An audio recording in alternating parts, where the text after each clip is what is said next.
Welcome everyone to the broadcast. It's so good to have all of you here tonight. Hello everybody, how's it going today? Welcome everyone.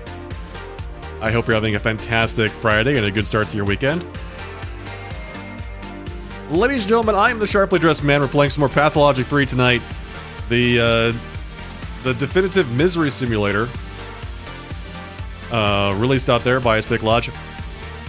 Had a great time playing this on Wednesday.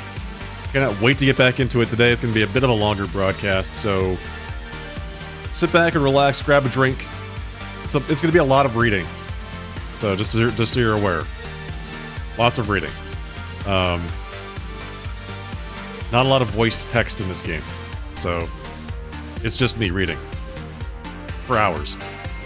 But that's okay, right? There's a little bit of gameplay in there, a little bit. But mostly we're solving the mystery of the town and the bachelor, the doctor, Daniil Dankovsky, who's come to this poor little village trying to find the immortal man who has died and then save the town from the plague, basically. So, there you go. That's the synopsis. Hello, Great Mother Megaphone. Welcome. So that's it. Find the immortal man who died, solve a couple mysteries, prevent the town from being wiped off the face of the planet by a disease. So, pretty easy stuff.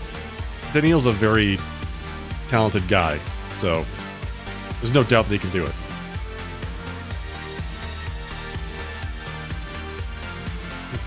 Alright. I think that's it. I'm not going to do much this weekend. I don't plan to, anyway. Mother's Day coming up next week, by the way. Reminder for those of you out there that might not have already purchased your Mother's Day presents. Make sure you do so. Don't forget. Very important. Alright, here we go. I'm gonna get started for the night, I think. There's a lot to do. And not a lot of time to do it. This game is a very strange way of telling the narrative. This is a gaming stream. There's a video game here. We're about to play this video game. So, do you start the game on day 1? There's 12 days. You start the game on day 1, and then you skip to day 5, and then now we're back on day 3. That's the way we're like skipping through time. Trying to figure out the answers to mysteries that have occurred in that period of time, which apparently the main character can't remember. We have to figure it out ourselves. Things are happening in the city. We need to find out why. Hello, Rory. Hello, Bubbler. Welcome. Thank you for the compliments, by the way. Appreciate that. Much appreciated. Yeah. Yeah, so there's a couple mysteries. Oh god, there's the main problem, save the city from the sand plague.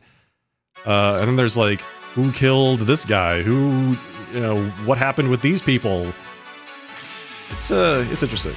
But like I said, lots of reading. So if you looking for a stream to fall asleep to, this might be the one. Let's do it.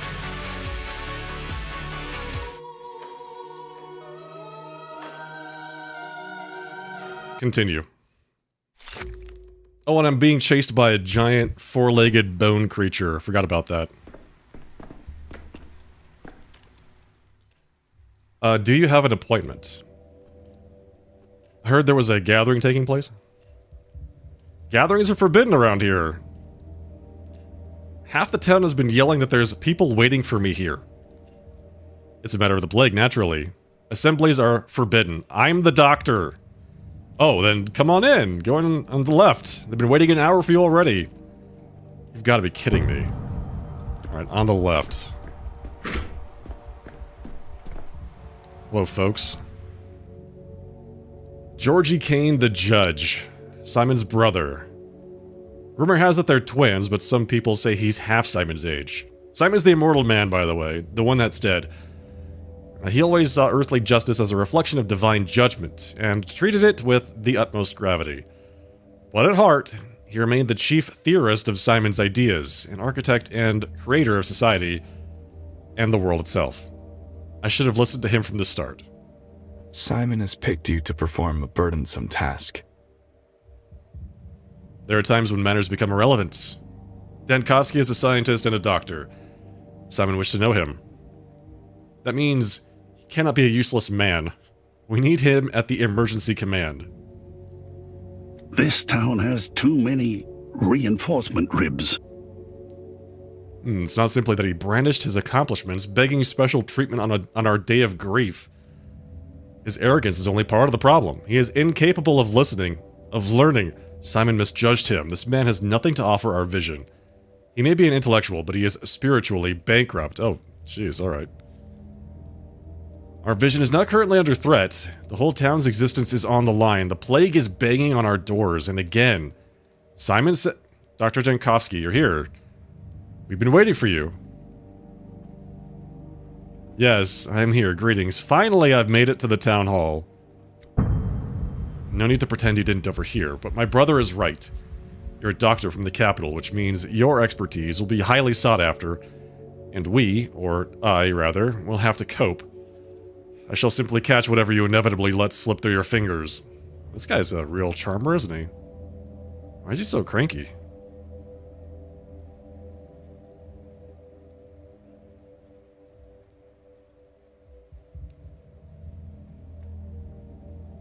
Well, at least you'll be able to repeat to my face what you whispered behind my back. If I'm speaking softly, it's out of concern for the townspeople, not you. They trust you, for now. And Simon believed a man should put his own hand on the fire to discover it burns. I won't stand in the way of them burning themselves on you. Georgie, please calm down. Dr. Dankowski, despite our differences, we must unite against a common threat. We, the town's rulers, possess the resources and you have the knowledge. Isidore Barak defeated the previous outbreak of the sand pest, but he's dead now. We need a doctor. Are you ready to work with a qualified doctor yourselves? Everyone here seems to be too used to superstition. Your doubts are noted, but still, which measures do you consider most urgent? We set up a hospital, of course, and study the disease. I don't think we can create a cure this quickly. We can attempt a vaccine to protect the uninfected. So you are a doctor above all else. You think like a doctor. We're in luck. We have enough rulers here, stepping on each other's toes. Healers are what we lack. You made it abundantly clear yesterday that our town and its history are of no interest to you. But know this. 5 years ago, the crude sprawl, the district where the plague was discovered, was simply sealed off. The disease burned out in 3 days. There were rumors of survivors, but that's all they were. Rumors. The sand plague is incurable. Our town, let's just say that it's relatively young. We don't have equipment or resources, not on this scale. We'll have to improvise. I wouldn't be the head of Thanatica if I couldn't improvise. Many here place their hopes on you, for some reason. You need not waste your breath boasting. I wish you luck, Bachelor. We're all in the same boat here, and rowing in different directions would mean death. And as far as I know, you were trying to eradicate death. The death of our town might as well be your first step.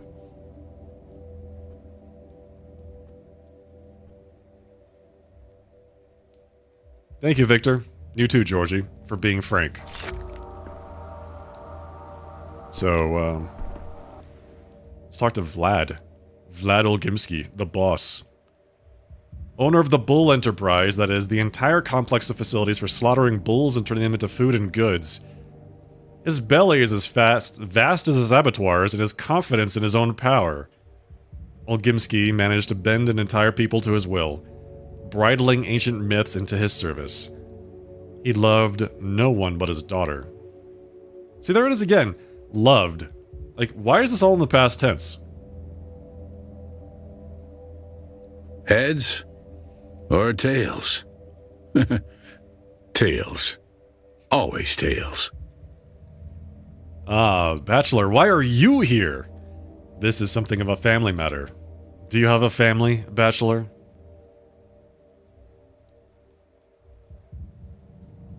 The plague is a family matter, huh? You must have an immense family indeed. How many thousands of people live here? 10? 12? With all due respect, Bachelor, you're not needed here. Yes? Alexander Saburov. My patience has its limits, boss. I insist you pay our guest the proper respect. It was I who invited him to this meeting. Inviting an outsider into the house? Are you sure he's as learned as you say? Does he specialize precisely in our shared tribulation? Please don't tell me you've forgotten what happened during the first outbreak. Almost no one survived. True, we don't know for certain it's the same sand fever, but what if it is? Isadora's gone. We need a doctor like we need air. Any doctor, or else... So the esteemed Governor Saburov picks the first one he sees. I'm the only doctor in town! The only doctor you're gonna get! Actually, no, that's not true. There's one other. There is one other.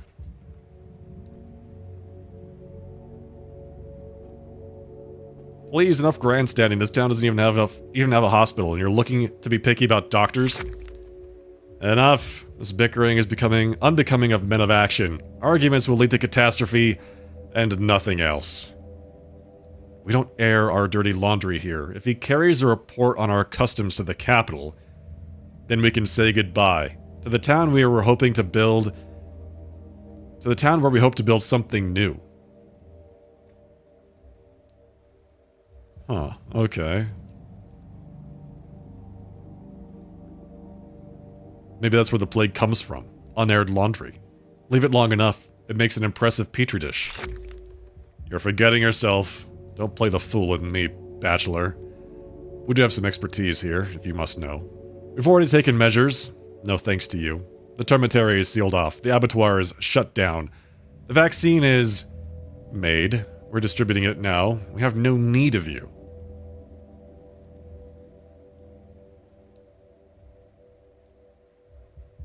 Hold on a second. What's this vaccine you're talking about? Vlad Olgimsky the Younger has already tested the first vaccine prototype. The results appear promising. What do you mean he's tested the vaccine? Does he have the necessary qualifications? My son has a better understanding of these things than you do, at least. Because this place is his home, his domain, and the results are self-evident. Where can I see these results of yours? You're forgetting yourself again, esteemed Bachelor. I'm not accountable to you. No, he's not a doctor, but it seems the vaccine has indeed helped several people. Several. Everyone. It helps everyone. We gave it to one volunteer, so to speak, this very night. Still alive and kicking. Still alive and kicking. I like that. I'm writing it in all of my discharge summaries from now on. Where is he kicking then? The termitary? I'm not letting you into the termitary. I told you. You won't need the termitary. Andrei Stamatin claims he's given the medication to his people at the Broken Heart. That's a public house by the factory, and unlike some other places, you can certainly drop in. Okay. I'll investigate the concoction. What else do I need to know? You need to know you're not welcome here. I'll have to leave your emergency meeting for a time then. I need to flush someone out of the Broken Heart. Curfew. Restrict the townspeople's freedom of movement to reduce the spread of the disease. New decree idea. I got a new idea.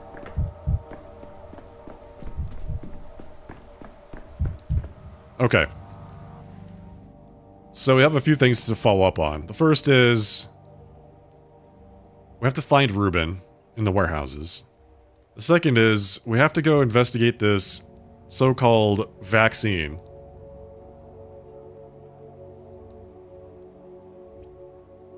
That they've been administering to people at the pub, apparently.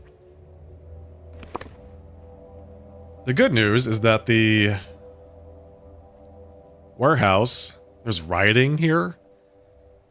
The warehouse is on the way to the pub. Or rather, they're quite close to each other. Why is there rioting? Oh, because this was a... that's right, that's the way this works. So this district is infected, right? The gut. And then the next day, following the infection moves to a different district, but the previous district is in a rioting state. And the day after that, it's calmed down and it's more, you know, back to normal.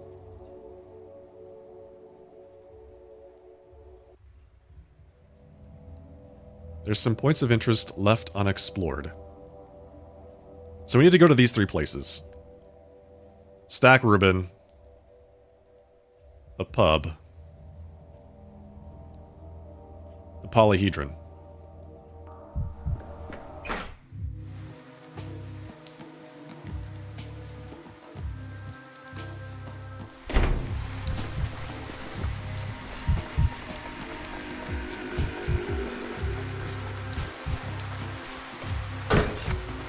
Never alone. Things everywhere.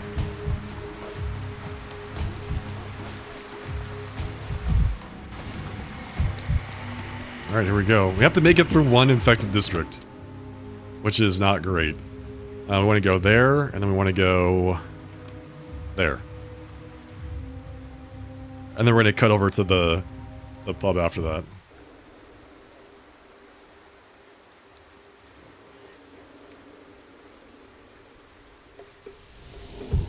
And there's Clara, the changeling? Why do you insist on snipping around here? Didn't I make it clear that you'd be devoured? Wait, she talked to me about this on day 5. It's day 2. Day 3. Day 3. So how does she know that she already talked to me about this? I didn't plan this. You can't walk around town without stumbling upon the plague. I'll give you that. Not like you could just run right through the plague. But in that case, you need to learn the anatomy of an infected district. There's usually an epicenter. What do you see on the ground? Plague, miasma, and fog. There's a focal point somewhere in the district. A plague rupture. And there are often dark, crimson flowers blooming above it. A flower that thrives on blood. It makes the rupture easy to spot. But if I were you, I'd stay as far away from it as possible.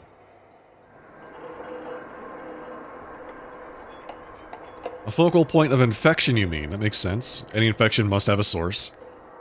I mean the rupture. In the ground. Didn't they tell you that anger, death, and shabnaks are all born from the earth?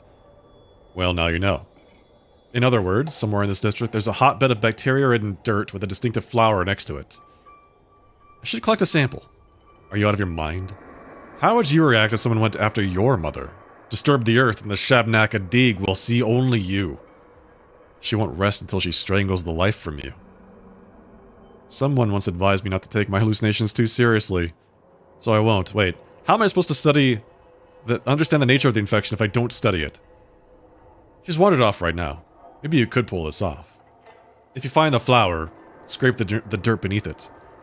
But next time, the Shabnak will be close by, mark my words. You'll have to stop her somehow to collect your sample, or dodge her, I don't know. Anyway, you'd be better off just staying home.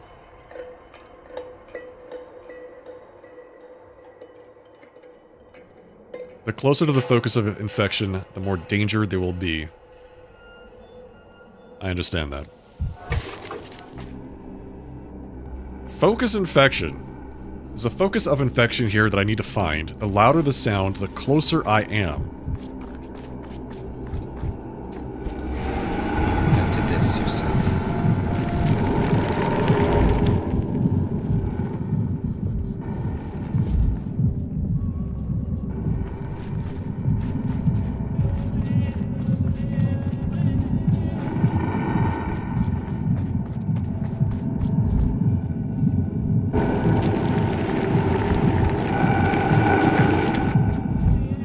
Supposed to be it here.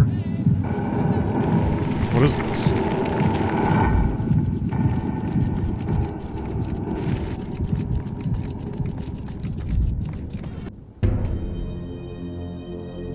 Wait, no, that wasn't it. I didn't want to do that. Well, I guess we're just gonna miss that then. Patrolman, they killed him like an animal, don't you get it? Went out for water, and as soon as he stepped over the threshold, someone slit his throat. Never seen so much blood in my life. Still lying there in a puddle, eyes open, staring at the sky. Bloody beasts. People like that need a muzzle and a leash.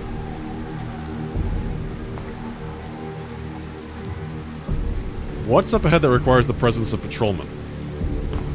Well, that district's rioting. They put us here to keep order, but it turns out there's nothing left to keep. It's all gone to hell in a handbasket. People have lost their minds. Stalking armed through the streets. Scaring off thieves is one thing, but this, they're rioting. Can't you hear the shots, Doctor? The knives? Their knives are bared. Take one step into this street and be choking on your own blood. Keep my windpipe unventilated. Thank you very much. I was in a choir before the plague. So you need weapons? Is that it? Well, between the two of us, we've got one gun. But what are we supposed to do with it? Shoot people? I'm happy to scare folks or chase them off, but I'd draw the line at killing. I won't do it. You can keep going if you want, but count us out. Here, I'll even give you the revolver. Thanks. Do you have ammo for it? We do, but not much. It's a rare commodity. Maybe that's for the best. Shooting just makes noise. It'll only attract more of those fiends. Some thug comes at you, don't get trigger happy. Try threatening him first. Shove the barrel in his face. Give him a scare. That'll buy you time to run. Only two things worth preserving in a riot. Your honor, your neck, and your ammo. That's three things. That's three things. But no matter. I know what you mean. It's dangerous out there. I must be ready to defend myself with a weapon. It's better to load the gun. But the locals don't know it's loaded. They only see a revolver aimed at them. They're afraid a shot in the air or the deaths of their fellow riders will frighten them eventually. It's important not to let them realize I'm out of ammo. I can always run away, but I'll only be fast enough if I use stimulants.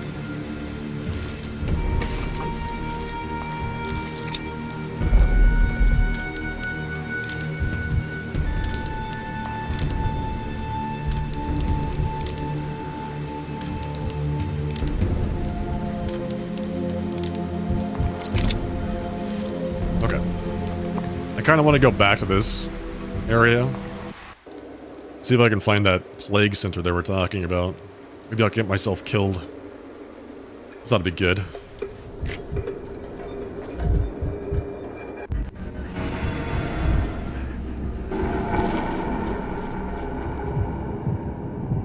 I'm almost dead. Let's see. We got some medicine, right?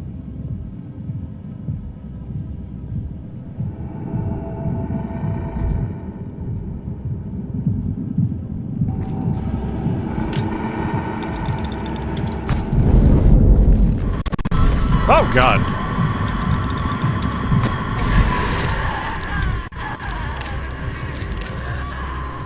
Well, I found the Shabnak. Okay, well. Good. I'm glad that we know what it looks like now, and that it could just pop out of thin air. Fantastic. Well, I guess we're just moving on then.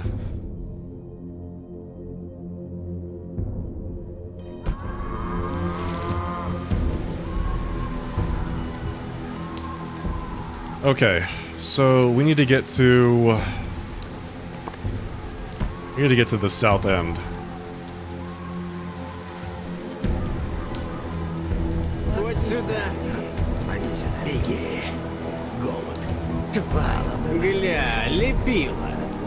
That's right. Hey, back up. That's what I thought.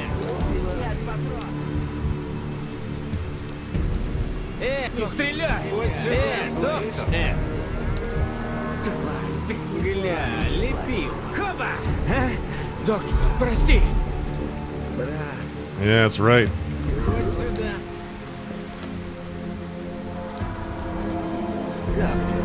Мало мы вас вешали. Иди сюда, брат. Не убивай. Тварь, ты слышишь? Договор есть. It's locked. Вас вешали. Okay, young men are on lookout at Ruben's hideout. Hostile intentions are written all over their face. Leave them be and they'll cause trouble. На понт берешь. I need you guys to leave. Не стреляй. Next step. Okay. Whoever wants to kill one of their town's last doctors has signed their own death warrant.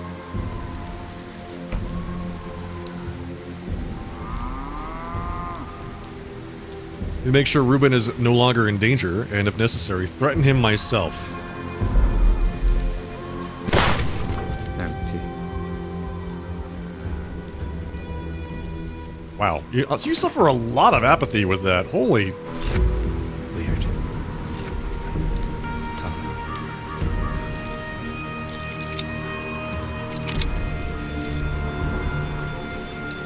Alright, well, we saved Ruben.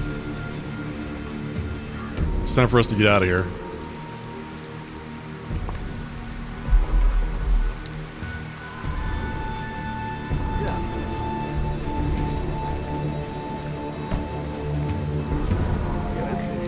Yeah, that's right. That's what I thought.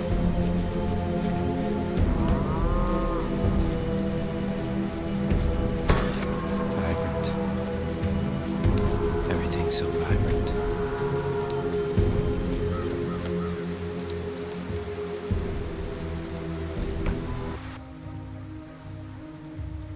Alright, so this district of town is actually okay. It's safe here. For now.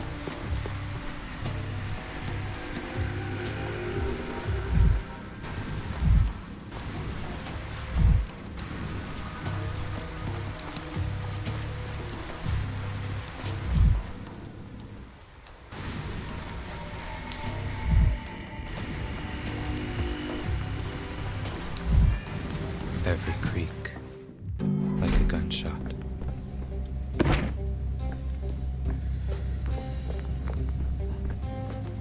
Now let's see what they have to do, or have to say here. So they were like... They said that they were distributing the vaccine, which is insane. There's no vaccine.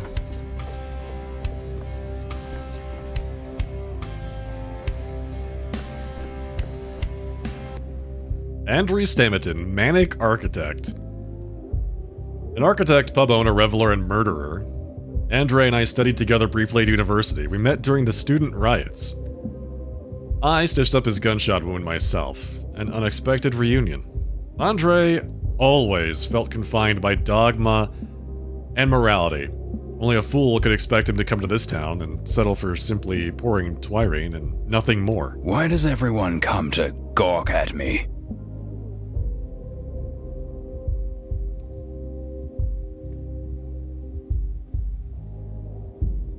I see the dust of my beloved capital on this man's feet. Cue the fanfare. I'm sure we've met before.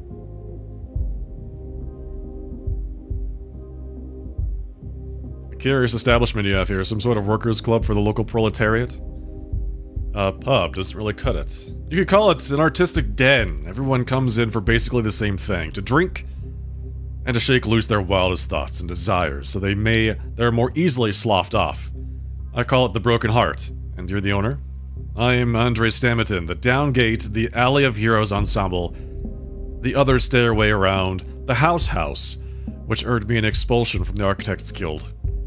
My little brother and I designed them, but he gets the laurels and I get the curses. That's just how things go. And now you're pouring drinks in a provincial pub. That's quite the resume. Since you're here now, tell me, have you tried the Triween yet? It's a very special drink. The steppe herbs have a peculiar character. When infused in liquor, the effects on a man can be mind-blowing. I admit it's quite an addictive business. Architecture was getting old anyway.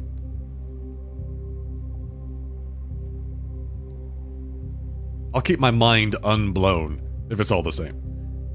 Well, you're your own master, I suppose. Like they say, a man's life is his to ruin.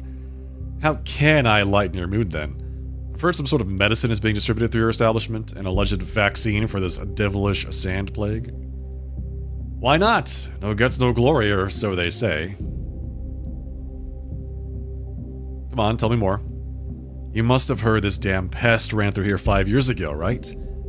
The worms didn't just sit idly by after that. They threw together a remedy.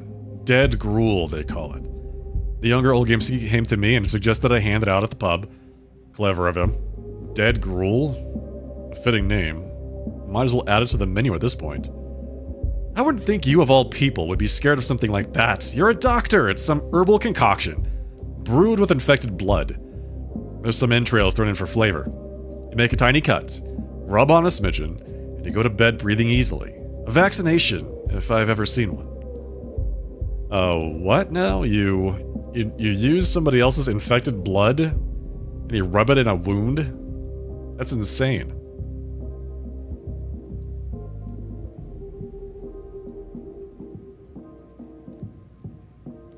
Closer to a variolation. You do understand this could put you in an early grave, don't you? Look behind you. See that dancer? She had some of the stuff yesterday, then walked through a sick district to pay her lover a visit. And here she is now, dancing her feet off. You die in 5 hours from the sand pest, don't you? 8 if you're tough. And she's here like nothing's happened.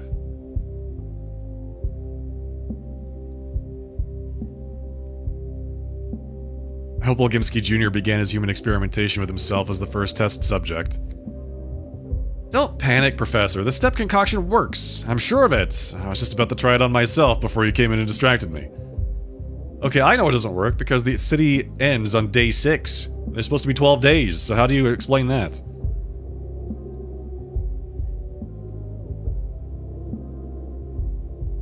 The dancer participated in the experiment and still lives. I need to examine her immediately. We'll return to this conversation later.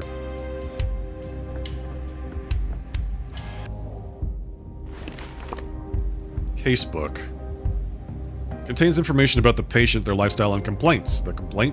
All complaints should be marked as symptoms, even though patients are often mistaken about their own conditions. Symptoms will help me diagnose the patient. When a symptom is marked in the casebook, I can ask more about it. So it makes sense to mark all complaints, even dubious ones. Later, I can remove the mark. Select a diagnosis, confirm by pressing the button again.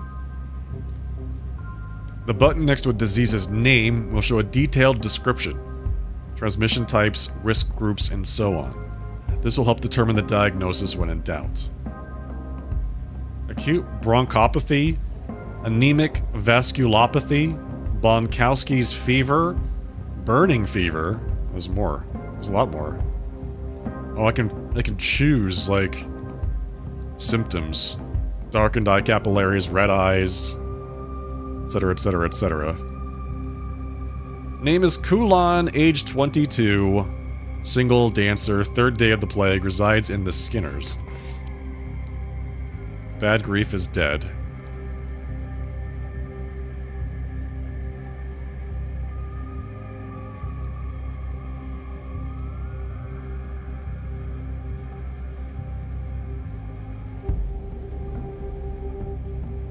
The Shabnak. I like that I've got an entry for the Shabnak, because that was freaking terrifying.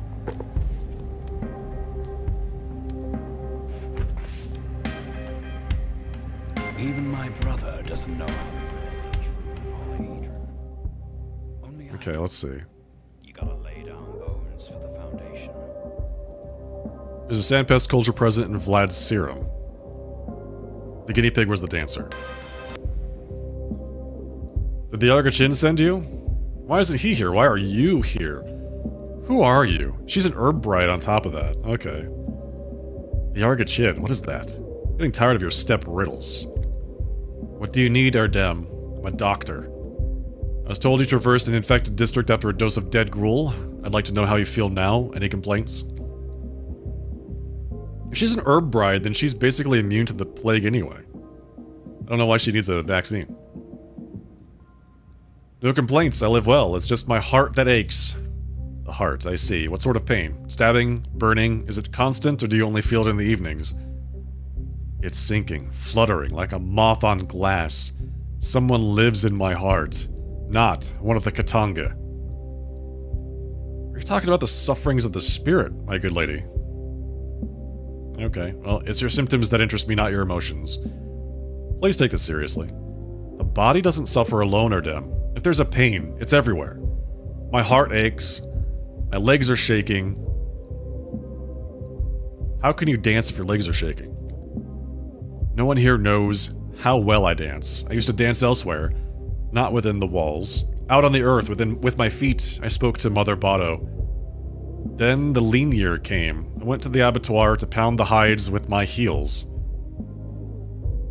So your lifestyle changed rather drastically, is that it? The abattoir is hard. The termitary is hard.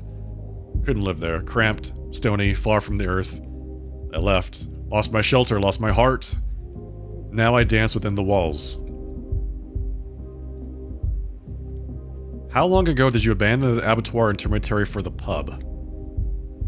When the new moon came, I had a dream. The termitary was a box, and someone took that box with his soft, white hands. He placed it in a lavish cupboard and locked it up tight. I left that very day. The moon is full now. You can count the days yourself, Erdem. I see. Tell me, when did you first feel this malaise? Was it back in the termitary? That is where I felt it, where my legs began to shake, where my head grew heavy. Mughazar, a bad place.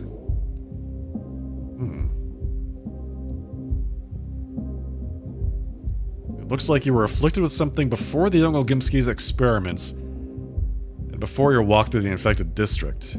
I need to get to the bottom of this. Beyushie, Oil Ogonogib. Have you asked your questions, Erdem? Do you need me anymore? I'd like to have a closer look at you if you'll allow it. May find other symptoms on your person. Everyone here looks at me, Erdem. You can too. Still, step back a bit from where you're the center of attention. You'll need to undress fully.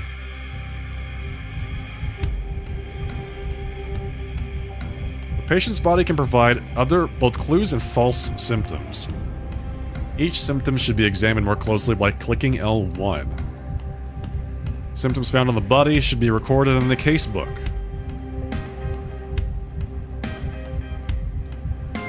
Only then can you discuss them with the patients. So she's got an elevated heart rate, but that kind of makes sense since she was just dancing. Heart rate is racing from dancing, or is it a symptom? She did complain about her heart. Strong build, gets regular exercise, does not look exhausted.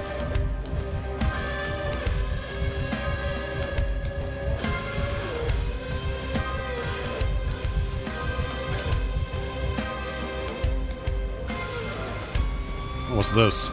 She's got, some inflamed skin. Oh, I have to open up the casebook. Hang on. Okay, so, inflamed skin. Where's that?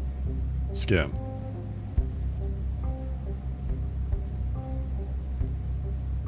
Rash? She has a rash.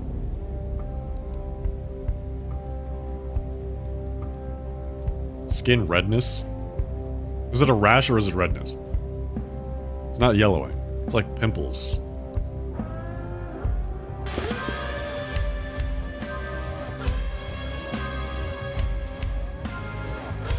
Scratch. Minor injury or such an itch that she scratched until it bled.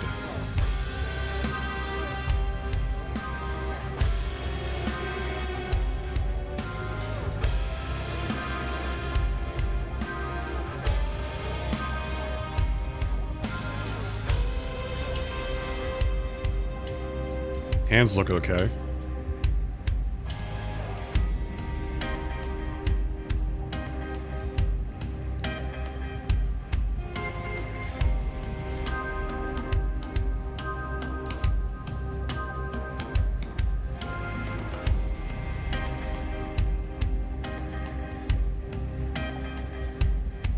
Legs look okay.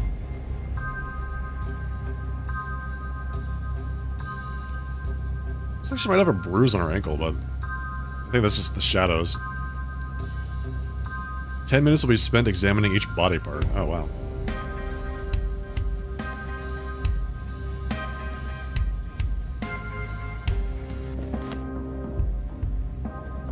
Choose a diagnosis. I can't choose a diagnosis yet. I want to ask some questions about what I saw on your body. I'm no Menkuerdem. I only know the Earth's body. The human body, I don't know. What can I tell you? But you do know something about your own body. Tell me, does your heart only beat like that after dancing or all the time? My Zurken. This wayward heart of mine, it beats all the time now as if I've been dancing, never in its proper place. Always trying to leap out, to embrace its beloved. Rapid pulse is a common symptom of several diseases. What happened to your back? The skin is inflamed, scratched, a rash or some sort of acne. My back's burning or dim, so bad that sometimes I scratch until it bleeds. It only calms with cold things. Interesting. Can you remember if you've been bitten by an insect? I can't. It's autumn. Who can? Lots of gnats buzzing around. Team Olam. But when a gnat bites, it's better the next day. My back just burns worse and worse. Then you have dermal symptoms. Alright, I'm just one step from a diagnosis. Okay, so she's got irregular heart rate, elevated heart rate, rapid pulse. Rapid pulse, skin redness, rash. Is that it? That's the only thing I can ask about?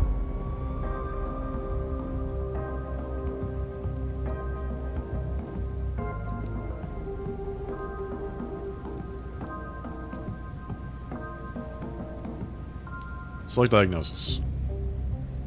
Guess it's nephropathia epidemica. I don't know what that is. It's the only one that matches all of the symptoms. It could also be lymphotinitis. She doesn't have hydrophobia. She doesn't have photophobia. See, these are weird. She doesn't have loss of coordination. But she does have itchy skin, insect... Wait, is insect bites an actual... like, symptom? Skin. Insect bites.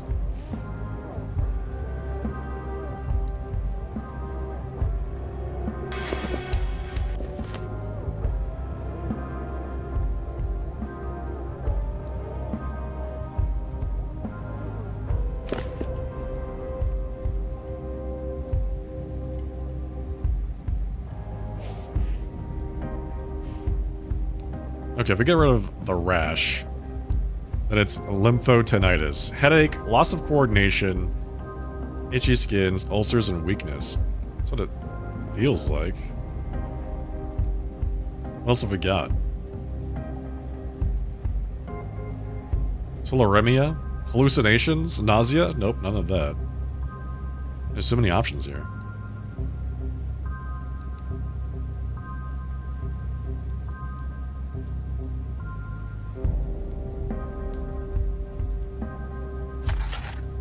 Lymphotinitis. Diagnosis determined. Lock diagnosis. Investigation will cease for today. In the evening, you'll be notified whether the diagnosis was correct at the Stillwater. Okay, guess we're done.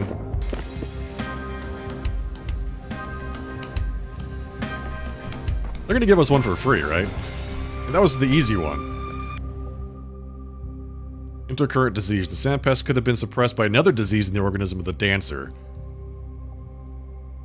I need to find more cases like this. The dancer's diagnosis is not the sand pest. So, she didn't catch the sand pest because she was sick with another disease? She was too sick to get the sand pest, is that what I'm hearing? Alright, well that's interesting. Okay, I dealt with Ruben's killers. Self-interested rescue. I killed the killers.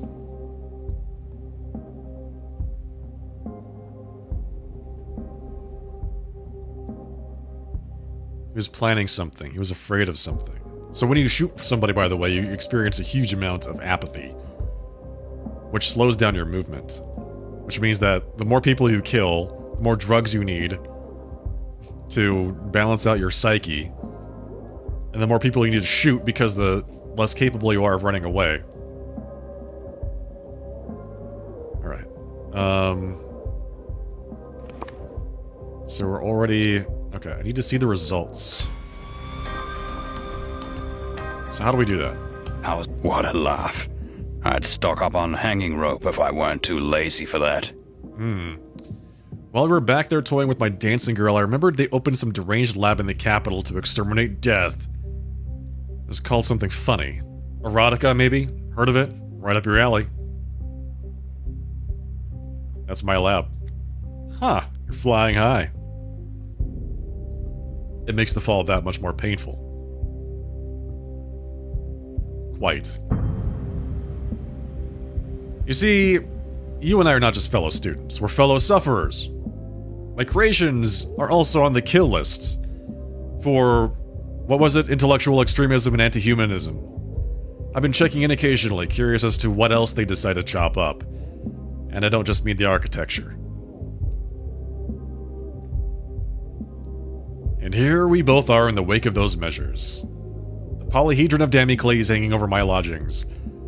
That's one of your creations too, isn't it? Recognized my signature style, did you? It's mine, alright.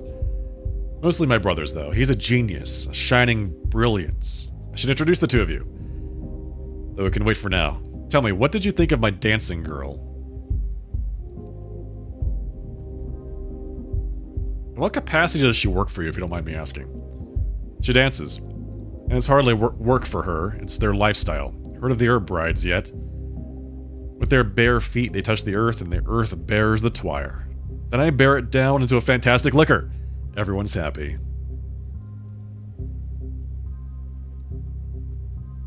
Dancing at a pub for an audience is not the same thing as dancing in the steppe, I'd say. Why, getting all holier than thou on me? I don't drag anyone in here by the throat. They come in on their own. So what about the dancing girl? I thought you wanted to check how she's doing after the dead gruel.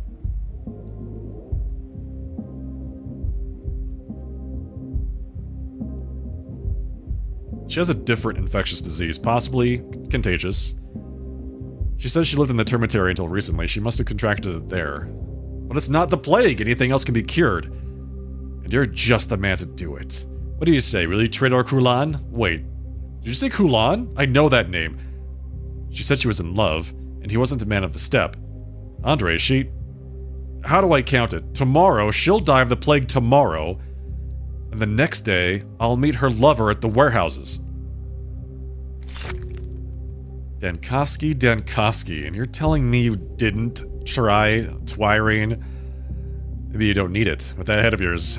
Do you hear yourself? You just assured me Kulan is some malady other than the sand plague. And now you're raving sheer nonsense. I need to take a breath. You told me Kulan walked through a plague district to see her lover.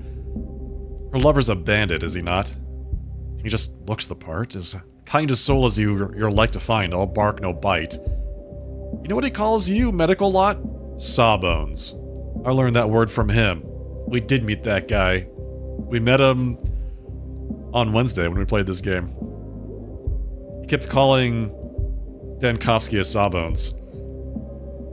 Big City Sawbones, that's him. He's the one who told me Kulan died of the plague. But she's standing right here, as alive as they come. Really, Dankovsky, take a seat. Maybe rest a little. You're spouting some high-caliber nonsense. Is it your lack of sleep talking, or did you have a little too much of the good stuff? Yes, I'm rambling from lack of sleep. All I meant to say is that I suspect Kulan has the plague after all. How's that? You're making my head spin. What about the other malady you found? Was that a mistake? No, she's infected with something else, and it slows down the plague. It's just a hypothesis. It needs testing, but it would explain everything. The whole peculiar clinical picture. I'll be right back.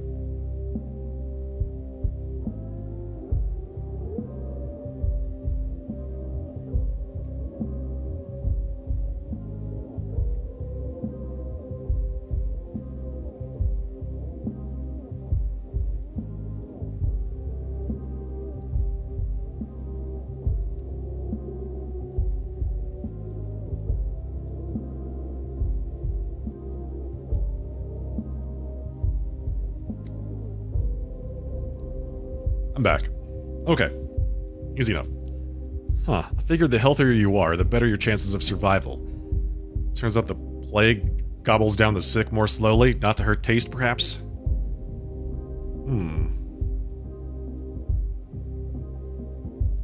It's not proven yet, just a hypothesis. But it's the best lead I have. So what now? You make Kulan your lab rat and shut down my pub? Don't let anyone new inside. And don't let anyone who's already here leave. I know you can handle that. And keep an eye on those who've already had the most contact with Kulan. Look at you all bossy. Did you learn that from the directing test tubes back in the capital? Did they goose step for you like good little soldiers? They sure did. By the way, I'd like a sample of this dead gruel. And you'd better destroy the rest of your stock, for your own sake.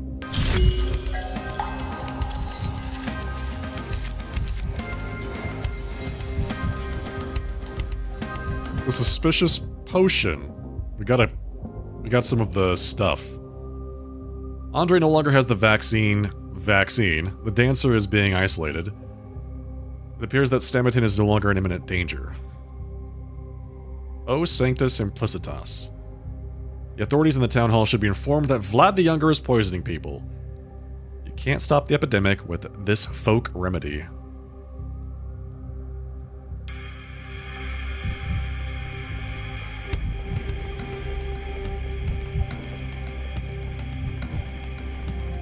Vlad the Younger is poisoning people, big shocker. But we can get out of here. We can go somewhere new. Let's take a look at the town. So we still need to go... We need to go to two places. We've killed Stack Rubin's attackers.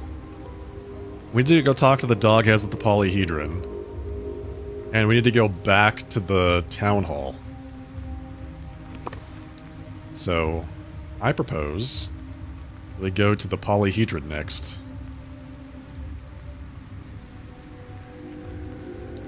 And then to the town hall from there. Misophonia, Dankovsky.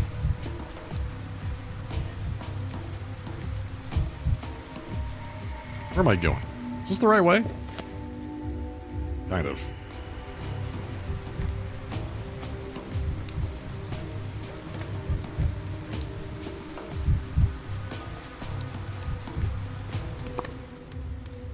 Alright, we're going here, and then we're going here, and then we're going to that place. It's 3:30 p.m.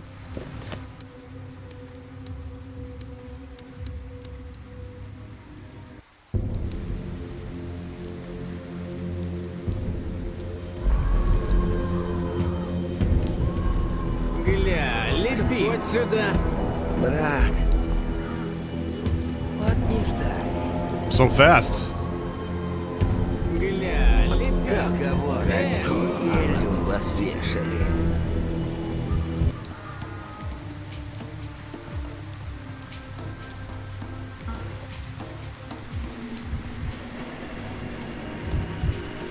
This is good. It means we can get to places more quickly, I guess. Hey, kids. Where do you think you're going, old man? Can't go in there. Only kids are allowed there. Old man, I'm 28. Really? Gee, you look 82. Will you look at that, little sis? Shriveled Relic here says he's 28. Right.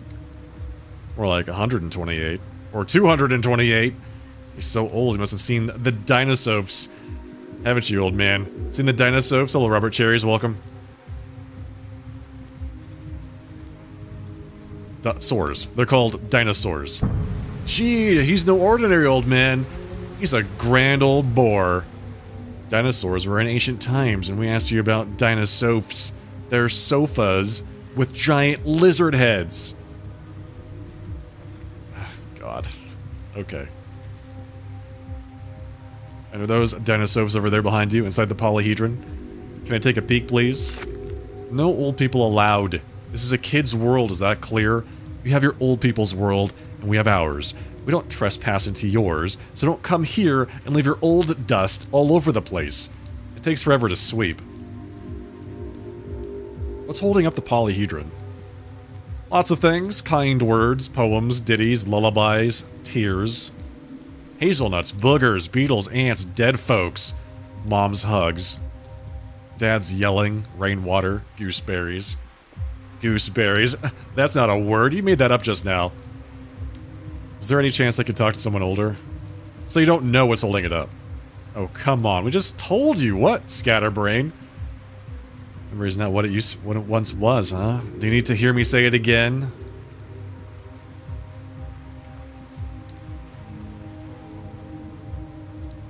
There's no need. I got the part about the kind words and the gooseberries. That's not what I was talking about. It's creaking. Can't you hear it? I can't be the only one.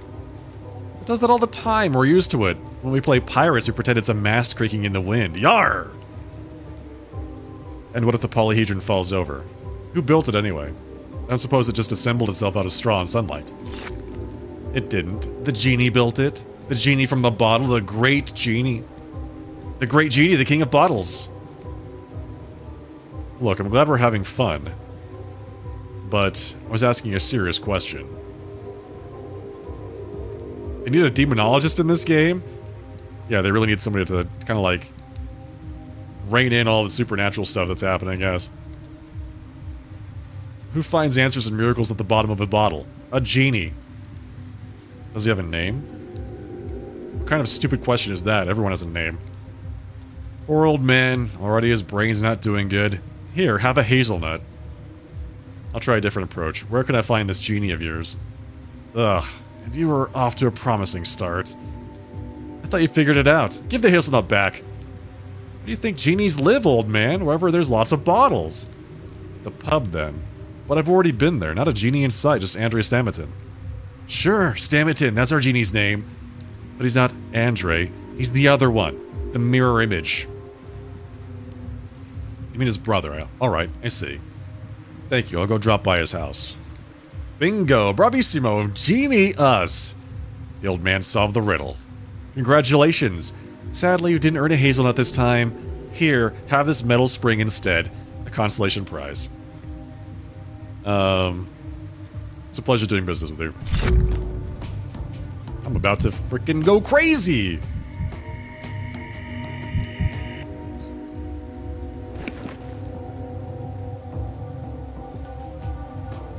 Just give us some time. We'll be fine.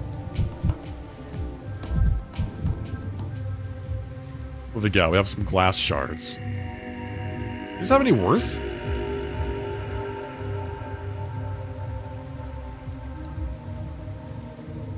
When you look through them, the world shatters into a kaleidoscope of smaller worlds. And you see what you usually don't notice. It should only be done when there are secrets not yet found, as noted in the corner of the map. What?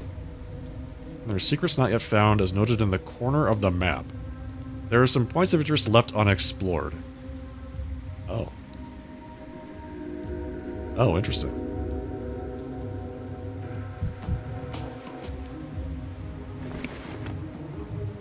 Use. What did that do? Well, that put something on the map. Something's happening here.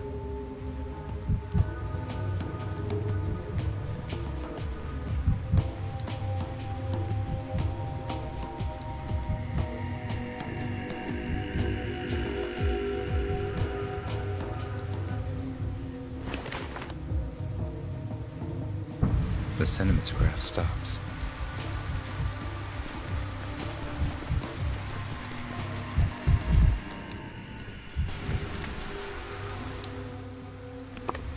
Okay, so there's something happening at the Stillwater. Like right in front of the Stillwater.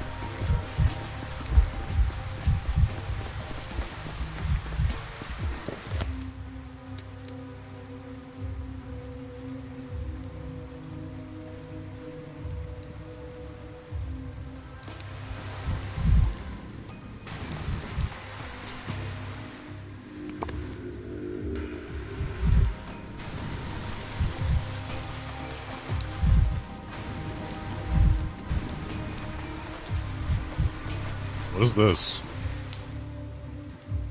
What you looking at? Is my face that interesting? Yeah. Did you lose your way or do you have business in the Stillwater? I can't get rid of this dog. It follows me like a dog. Stopped to catch my breath by her house, and it's eyeing you now. I know the look.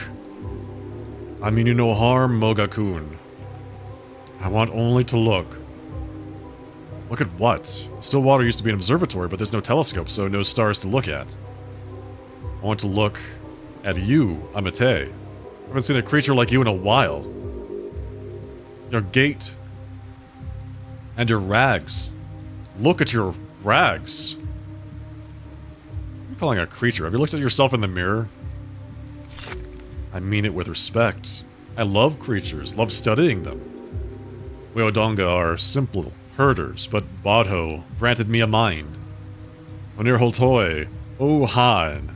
I love studying creatures. May I study you, Amate? You want to follow the doctor from the capital? Follow him like a dog now? I do not follow like a dog. I'll stay put. He comes to this house often. Your house knows you, but for Moga-kun, the house is new. I will study him and how the house treats him. Haven't seen anything like this before. We get few visitors. Study me how exactly? No taram zagui abadal. I'll stand in the corner and observe. What an odd creature you are. So much tabarinud. That can be useful too, mind. Very helpful, eketi atal. Are you offering some kind of arrangement? I see stains on your rag. Tiny drops. Yun Gesheb. Is it ox bile? You must need it. If you have it on you, say if you need more. I can get more. You could use it. Yes, I could use some more. I need it for the prototype. I need belladonna and novocaine too. Beauty drops in numb water. I know. I can get those for you, Moga-kun. I'll bring as much as you need if you let me study you, observe you. I'll trade bile and whatever else you say, Kane Kelsey. Trade? I'd give me the ingredients in exchange for getting to observe me. This is not our way. Things of use are valuable. Even Mother Bado grants herbs in exchange for the bride's dances, and bulls for the drover's labors. Letting me study you costs nothing. I won't ask much for the bile, but it should be a trade. You want to observe me in the still water and trade ingredients to fuel the prototype. It's a deal. Hey, what about me? I got used to having you around, and now you want to run away with the doctor from the capital? Here, I thought we were friends. I thought you just said you didn't like him having around. What the hell? We are friends, but I befriend creatures to study them, Amite. I studied you, and you are no strange creature to me no longer. Farewell. Okay, then. Do I seem as ruthless in my studies, I wonder? Observer effect. A local oddity, a Step Odong, was amazed by my appearance and dreams of studying me. I allowed the Odong to observe. He promised to be useful. I hope he will share his monograph on the behavior of thanatologists in crisis situations afterwards. Thanatologists. We have to talk to Peter Stamerton. He's way over there. Okay. So I feel like we should go to the City Hall first. Talk to those folks. Then make our way over to Peter Stamerton. Shouldn't be that easy, that hard, actually. Alright. Let's get out of here. So this is the still water. This is my house.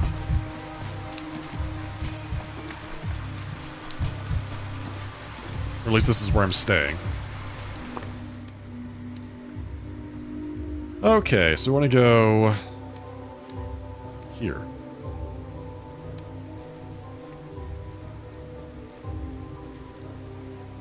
Yep. Which means we have to get through this infected district. Through here, up to there. Alright.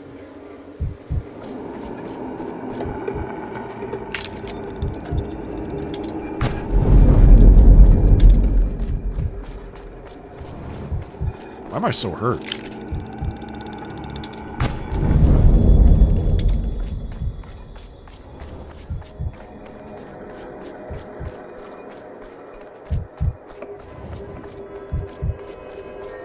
Also, what are these things? Like, why are there giant birds' nests everywhere? It's a little weird.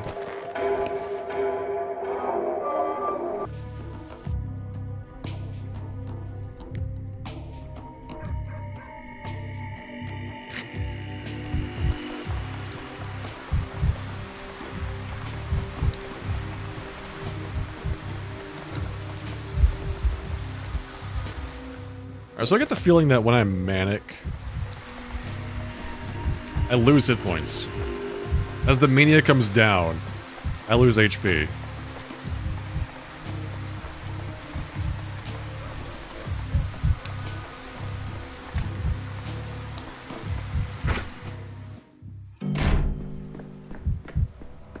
Hey, boys. The Haruspecs. It's a crow eat crow world. Is he here? Is the Haruspecs here? I didn't see him. Denkovsky, you're back. This means I've won. Of course I'm back, as if I had a choice. So you're a fatalist then. Didn't expect that. You examined the dancer, right? What's your diagnosis? I didn't examine her. Let me be frank, that vaccine won't protect anyone. The subject has the plague. I suspected as much, but hope that... Are you certain, Denkovsky? The medical term is intercurrent disease. One illness can slow down the progression of another. The dancer is ill with more than just the sand fever, that's why she's still alive. Alas, her days are numbered. I see. Listen, Denkovsky. I'd like you to take charge of the Epidemic Emergency Command. It will give you the authority to issue decrees on quarantine measures, on supply logistics, on anything else upon which our salvation depends. Perfect. I'm tired of seeing the results of other people's decisions. We need a doctor who's ready to make decisions. Like Isidore Barak did 5 years ago.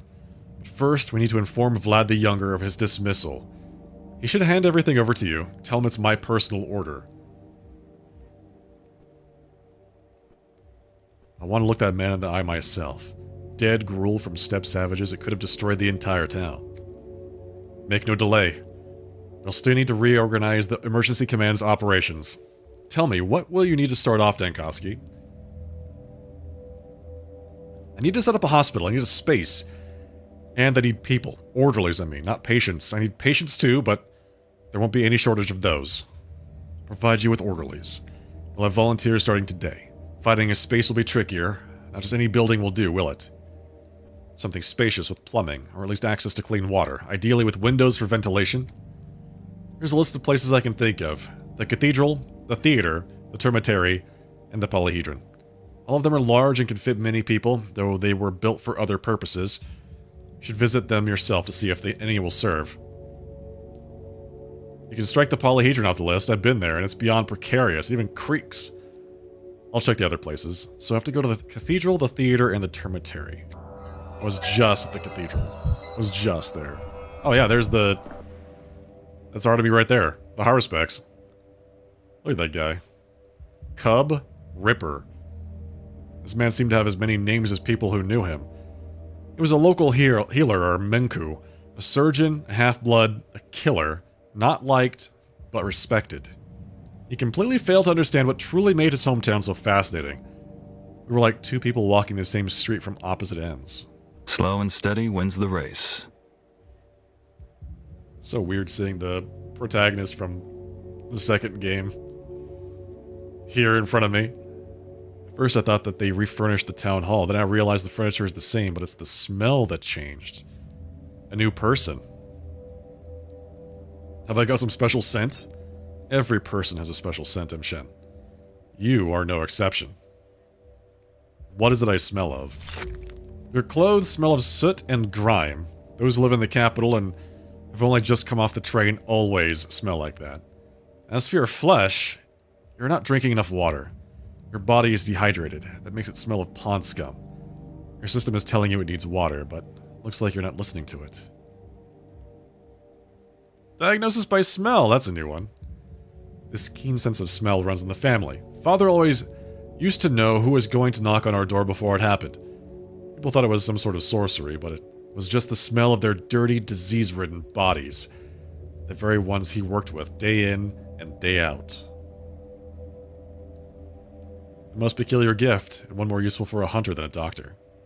Depends on how you look at it. A disease, Mshen, often does manifest as a smell, especially if it's somewhere deep in your organs. Uh-huh. Okay.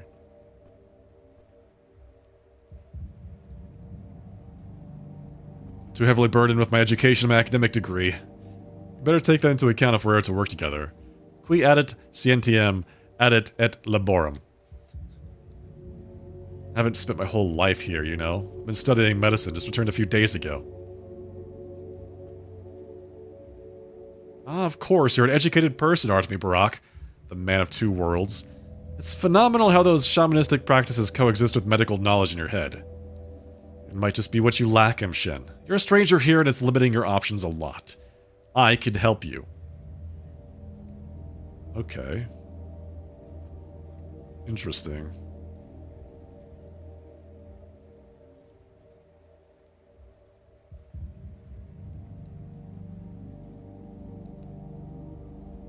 I wouldn't say no to an extra doctor, but your step practices might be a problem. The patients won't be pleased if you sniff them head to toe like some sleuth. Looks like you're so impressed with my sense of smell, Shen, that you're gonna joke about it for the rest of the day. Joke all you want then. But keep in mind, I'm a local, and I'm allowed to cut open bodies. You're not. What are you going to do about that? Interesting. Haven't thought of that. We will indeed need to dissect bodies, but what's in it for you? My town is dying before my eyes. My father is dead already. I cannot just stand idly by. Well, that's noble, but I must warn you, if we fail, and fail we shall, it's just a matter of the number of victims. Then we'll be on trial, you as my accomplice. Are you ready for that? I am.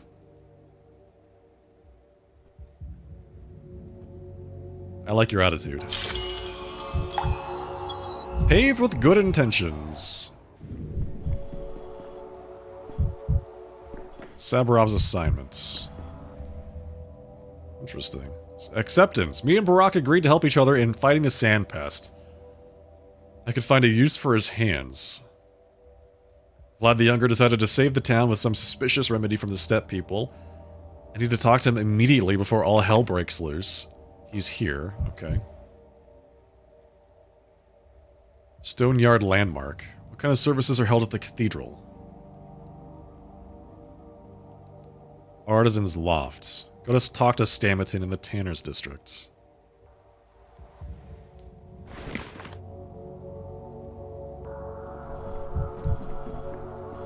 A clean mouth and an honest hand will protect a man in any land. Good, good. Thank you, Vlad. Appreciate that. Hello, Dankovsky. I've been expecting you. I've heard rumors you disapprove of the vaccination methods we've been forced to use. Let me say in my own defense, however imperfect, it's better than nothing.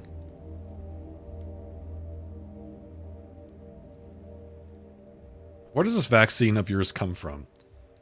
You see, I've had reason to study the kin's way of life. That is, our workers, whom my father unjustly considers subhuman. It's not true. During the first outbreak, they fabricated a makeshift remedy for the sand pest, and now I've taken it upon myself to issue a vaccination decree. You ordered the whole town treated with some herbal mush you got from the steppe people. Are you out of your mind? A state of emergency doesn't give you carte blanche to insult me. Restrain yourself. Do you think I'd issue the decree if I didn't know the vaccine works? The testing took place in the termitary. You wouldn't be allowed inside as my father is. Let's say, touchy about that. But there's Stamerton's pub as well. You can check there. I've already checked.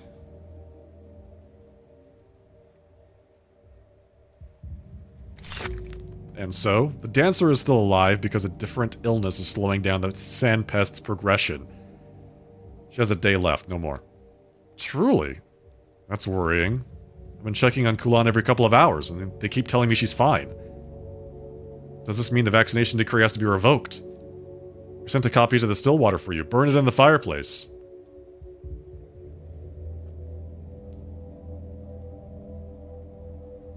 I'll have to replace your decree with something more sensible, but I'll keep the written order. A memento of my acquaintance with your remarkable town. You may have trouble believing it, but I'm glad, actually. Glad that a doctor will be leading the fight against the epidemic.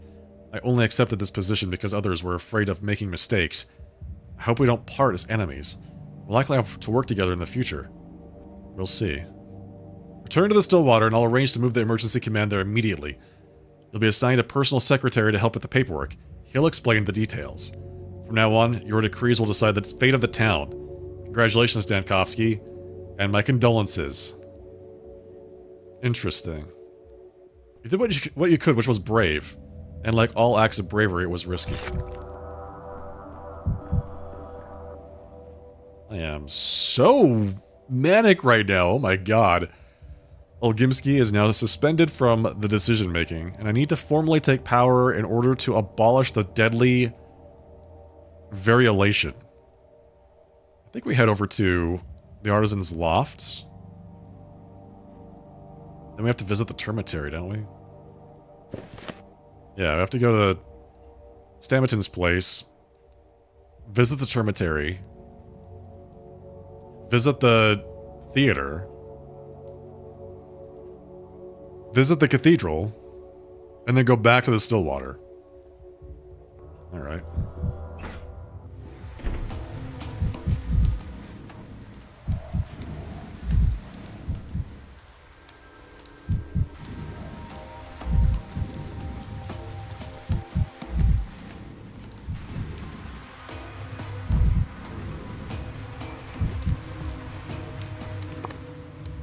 Okay. Let's go to Stamaton's place.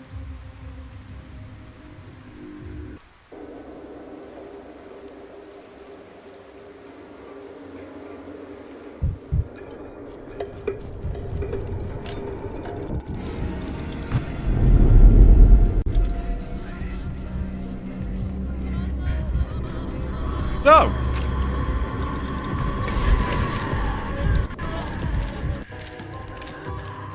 The frickin' Shabnak was just like there. Get out of here, man. Cannot talk, the world is abuzz with mania. Yeah. Is there anything I can use to calm myself down?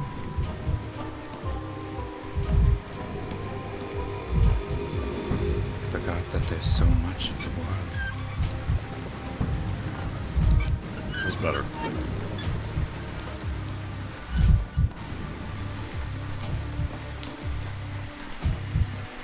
Hey, kid. Murky. Little Grump. One of the many orphans of this town. Nobody knows where she came from. It was as if she sprang from the earth itself like a weed. It's unclear who she's meant to become. What are you looking at? Boo.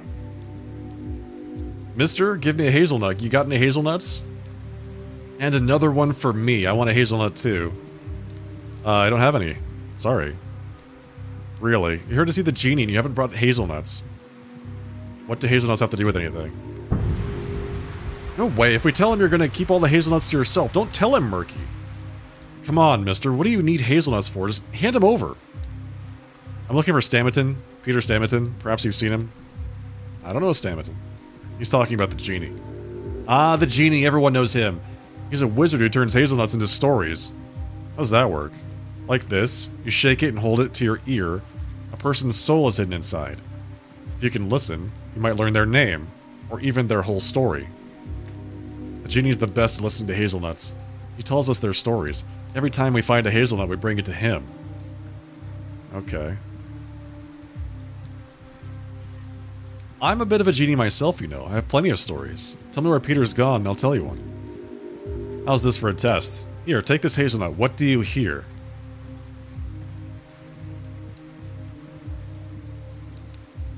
Interesting. So we can have like three, we can make up 3 different choices, or we can say that it's empty. This one's empty. I can't hear a thing. Bingo. It really is empty. It was a test. So you are a genie too. So, are you gonna tell me where to look for my fellow genie? He left. Said he needed to talk to a friend. I asked if we could come along to see his friend, and he said no. Because his friend died a long time ago, and he goes alone to visit him. Just the 2 of them. So he's a medium now. He talks to the dead. Well, you never talk to dead people? You're an odd one, mister. I come to my little brother's grave every day. I tell him stories the genie told me. So we went to the cemetery. Thanks, kids. Okay. You're always welcome here. Peter is in high demand today. He escaped his crowd of admirers to the quietest place in town, the cemetery. Well, we gotta go to the termitary. It's locked.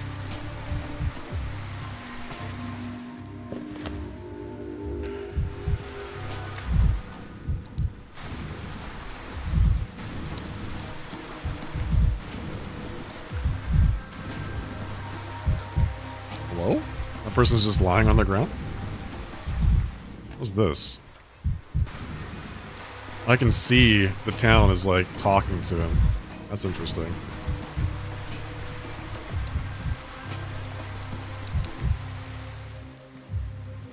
What do you do? You can't go wandering around here. Looking for ways to get inside.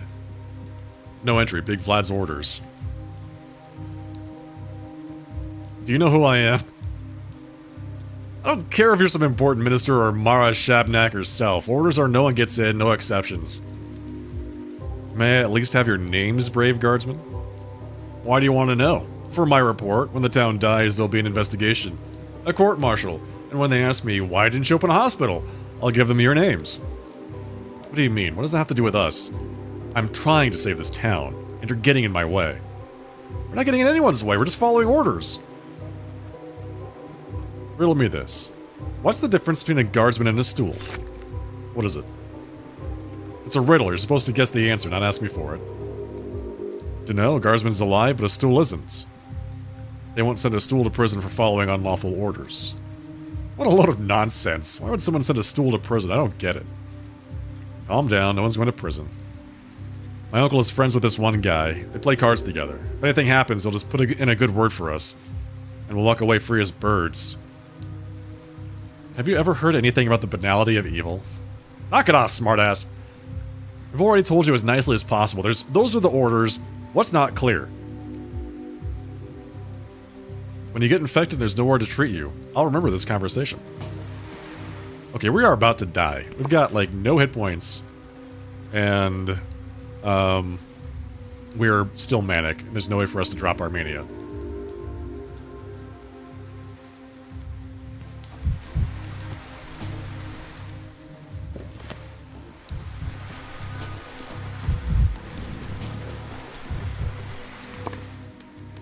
Let's go to the cemetery. I'm sure that'll be fine.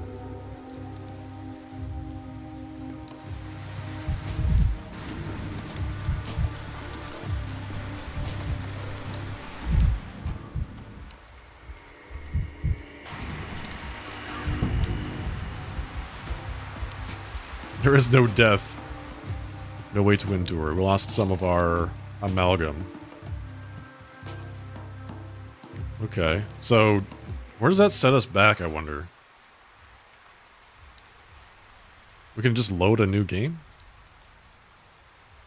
Interesting. Day 3 Skinners. Oh. I have to reload a save. Like, I get to choose the save, but I have to reload it. And then do that again. Interesting. So it was at the Backbone. That's when I talked to the kids. Is the town hall's the best place to go back to? So did I already talk to these guys? No. I can't stand it much longer. What did you win? My assistant was certain you'd try to flee the town.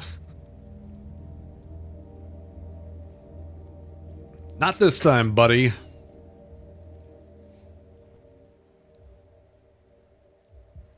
So that's the reputation I have. Enough with the jokes. You examined the dancer, right? What's her diagnosis? Alright, so she is... If I'm in charge of plague defense, my first action would be to cease vaccinating people with that dead gruel. Okay. This would effectively mean I'm ruling the town. I'm not qualified for this. We need a doctor who's ready to make decisions, like Isidore Barak. First, we need to inform Vlad the Younger of his dismissal. Okay. Prefer not to waste my time, but the handover is necessary, you're right. Make no delay. We'll still need to reorganize the emergency command's operations. Need to set up a hospital. Something spacious. You can strike the polyhedron off the list.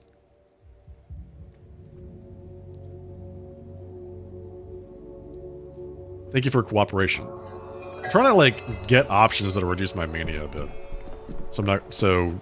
How heavy is a head? Locked in. to losing all my hit points.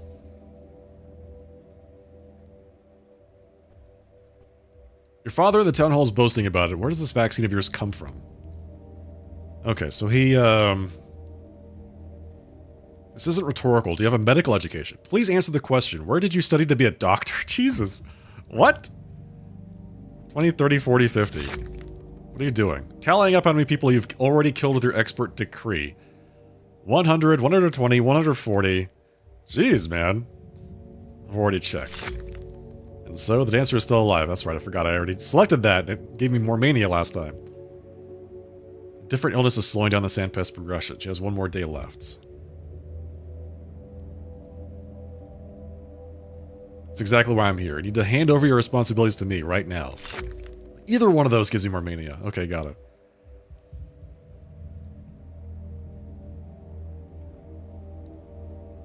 We'll see.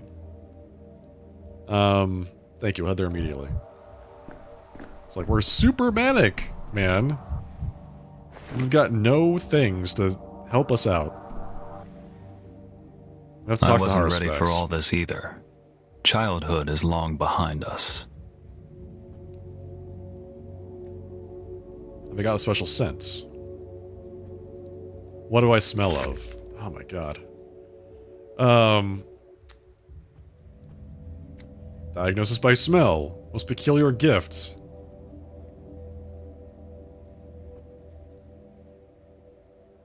To be honest, I can't see how one could grow up in this town and still anything at all besides sweat. You have studied medicine. You're Artemy Brock, an educated person.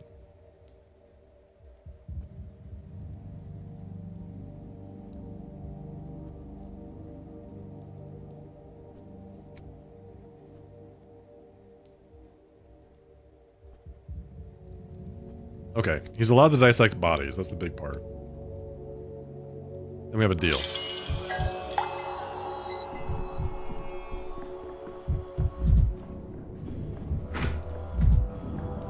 That goes down to the jail cells, I think. Hello. There's a register. I can't do anything with that, though. Take all the loot. Thank you. Let's do have more loot this time. That's kind of nice.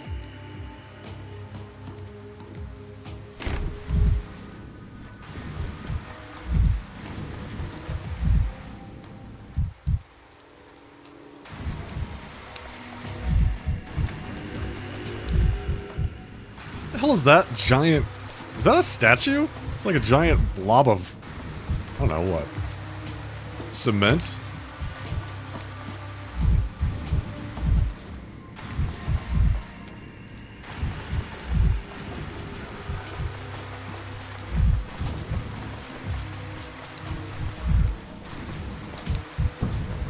Interesting that, like, using the playground toys seems to make him a bit more stabilized.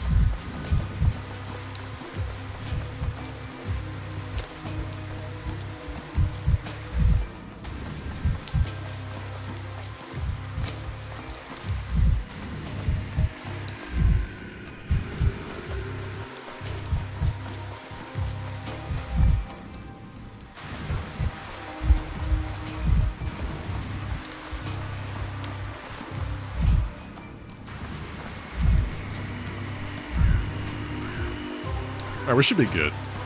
I don't want to, like, get rid of all my mania. I want to keep a little bit of it. You know, I want to be just the right amount of manic. Alright, so we want to go to Stamanton's place. And that means we're probably going to be attacked by the Shabnak again. Which is ridiculous. That thing is so creepy.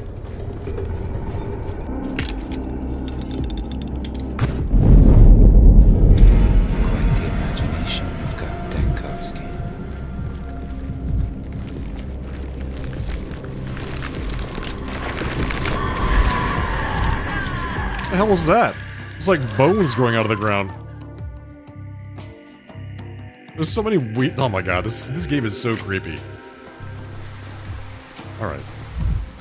There's like a little child here. Talk to the kids again. What are you looking at? Bill.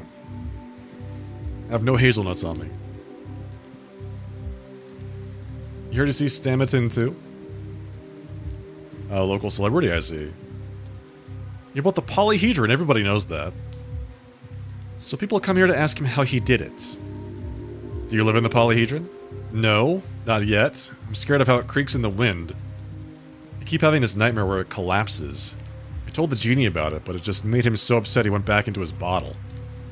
The genie is a wizard. He can turn hazelnuts into stories, that's right. Have you seen him today?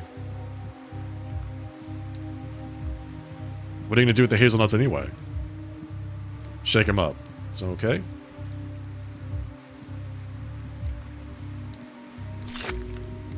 It's a test. I'm a genie. Yes.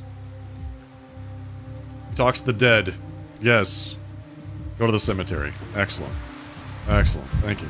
Thank you, kids. Appreciate it.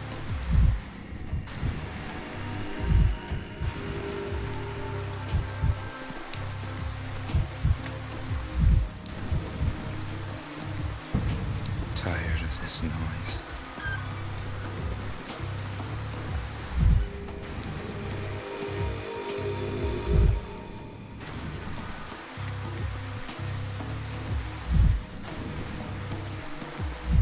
It's weird to me that that guy's just lying in the middle of the street taking a nap, you know?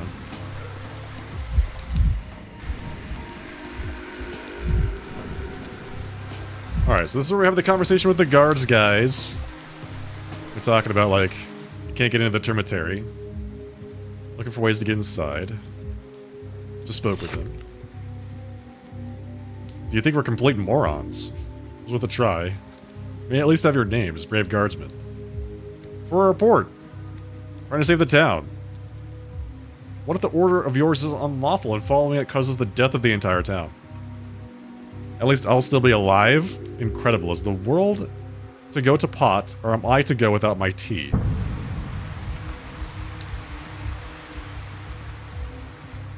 This is about as productive as beating a dead horse. Okay.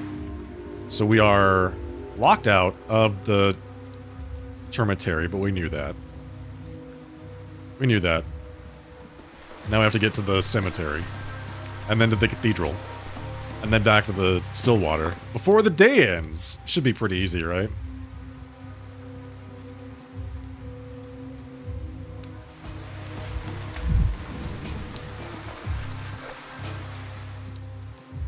Grace.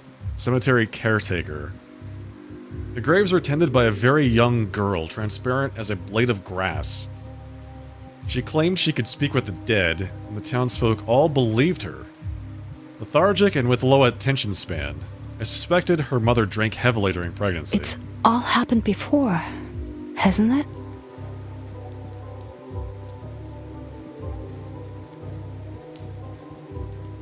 I've been waiting for you, but I hoped you would bring some red flowers. Why do you need red flowers? Farquaad likes them best. He's the one he came here for, isn't he?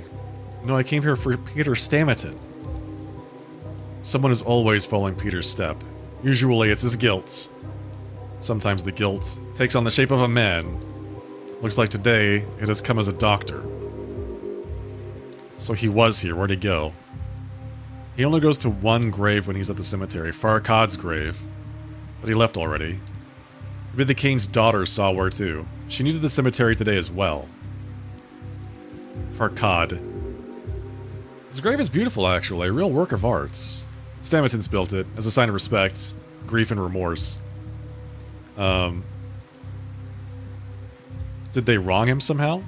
That I cannot speak of. Farquaad has forbidden it. No one can ask him now. No? Why? I remember him, and I speak to him, just like any other dead person. I just gently lay my cheek on the ground and I can hear voices from below. Normal, chill, okay. You better not tell things like that to strangers, girl. They might get ideas.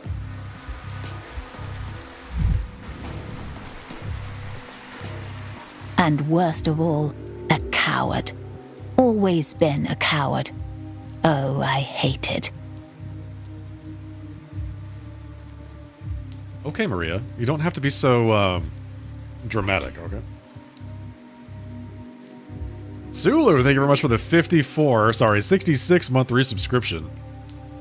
Welcome back, Sulu. Thank you for the 66 months at the big tier 2. Thank you for that. Appreciate it. Hope you're well.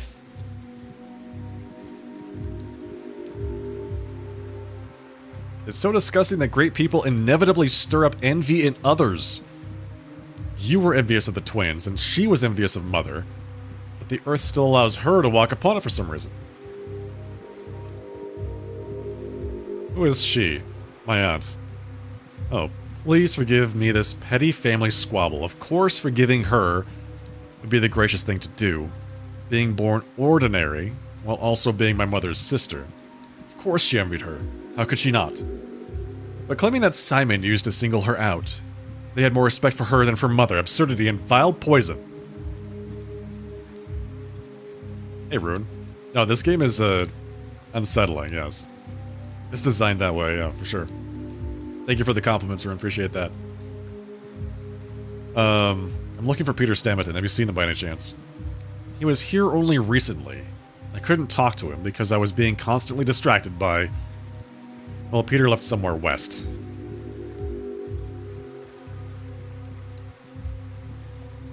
Okay. Can't shake the feeling I've come to see a postscriptum to some very intense dialogue. Towards the sunset.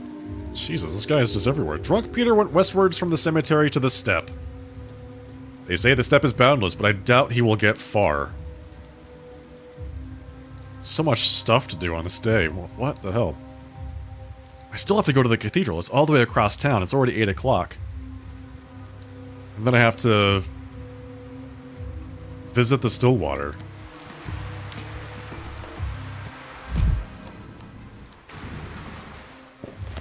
Okay, so he's at the Crowstone. Sulu, thank you very much for gifting a sub to Rune. Appreciate that. Thank you very much for the gifted sub, Sulu. Alright, let's go down here. Is this the last place? Is that him over there? With the cows? Herdsman. What are you doing wandering around here, Mshen? I'm gonna remember your face. If a single bull of mine goes missing, I'm holding you to answer. Looking for a friend of mine. Been told he went this way. Perhaps you've seen him. A skinny fellow, not very tall. You talking about Stammerton Akai? I've seen him alright. You're lying, though. He's a Barhani, which means he's no friend of yours. Let's just say he's an acquaintance. He's Stammerton Akai. The man's like a soxole tree, always alone in a field. He has no name, has it? So where did he go? Well, he sat by the crowstone over there. He dug under it. Then he came up to me and asked if I had bandages. I looked at him. It sliced his hand open on something. It was dripping blood. Blood all over the ground there, see? Did he say where he was going? He didn't have to say it. The flank is where he usually goes. When he leaves here. The flank. The part of town up north, right by the riverbank. A mate of mine lives over there. He sees Stammerton Akai there often. Thank you. Alright, so we went to the flank. Some more blood. Someone must be looking after the fire. Okay, well. So, Stammerton is way the hell up there. Good. It's gonna take me an hour to get there, probably.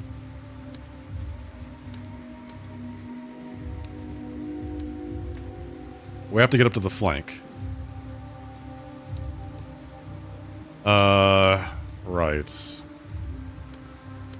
The flank, and then the theater. And then the cathedral, and then the Stillwater.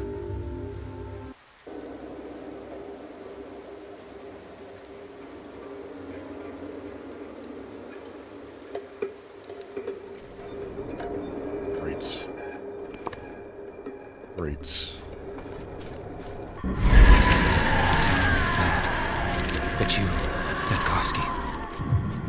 The hell was that? Dankoski, what are you doing, man?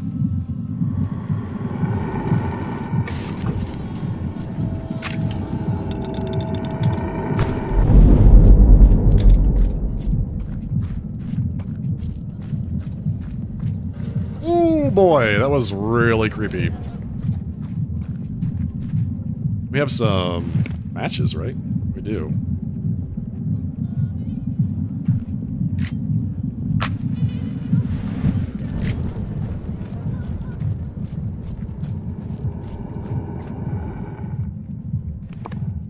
Oh, I'm going the wrong way.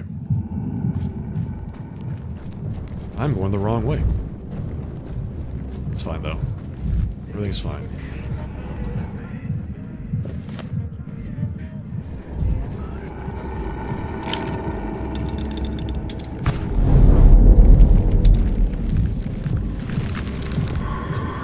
There's the Shabnak.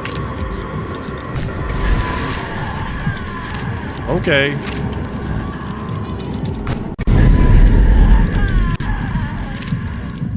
Okay. Very cool.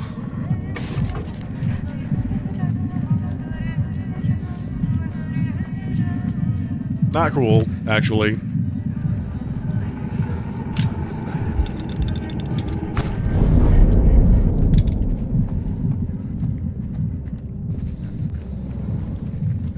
The thing just kind of like floats at you. I love it. Let's see. We're going to straight ahead, like right through this gateway here.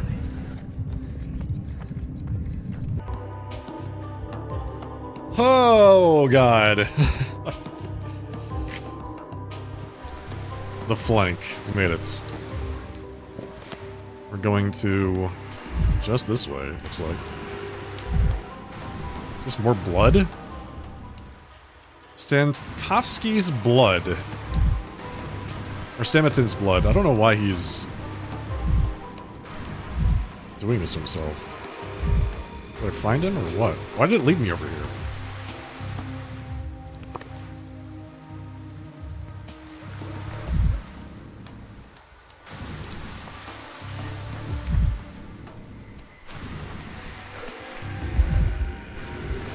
Am I supposed to follow his blood around? I think so.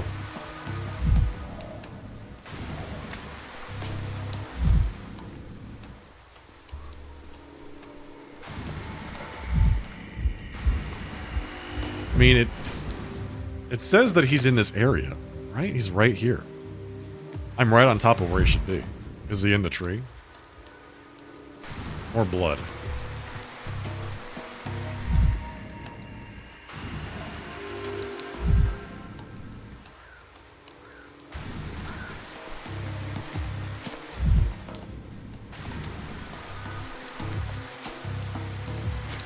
Okay, give me that loot, please. Thank you. It was quiet in Venetica.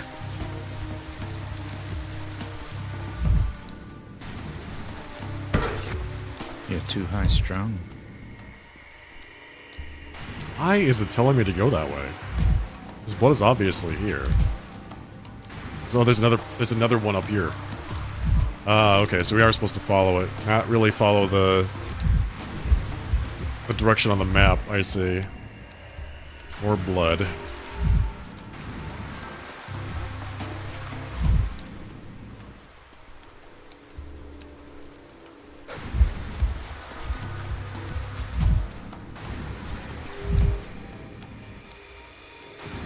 So did he come this way? I don't see any more blood drops.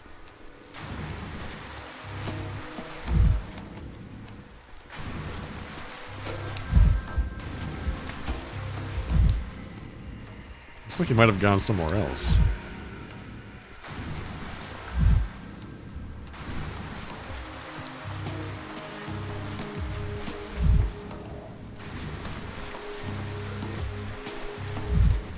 Did he come into this house here? Who's staring at me through the looking glass? Story saved. Well, at least it saved the game. That's nice.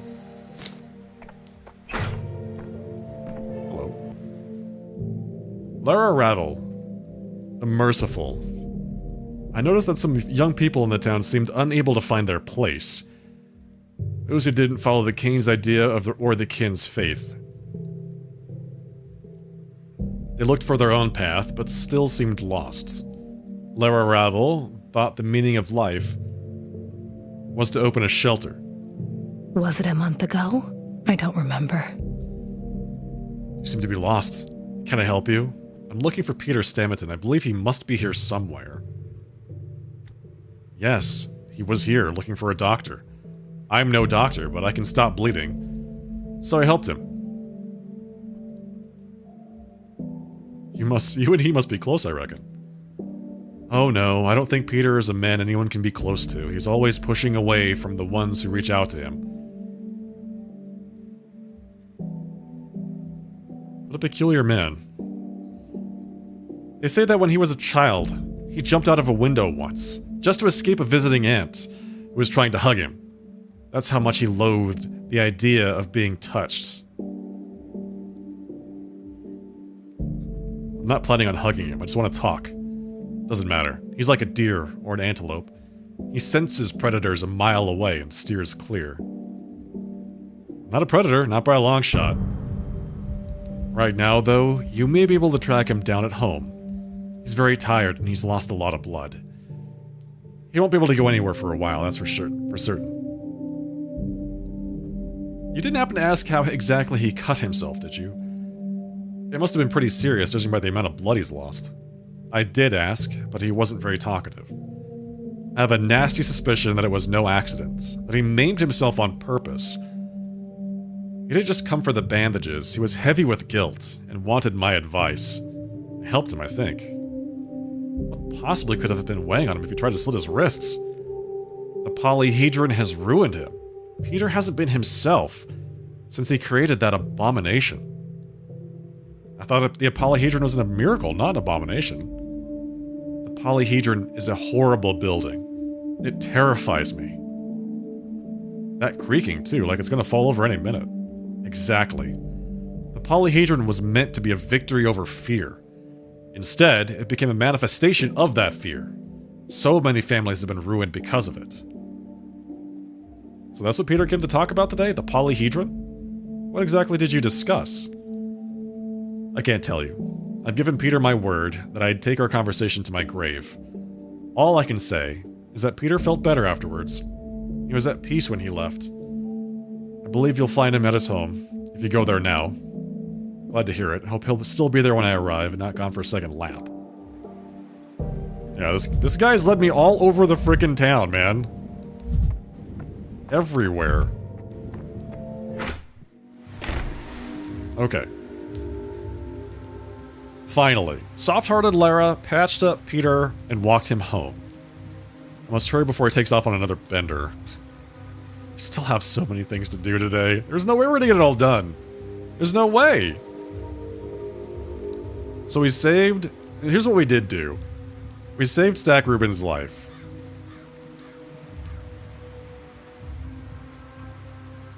We relieved Vlad Ilgimsky the Younger of command. We have not yet set up a hospital. That's the important thing. That's what we needed to do today, was set up a hospital. It was like the big thing, was do that.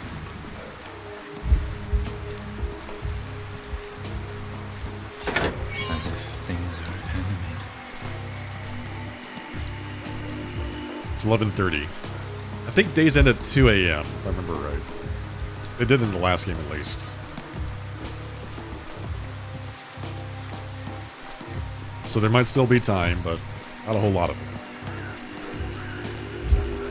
Let's try to get there. Let's see. So we want to go here. Which means going all the way through that place. Wait, no. Can we go here? And then here and then here? Will that work? I don't want to go all the way through a plagued district. I don't want to do that.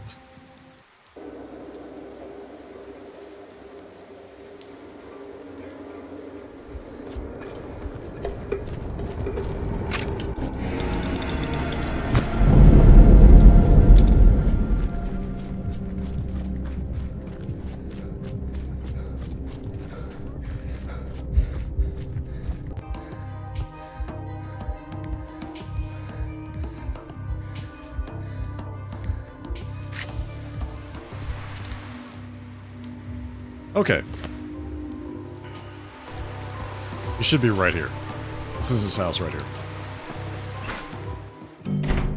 Oh my god, we found him.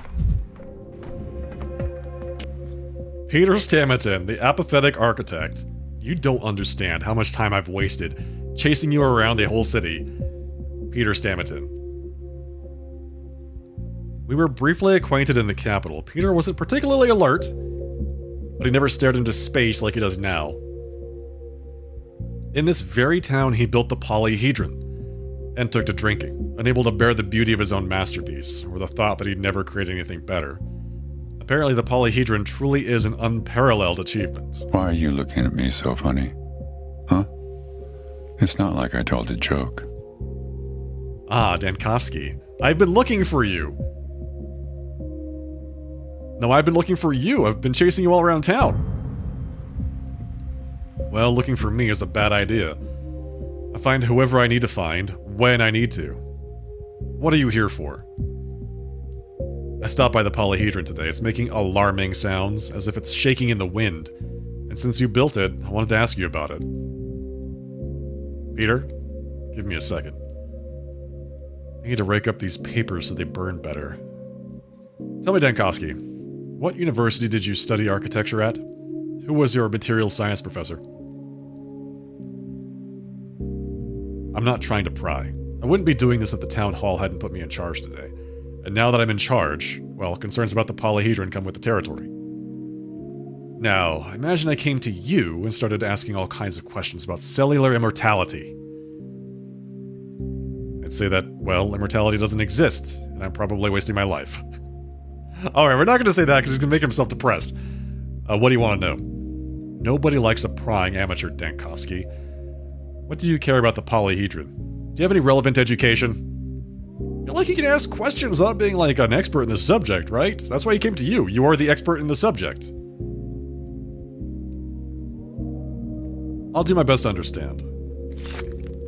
Nonsense. Even if I tried to explain its design to you, you wouldn't understand a damn thing I said. So what's the point of talking about it? Children live there. It could be dangerous. You think I don't know that? You think I didn't take that into account? Peter Stamerton erected an unstable and dangerous vertical absurdity on the town's outskirts and housed an entire crowd of kids in it, knowingly putting their lives in peril. That's what you think, huh? That's what you're implying? Okay. You misunderstand me. I just wanted to be sure. Should I show you the blueprints? Is that what you want? I want to be sure the children are safe. Are you sure now? Are you happy? Then you can go. Goodbye. No. Wait, suppose they weren't safe. Suppose you came to me, and I told you the polyhedron was the source of all the town's troubles. That it wasn't a miracle, but a monstrosity. That... what would you have done about it? Hopped on your rockinant and tilted at the polyhedron? Ridiculous. Looks like someone's in a bad mood today. You're damnably observant. What gave me away? Was it the slit wrist? The smell of alcohol, or the fire in the bathtub? I'm tired. This conversation is over. You can see yourself out. You'll find your way. I will, and I hope you find yours.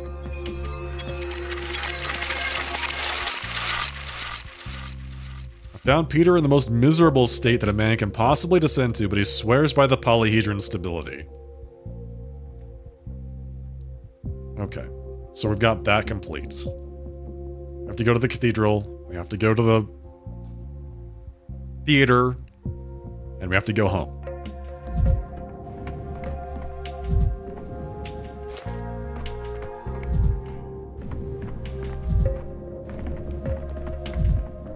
And we have to loot stuff. That's very important. How do I get out of here?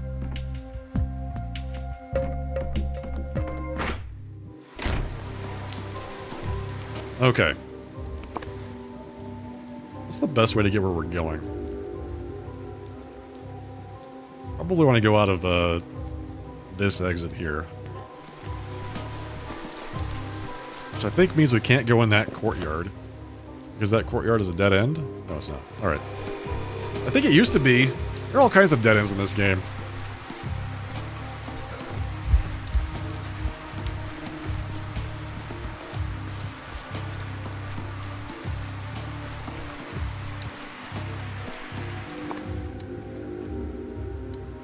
Alright. I want to go to the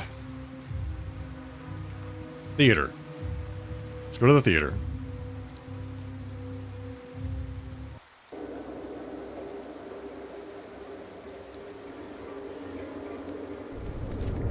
I feel like I've been through this one part of this area 6 times.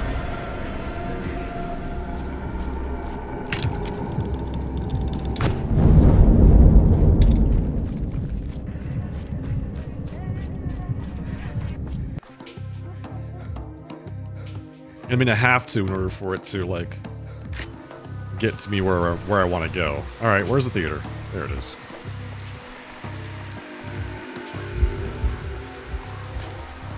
I don't think we're going to get all the stuff that we need to get done. We have 20 minutes. Well, hello.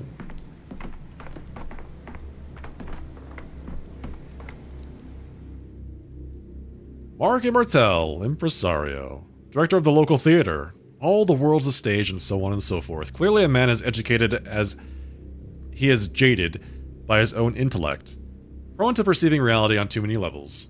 I don't think he said a single word to me in seriousness. I'd be curious to see what Simon looks like now. Wouldn't we all?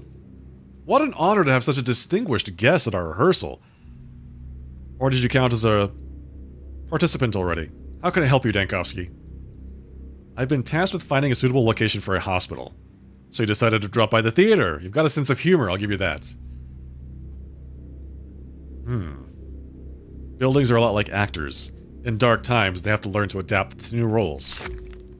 I suppose there is a kind of poetry in an opera house becoming an operating theater. Why on earth would I agree to this?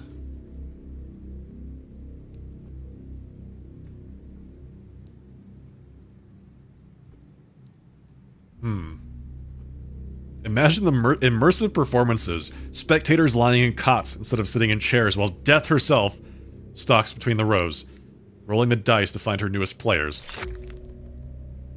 It sounds enticing. And it also betrays what an amateur you are.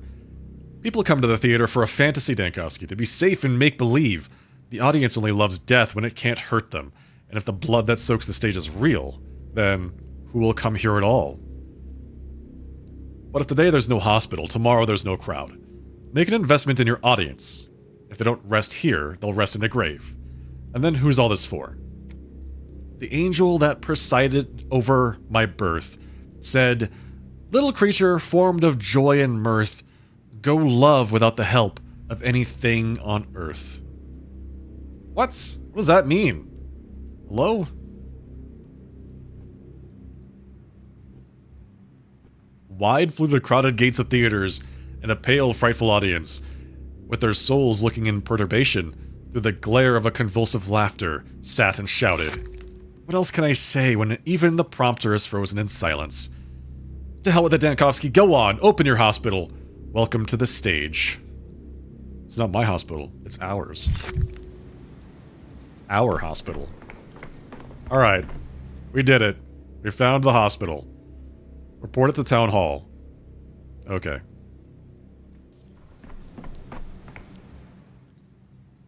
The executor. You! Have I heard it right? You've ordered the theater closed, leaving our troupe with nary a hope for sustenance? And the good people of this town bereft of our performances? If you have a more suitable place for a hospital in mind, I'm all ears. The cathedral, the termitary, even the polyhedron. Are there not enough spacious buildings in the town for you, and yet you chose to come to the theater instead? I've already visited several places, the theater being the most suitable among them. Where once there were spectators, there will now be patients. Mockery! How low! I bare my soul to him and he mocks me! Calm down, no one's mocking you, I'm just curious. Why are you wearing a bird costume?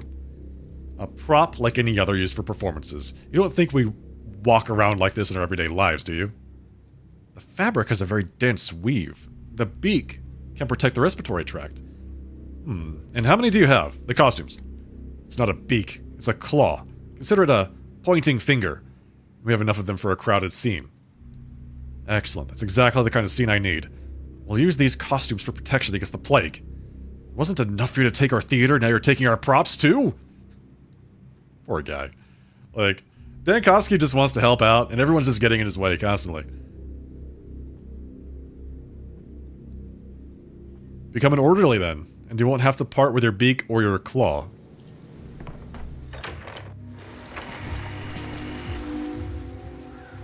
Report to Town Hall.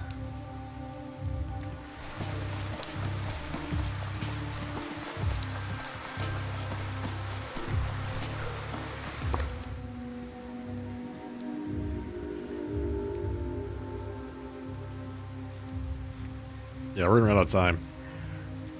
I don't know how long the days go, but I can't imagine it's much past 2 a.m.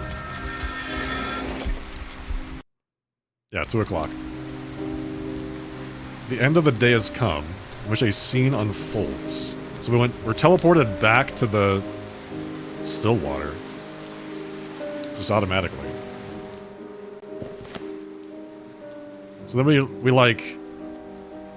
get a summary of the things that we didn't achieve today? Or something? I don't know.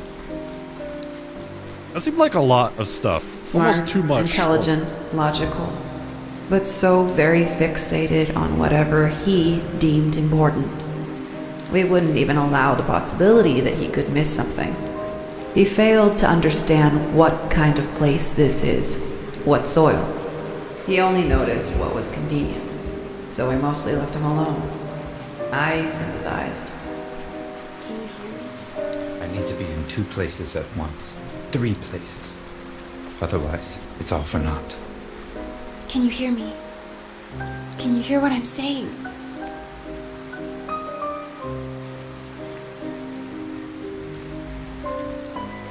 This guy's lost it, man.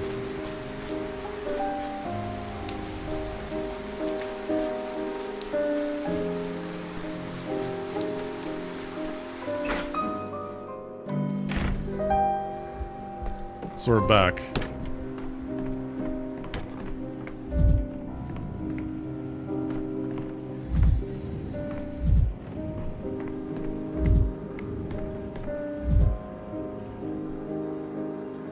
I need to make sure Ruben is no longer in danger and if necessary threaten him myself.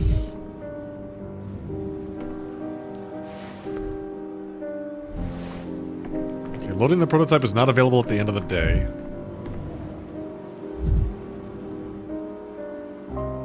There's probably a bottle of Turanian brandy inside.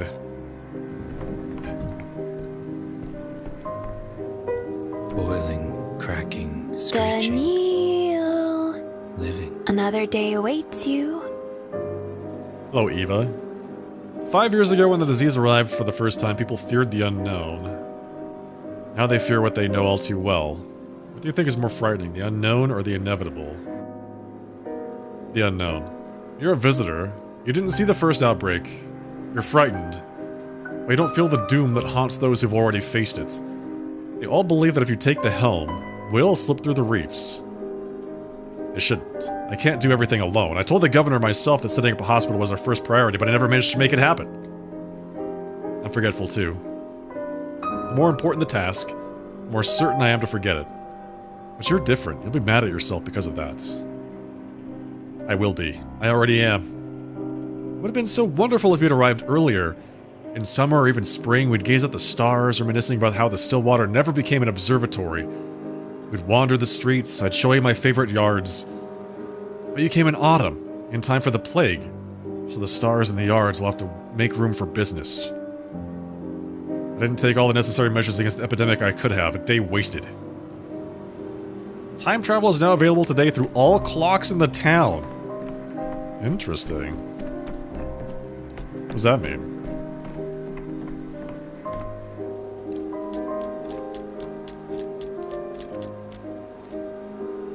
So can I like just go back to the beginning of this day? And then... That's that. I can't go to day 2, by the way. I can go to day 1. Wow, okay. So if I just selected day 3 again. So what does that do for me?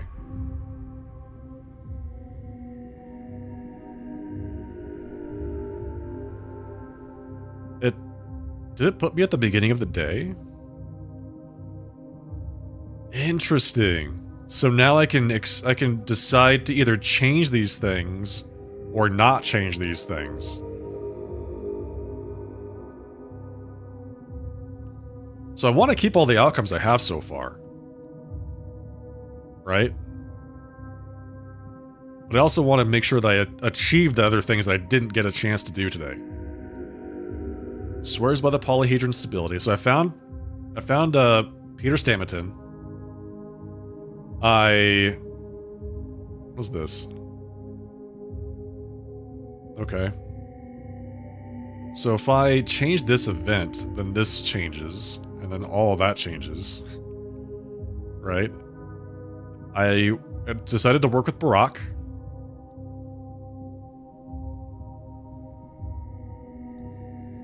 So if I just say start day, does that mean I have to redo all that, or does it all stay? I wonder. Day 3. It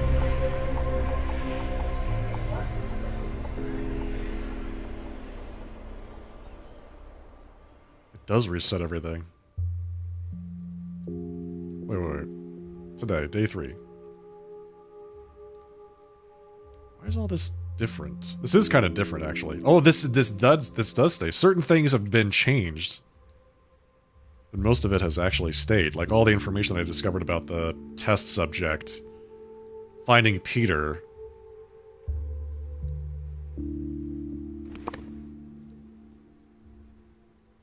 But I still need to get to Ruben before his killers do. That's an interesting thing that's kind of stayed. I still have to talk to Vlad. I still have to go to the cathedral. And I still have to report back to the town hall that I've decided where to set up the hospital.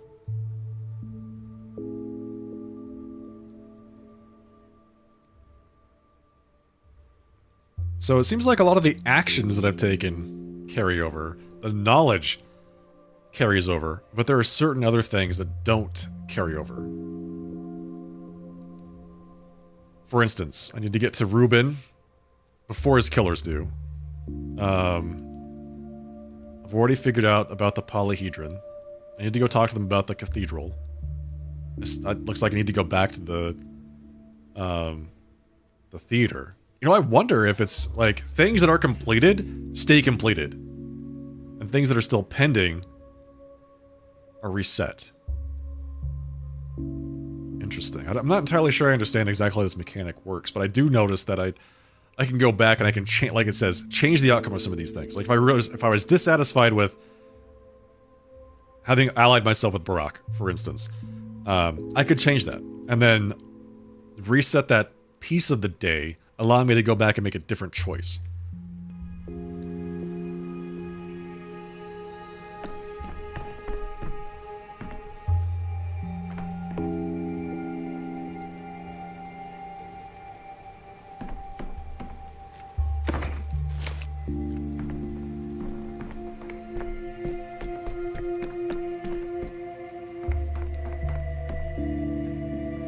There's the worm. Interesting, he's already here, which means I've already had that conversation with him. Pharmacies are closed and supplies are running out, but with my equipment I'll be able to create almost anything I need.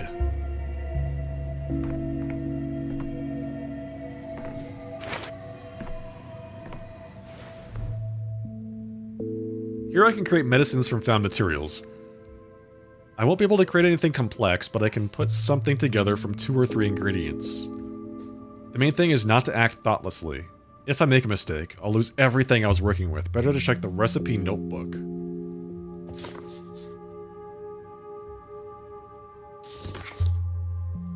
Water, something and something. Got it. Okay. So it's like water seems to be the common ingredient for most everything. I don't have any of the materials I need to make anything useful. Trade. This stuff. What is this? Ox bile. Oh, got it. So he does, okay, he does give me this stuff. Got it. That's good. So is my prototype loaded or not? How do I check? How do I check to see if the prototype is actually, like, got stuff in it? Charges. 7 of 20. Okay, so I do need material. Is it ox blood? I don't want all 3. How do I add just 1? I don't want all 3 of these. Maybe I just take them? 20? There's no way I'm going to be able to afford that. 4? 5?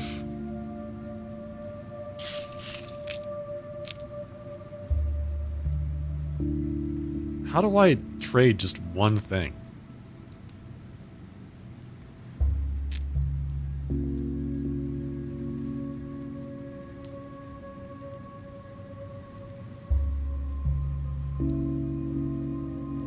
Menu. Splits. Ah, there we go. It's like, there's gotta be a way. There has to be a way.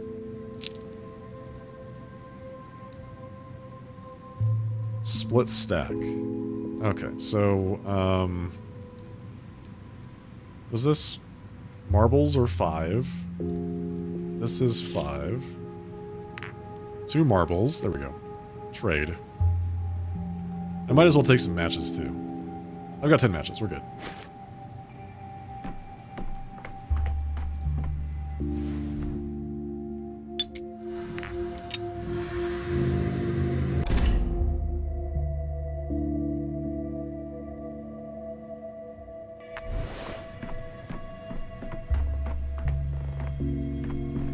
Okay, prototype loaded. Here's Eva. I can't talk to her.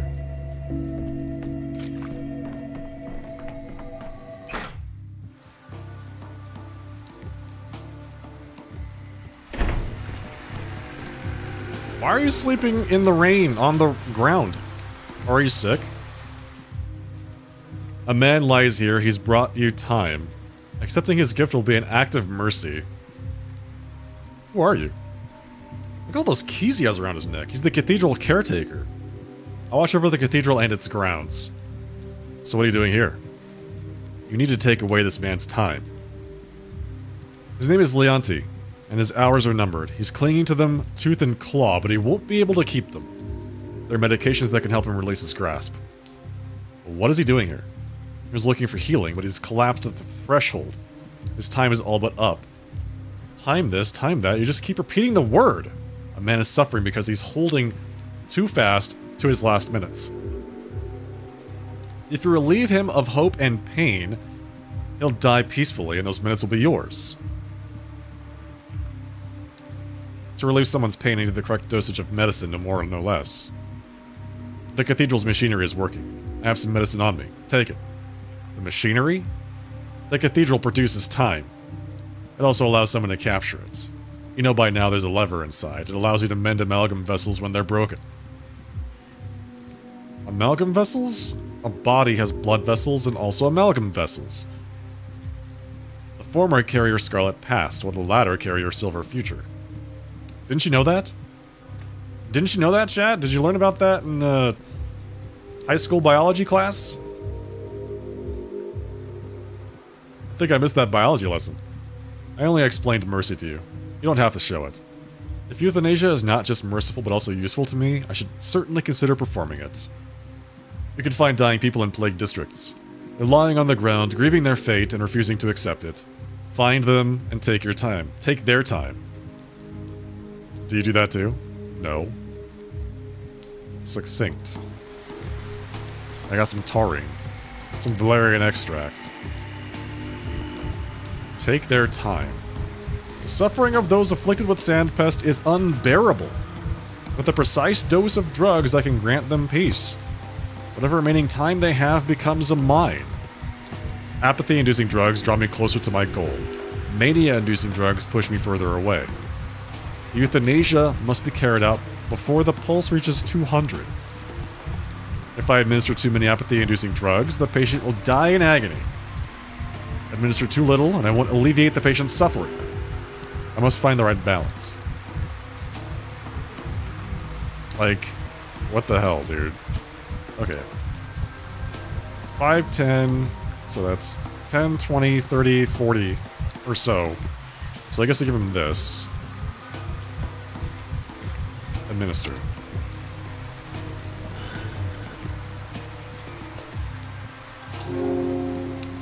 Oh, okay. Patient's passage away was swift and painless. A heavy dose of morphine. Got 50 amalgam. Raise the yellow flag. The yellow flag doesn't stand for quarantine, you dumb. It's the other way around. It's you who stands for quarantine. The yellow flag means hang all borders.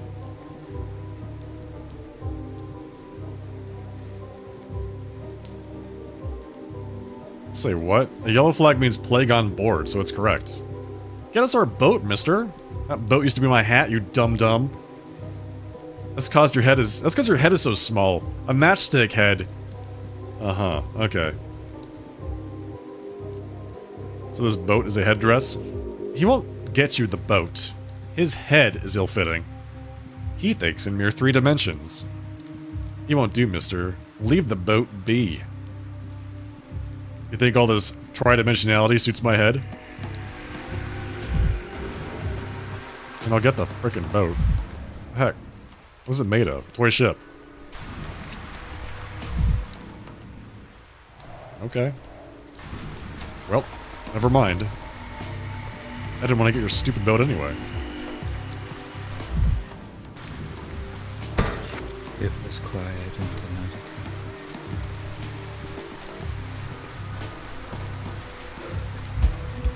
Feels like it's always raining in this city.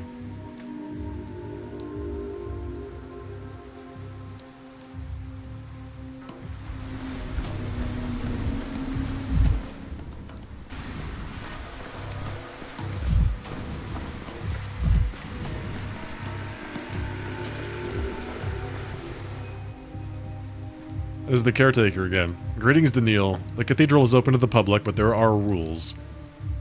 3 rules to be exact, and they're easy to remember. Sing no borrowed song, carry no earth, waste no time. I've been sent from the town hall. I need to inspect the cathedral regarding the operation of a hospital. I know. You're already breaking the 3rd rule. You're wasting time. Mind you clean your shoes before entering, or you'll break the 2nd rule as well. Jesus. It's a little bit strict. What do you mean by sing no borrowed song? In the cathedral, singing a song that you do not compose is forbidden. It interferes with the process of time production.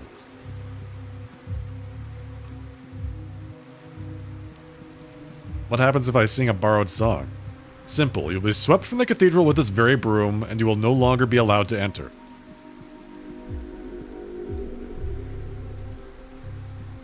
What about the earth? Why is carrying earth into the cathedral forbidden? The cathedral is an unearthly place. Therefore, no earth should penetrate it. See that broom? What do you think I need it for? I sweep all day, clearing out earth and singers of borrowed songs, along with those who waste time. How are people wasting time? Suppose you know what time is. The cathedral produces it. It should be used wisely and with caution. What is it that you don't understand? What do you mean the cathedral produces time? How does it produce it? Why don't you come inside? Give the lever a good tug. See for yourself. I thought a cathedral was just a large church, a house for prayer, not a time-producing factory. Praying in the cathedral is strictly forbidden. Oh. Prayer is essentially a borrowed song. Remember the first rule? No borrowed songs. Okay. Sounds good. Let's just check it out ourselves. Give the lever a good tug, he said. Oh. Okay.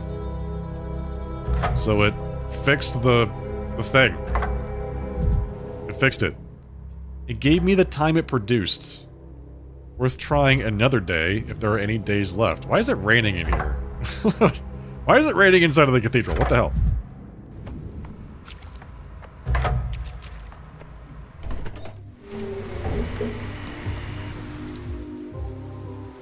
Would you care for some water? Most people are parched after a visit to the cathedral. What was that? visited the cathedral, and the cathedral visited you. Drink some water. You'll feel better. My throat is dry. You're right about that. Why didn't you tell me what I was walking into? You should warn people. I could have had a heart attack. And spoil everything. Never. The visitor needs to experience it on their own. Those are the rules. You didn't sing any borrowed songs inside, I hope. No, I didn't. Not that I've had much chance to.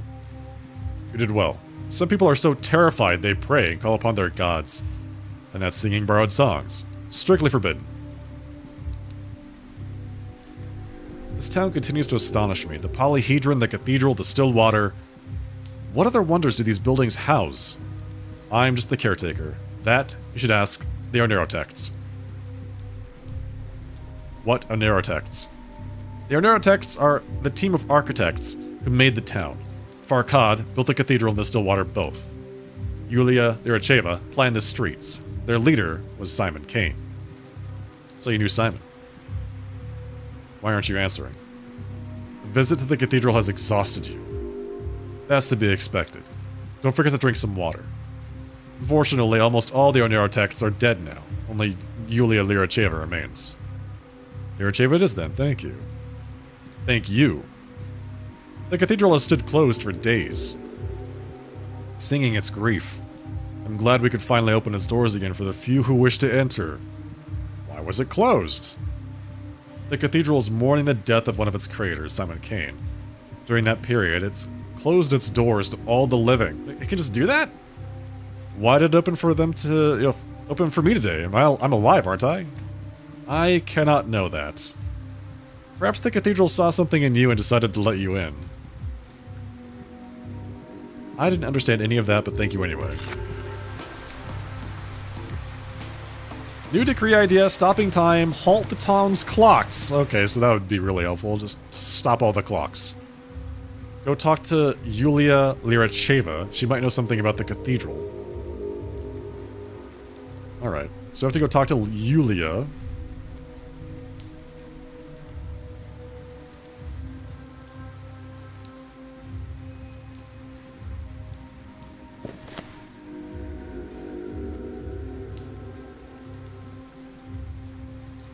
Have I not already figured out... Oh. I haven't figured out where to put the hospital yet. I haven't. So there's Yulia. Let's go to the... theater and redecide to put the hospital there. I suppose.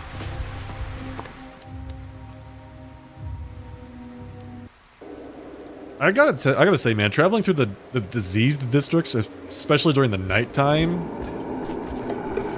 very, nerve-wracking.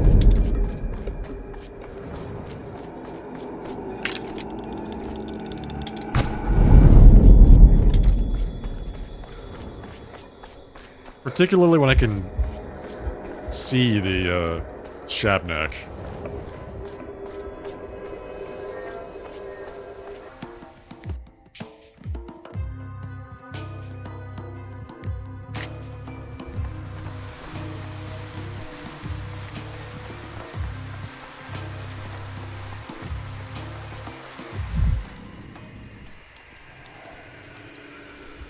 Director M. Immortel, the Predator.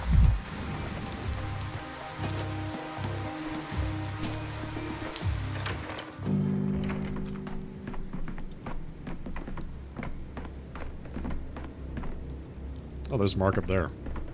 I have a stunt double prepared for you, if need be. Two doubles.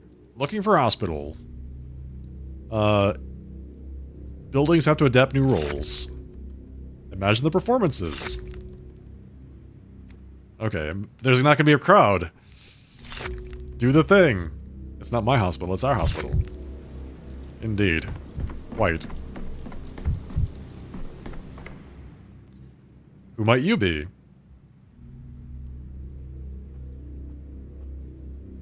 Until we find a more substantial path to immortality, people need your alternative. But they also need a hospital. Okay, we chose the theater.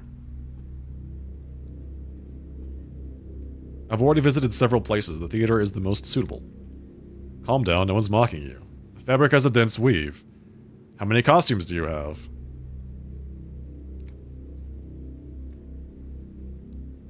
Pretend it's another pantomime. The despot doctor steals the props from the poor players. You're an actor, aren't you? So act. That's so mean. Sewing protective clothing from scratch takes time we don't have. We must make do with what's already in town.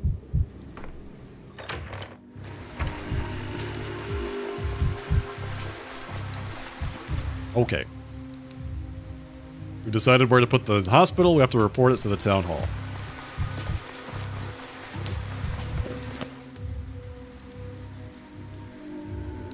Gigole, and thank you very much for the raid. Welcome, raiders. Hail and well met. Folks, how are you today?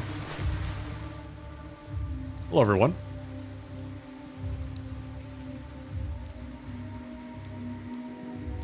For those of you that are new here, hello and welcome. I am the Sharply Dressed Man. We're playing some Misery Simulator / Pathologic 3.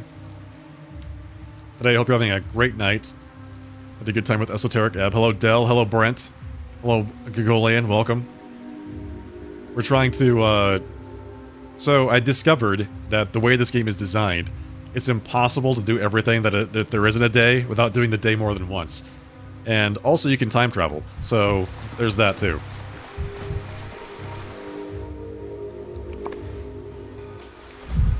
It's not all bad. It's not all bad. Time traveling is pretty fun.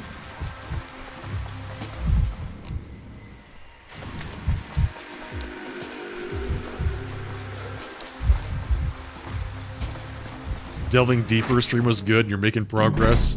Fantastic, good to hear.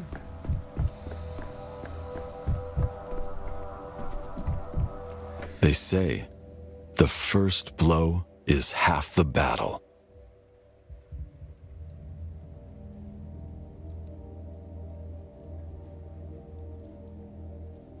Oh, it's just you. What's the point? Plans like shadows fade away with the setting sun.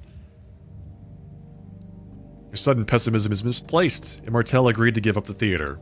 The theater? I was rather hoping for a fortress, but perhaps the tragedy of our demise fits a bigger stage instead.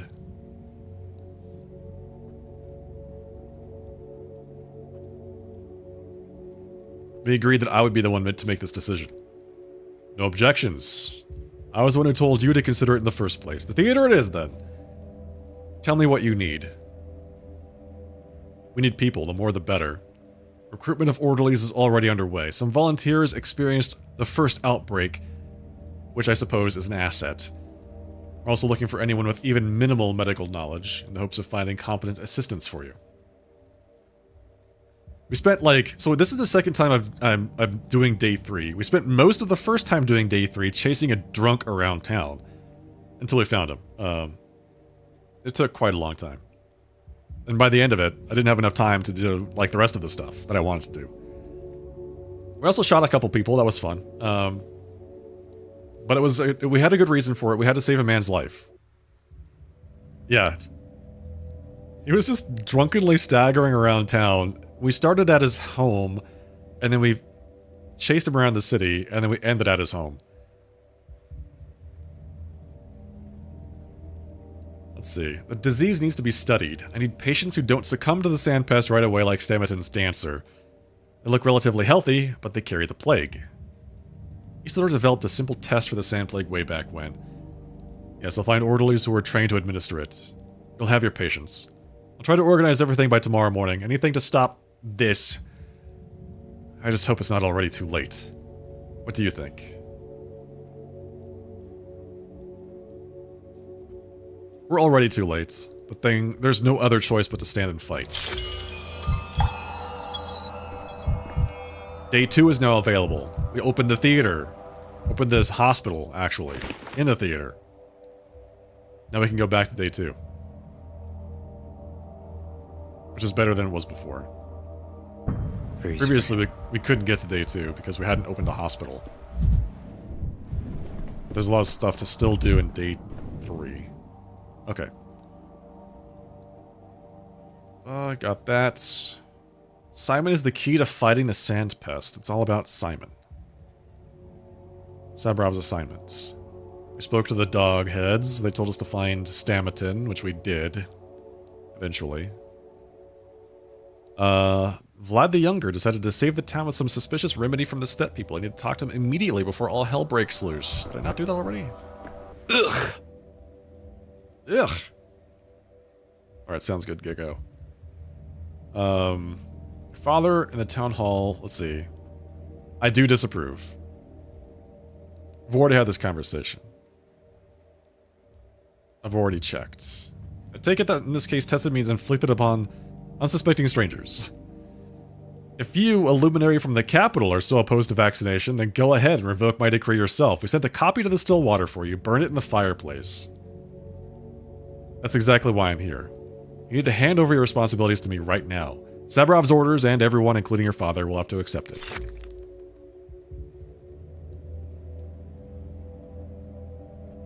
Okay, we'll see. I'll head there immediately. Thank you.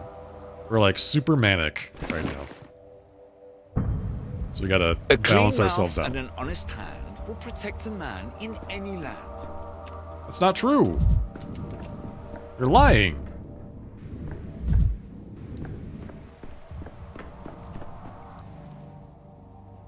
Okay, so we've dealt with Vlad the Younger. So now we still need to go... We need to go back to the Stillwater and formally take power. We have to go save Stack Reuben. Because we apparently didn't do that on the first day. First time through this. And visit Yulia. Which is funny because I feel like we passed by Yulia's house many, many times. The first time we did this day. I think we went past the... What is it called? The Tremel? Several times.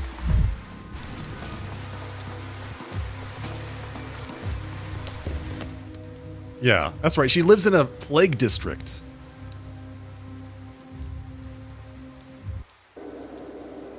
She'd better not die. Yeah, her house is right there. Walk right past it. Oh, hello. Why do you insist on snooping around here? Didn't I make it clear you'd be devoured? Studying the disease is my mission. I cannot do that by hiding from it.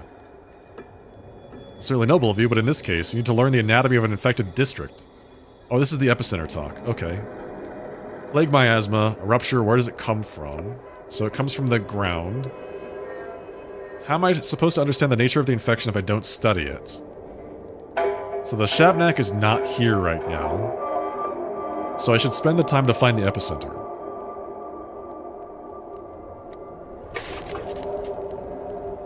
Focus of infection. The louder the sound, the closer I am.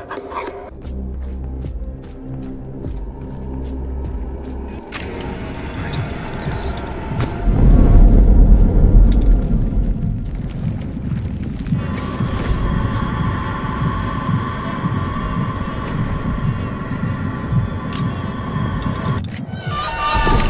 Dude!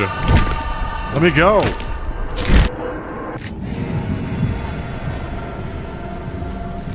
Wait a minute. Clara told me that thing wasn't here.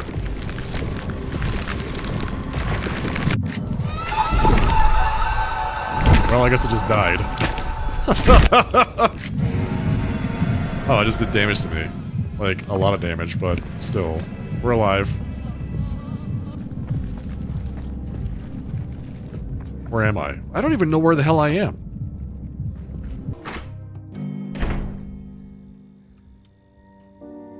What, Brent, you didn't like that? That's the Shabnak. That's the bone golem that's been chasing me around everywhere. I thought you'd love that. This place is a mess. You live this way? My chest feels stuffed with cotton. Do you have a cigarette by chance? What happened here? Was your house searched or robbed? My life's work has been taken from me.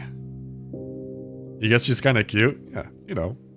She has a little bit of a appeal to her, I suppose. For those that are undead inclined. My life's work was taken from me. Does that count as a robbery? Wow, sorry. That sounded a lot less pretentious in my head.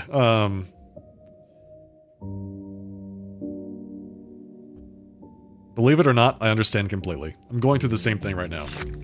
Are you? Yes. While I'm stuck here, back in the capital, they're dismantling my research, and all I can do is watch from a distance. You speak of it so calmly, but if I were you, I'd be trudging along the railway track by now. I'm a doctor. I took an oath. Without me, this town will perish. Impressive self-importance. What brings you here to me? I've been to the cathedral, and I was told you're the one to talk to about what I saw there. The cathedral. You know, that's exactly what I thought you'd say. Why are you smiling? I was picturing what you might have seen. It would explain why you look so disheveled. What do you think I saw there? The impossible. You saw the impossible. And the caretaker, the man with the fish eyes. Uncanny eyes, now that you mention it. Uncanny rules. Don't sing borrowed songs, no wasting time, and so on and so forth. Nobody knows where he came from, which I find curious. Farkad said the cathedral itself created its caretaker. It sculpted him out of light and time. He's a kind of interpreter between the cathedral's language and ours. When you speak to the caretaker, you are speaking to the cathedral itself. You're not being serious. You should have met Farkad. He was like that. You could never tell if he was joking or not. When he and Simon conceived of the idea, he said he was going to create a space that produced time. We thought it was some kind of cryptic play on words, and yet here we are with a time-producing cathedral. Do you really believe it produces it? Of course not. I mean, not literally. Though in a certain sense, every structure produces time. Have you been to the cathedral yourself? Have you actually set foot inside of it?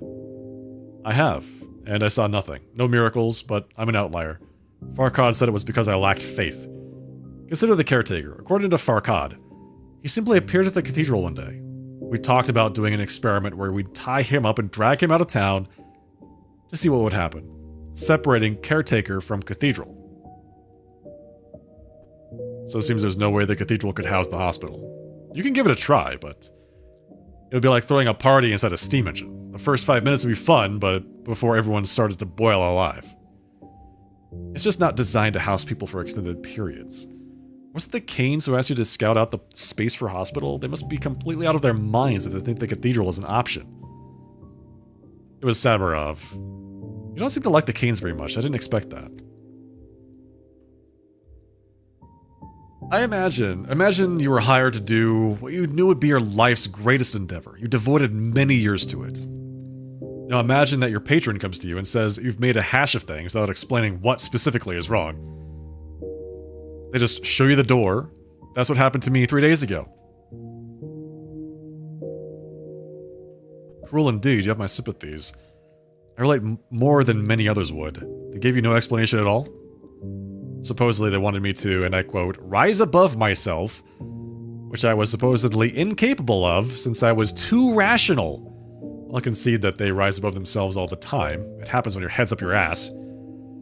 Now they're demanding I leave. I don't want to. This is my town. I'm one of its creators.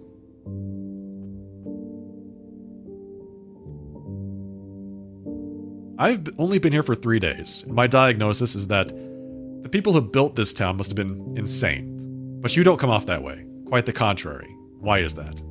Well, I suppose you and I have different definitions of insanity. What has our town done to get on your bad side?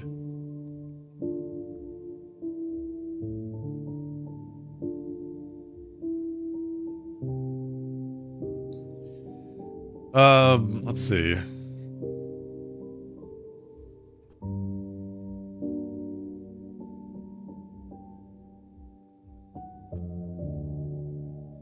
Take my word for it that I ought to be in the capital instead of here. Perhaps we could help each other out. Every one of our problems circles back to the Kane family. I think you're exaggerating their power and influence. No. In fact, I'm understating it. But they can be outsmarted. I know things that they don't. For instance, I know a train driver, an Odong, who goes by the name Boulder. With him, you have a chance of getting out of town. Do I understand correctly that we're making a deal here? You do, and I've already held up my end, which puts you in an awkward position. Shrewd. You really are a mathematician. Where can I find this Boulder fellow you mentioned? He lives in the Odong village. They call him Boulder for a reason. Someone his size is hard to miss. You're clever enough to convince him to help you, and then you can help me. Right now, no one would dare go against your wishes. Put in a good word for me with the Canes. Convince them not to banish me. I'm afraid I don't have that kind of power. Why would Georgie or Victor listen to me? I overheard the Canes talking about the imminent arrival of a renowned doctor from the capital. Your arrival is one of Simon's designs. Part of the equation he was always working on but never solved. Or did he? Now they're putting their hopes for his return in you. Here and now, you can do anything.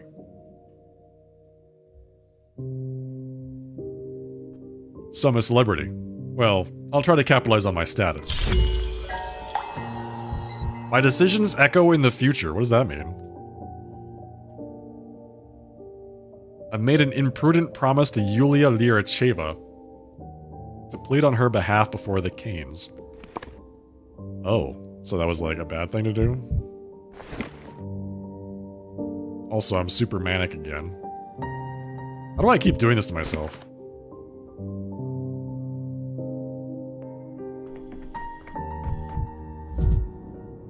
Does anybody think, like, things in the house to loot, I wonder? Nope.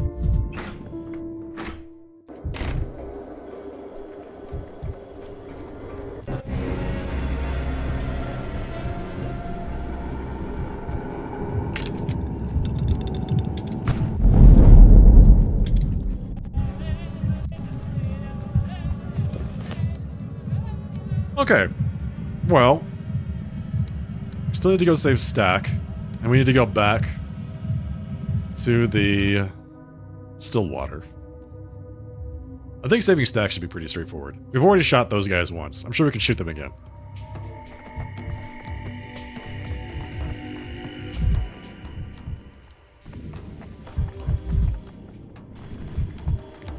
Hello, children. Trade. I need some depressants. I need to get depressed, quickly. Herbal mixture recipe. Bromide recipe. Let's see if I can come up with 18 currency. Got some marbles, those are expensive. Trade. There's a bullet.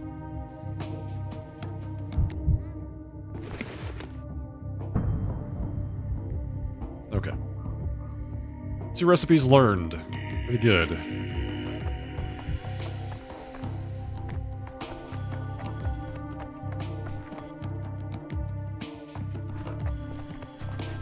Alright, well let's go talk to the Canes and see if I can actually, like, convince them to not kick out Yulia. Who the hell knows if they're gonna agree to that? I'm guessing the answer to that is no.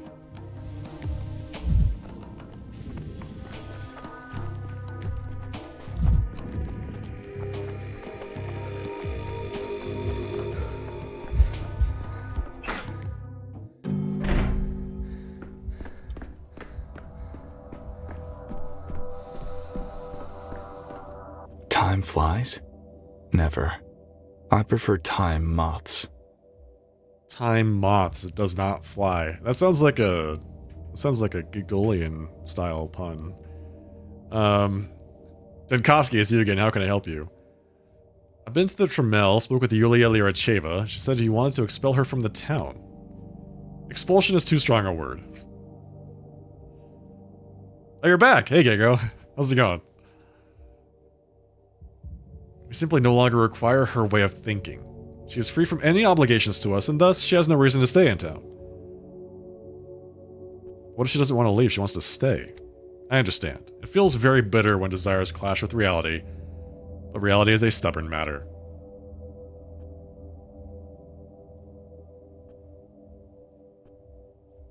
Interesting.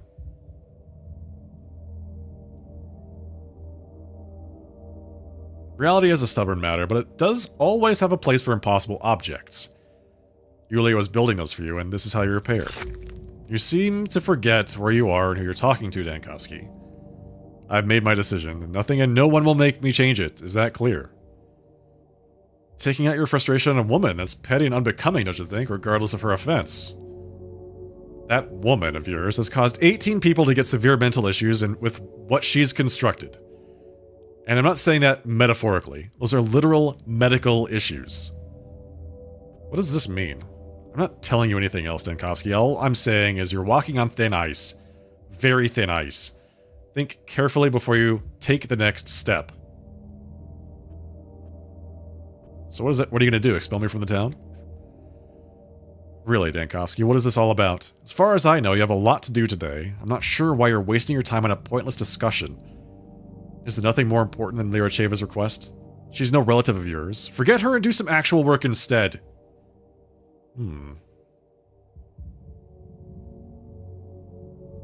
Seems the discussion is indeed pointless. That's queer. Yulia told me you were the most sensible of the Canes. You! She must have been mistaken then. So, cannot save Yulia. I've made an imprudent promise. I mean, I've already talked to them. I can't do anything else about this. I can't talk to them anymore. So like, keep talking with them until you can make them change their minds. Oh, hello. I'd leave this place. But I myself had laid the roads of this town such that I'll curve back to their origin. I wanted to ask you if you managed to speak with the Canes, but I can see from your face that you did. I tried to find out what the grievance against you was, but to no avail. Well, he did say that she gave 18 people mental disorders. That's why they want to get rid of her. How unfortunate. I don't know what I was hoping for. I thought that if they appointed you the head of the plague response, they'd at least listen to you, but apparently not. This sounds terrible, but I'm almost glad the town is closed off. It gives me a time to say goodbye to it. As for you, I wish you luck with your escape. Victor said you pulled some sort of trick. Because of that, 18 people lost their minds. What did he mean by that? I don't know. This is the first time I'm hearing of it. He was on edge and seemed to let something slip. When I pressed him, he bristled and refused to say more. I'll be honest, I had a better opinion of him. Victor seemed like the reasonable Cain, the only truly sane one among them, and now he's just making up facts about me. It's such a sad sight. Yes. Something doesn't add up. Victor really does come across as an extremely pragmatic man, but when I mentioned you, his expression changed completely. No forgiveness without repentance. I'd open up something else here.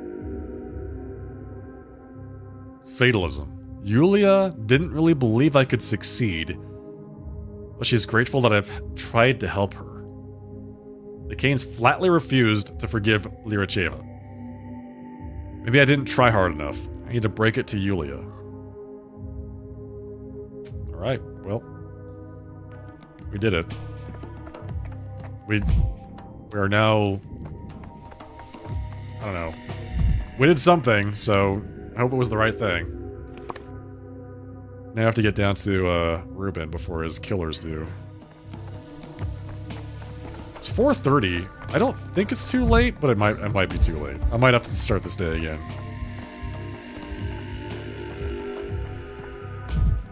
Oh, I can talk to this guy. That's it. I won't let this go. I'm going to complain. What are you so upset about? Look around you. They tell me there's a hospital in the theater. I limp over there and say, my leg hurts, help me. And you know what they did? They kicked me out. So they don't deal with that kind of thing. What kind of hospital is that?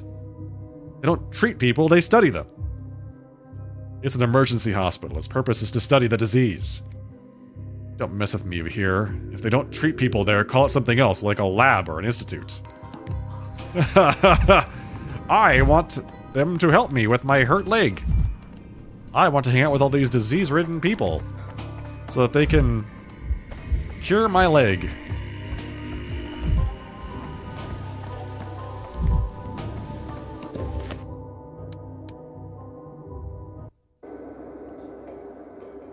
Who's ready to walk through a disease-ridden part of town? These are always super fun. Something is unraveling.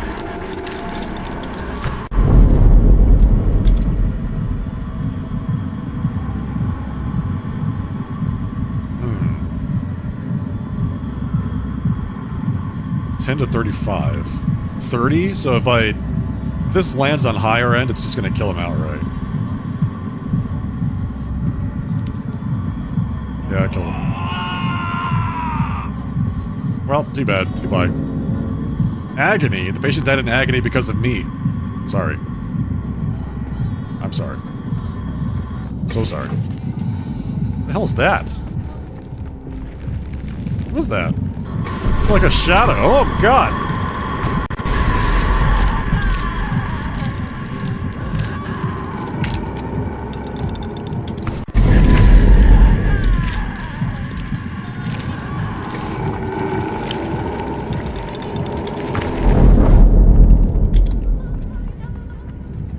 Gotta say, they really made the plague districts pretty frickin' scary.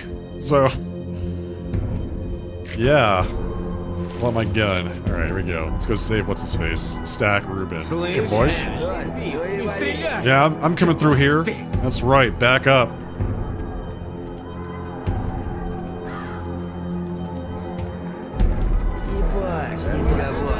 Back up. Back up. Watch yourselves. I've killed 2 people already. You're not gonna mess with me.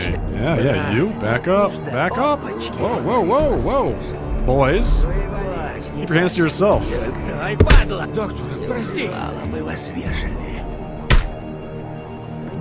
told you, back up. I will frickin' kill you. I will. I'll do it.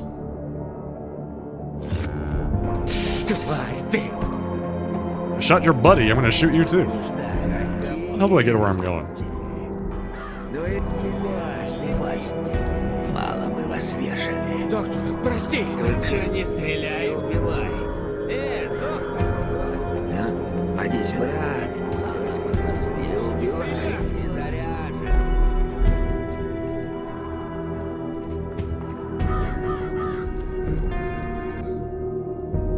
Boy, old hand. What you doing here? Looking for someone? They didn't even talk to me last time. They didn't even talk to me last time. I just had to shoot him. Looking for Ruben. Maybe you've seen him. Sure have. He's hiding in the dirty kennel of his behind that door. So we're staking him out, just sitting here. What's your intent? We can't tell. You stole Simon's body and he must pay. God damn it, Arsony. Must you be such a dumbass? It was just a minute ago I asked you to keep quiet about that. Sorry, I forgot. Yeah, you sure did. Fine. You might have heard that, Dankovsky. Old man Simon's body went missing. We've been told to find the man who stole it, so we found him. So you think Ruben was the one who snatched Simon's body? Why would he do that? Do a bit of thinking. Somebody took the body and the very next day there's rumors that Isidore's assistant is hiding in one of the warehouses. A coincidence? Why would he hide if he's clean? Rumors are just rumors. I heard that this morning, you two each got a bullet through your head. Right here. While you were waiting for Ruben at this door. Reckon it's true. It's a little bull. We're alive. Of course we're alive, you dumbass. He's just trying to intimidate us. When did you become so bold, huh, Doc? Well, fellows, I'm both tired of talking to you and short on time. You have 5 seconds to get the hell out of here peacefully. I'll start counting. 5, 4.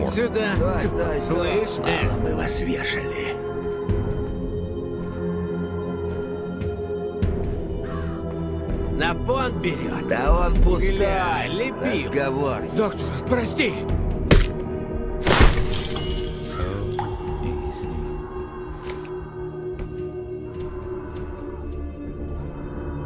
That's what I thought.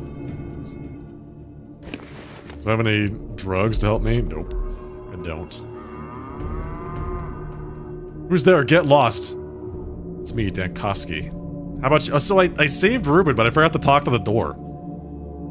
How about you open up? It's not very convenient talking to a door. No, don't even bother. I'm busy, and besides, there's smoke and fumes in here. It's impossible to stay. Just don't. I really need to talk. It's a matter of life and death. Literally. Dankovsky, I told you. No, I won't let you in. Not today. Come back another day. What on earth is going on in there? None of your business. Don't pry, please. I have a revolver. Ruben, you're lucky it's me. Your hideout was actually under siege by bandits. And what happened to them? I dealt with it. The threat is gone. For barricading yourself from bandits, you can relax and let me in. You're no better than them. Just another Kane lackey. If you only got here the day before yesterday. Ruben, I killed them. So what? Those who believe in the Kane's ideas slaughter each other at every turn. They sacrifice each other in the name of utopia. This lofty cannibalism makes me sick. An unexpected take on the Kanes. Maybe you'll let me in and tell me more. I told you I have a revolver. Come back tomorrow or better yet the day after. And I won't have to point it at you. Tomorrow or the day after, you'll have a lot of explaining to do. Bleak gratitude.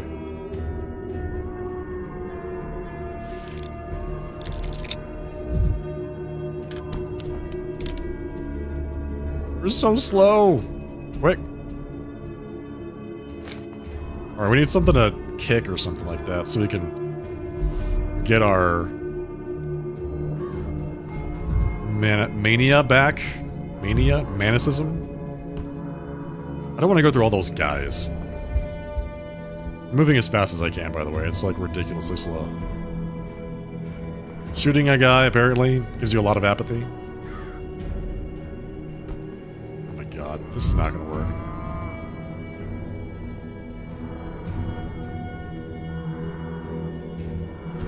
Can I actually get through that crowd of people? I don't know if I can.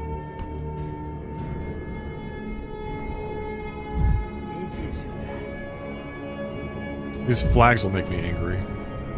Стоять! Yo! Whoa! Oh, well, apparently I shot him without figuring out. Grab a hold of yourself. Already grabbed a hold of something. My gun. What should I be contemplating? Silence of Fanatic. Alright, I've killed herself again. God damn it. There is no death. So much for living. Suicide again. Okay, so when you die, it actually gives you the chance to like reload a save. So you don't just start again. You have to pick a place, pick a point, and then start from there. So let's see. Last place I was the backbone, apparently. Which is weird, because I feel like I should be closer to the warehouse? It didn't save the game when I went through the guts. Interesting. Okay, well, here we are. Have to go through all that again. Which is fine. It's fine. Everything's fine.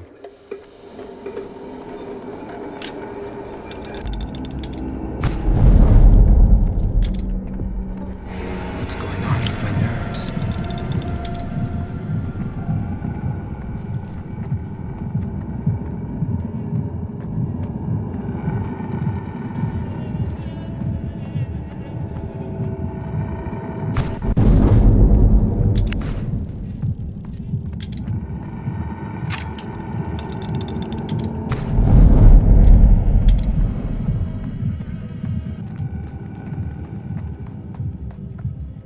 Hey, no Shabnak this time. No, we don't get to see the Bone Waifu. No! Bone Waifu is gone. She is gone, okay? She's not around. Не бойся, не бойся. Сволота! Только не убивай. Не убивай. Не бойся. Не так, только... Брат, не убивай. Не заря. Не убивай. Стой.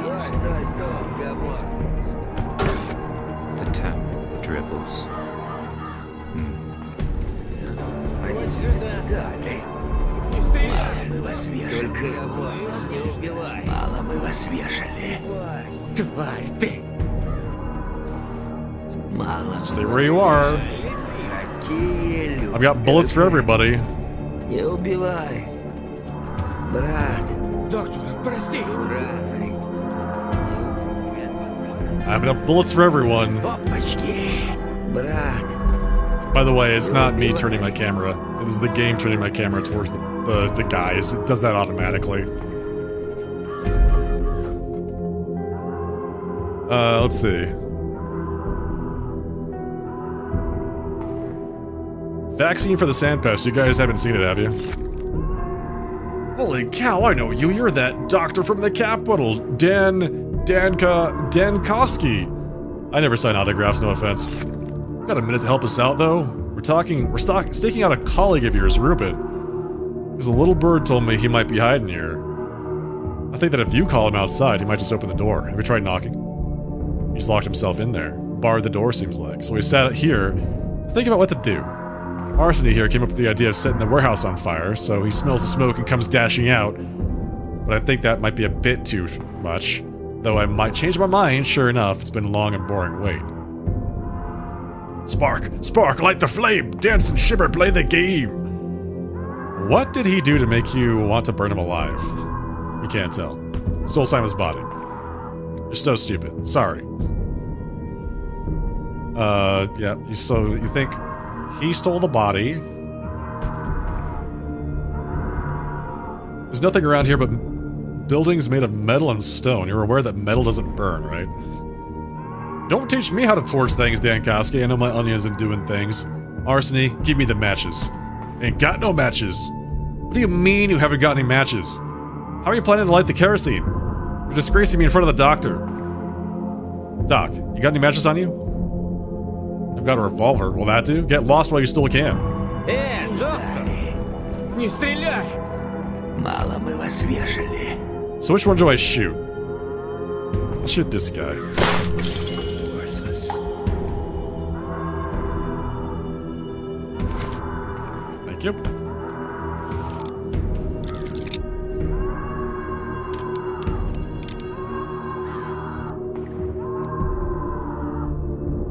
Okay. Need to talk. What on earth is going on in there? You were sieged by bandits. I killed them. I killed them. I'm expected to take on Canes. I'll talk to you tomorrow. Bleak gratitude. Need to make sure Ruben is no longer in danger and if necessary threaten him myself. Ruben begs for a day or two and flatly refuses to talk. And I could have just let those gentlemen get to him.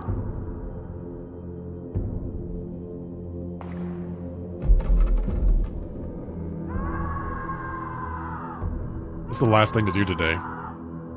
We've opened up the hospital. We just have to go home and take control of the city's edicts. Is that a man screaming or a bird? Honestly, I don't know, man. It could be both. Either one. Sounds like a man, honestly. Misophonia, Dankowski. Только не убивай.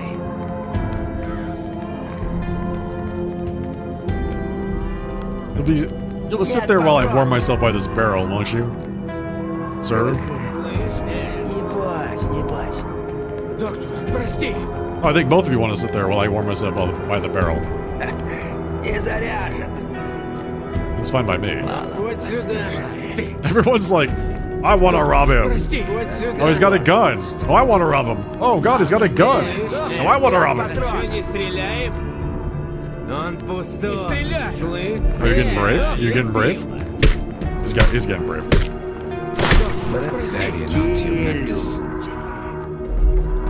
Okay, bye, gentlemen. Gotta get out of here. Стой, стой, стой. Только не убивай. Слышь?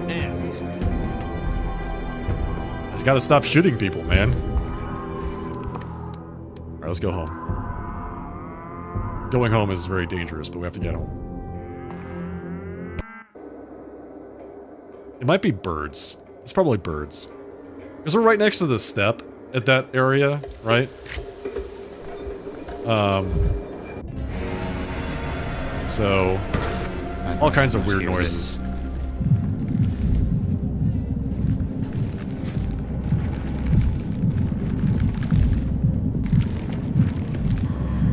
What's that sound?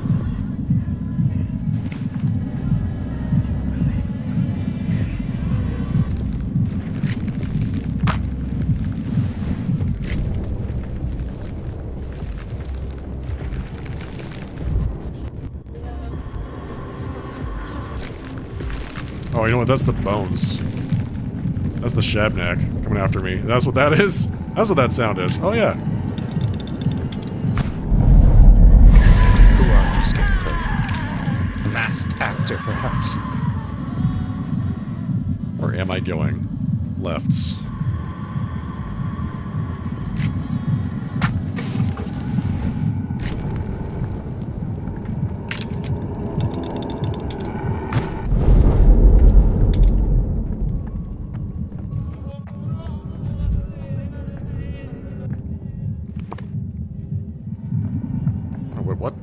What the hell?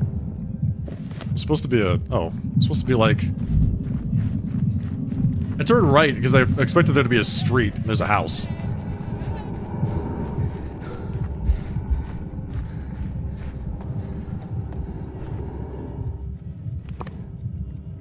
Okay. Took a wrong turn. That's fine. Everything's okay.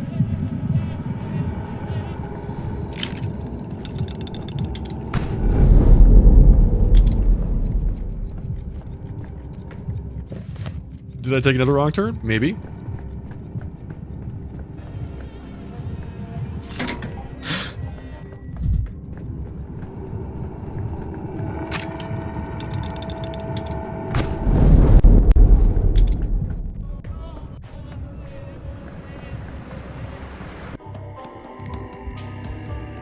Easy.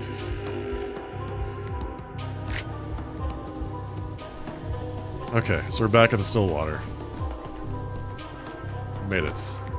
Let's go chit-chat with this guy about taking over control of the town. It's more honest now. Gotta break all the mirrors in the city, though.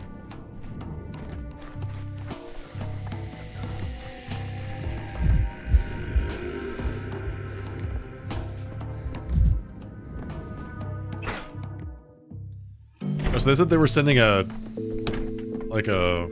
attendant over. But not him. Different attendant.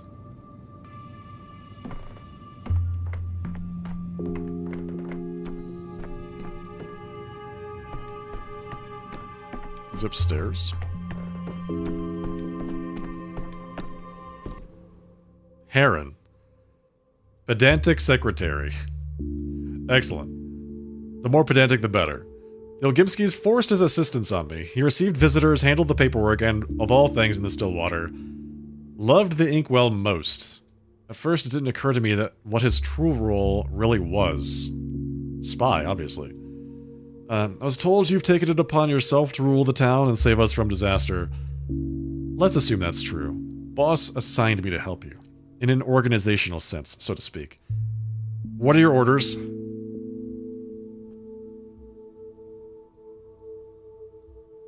The desk here will be my workspace. I'll put my papers on it. No touching. No moving anything around. Duly noted. Would you mind giving me a general strategic overview of your administrative approach before moving on to specific orders? Strategic? Yes. Do you have a concrete plan of action? We have precious little time. The town appears to have only 2 or 3 days remaining. Beyond that, it will become a hecatomb, which means we must bargain with death for more time. Another day, then another, then 2 more.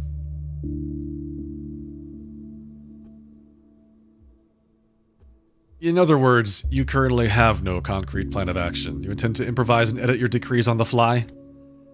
Correct. The situation will change daily, perhaps hourly. The emergency command must adapt. Infection isn't the only threat facing the town. Panic is equally dangerous. The public is illiterate and fears restrictions.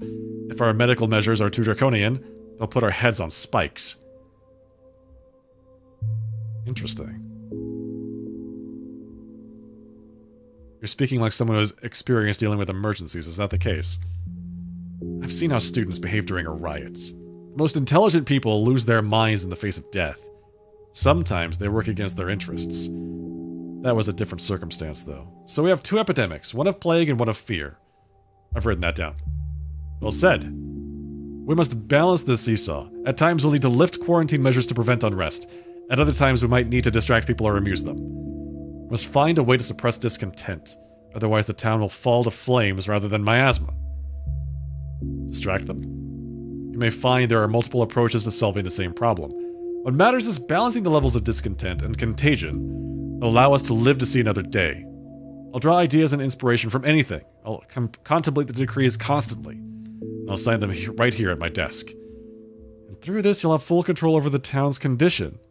If only, doubtlessly events will transpire that influence both unrest and contagion. I must deal with the consequences. With any luck, I'll be able to clear the plague districts on my own. At least, I'll do my best. If it works, it will be an immense advantage. That's good, because the Emergency Council's resources are limited. Volunteers, equipment, fuel.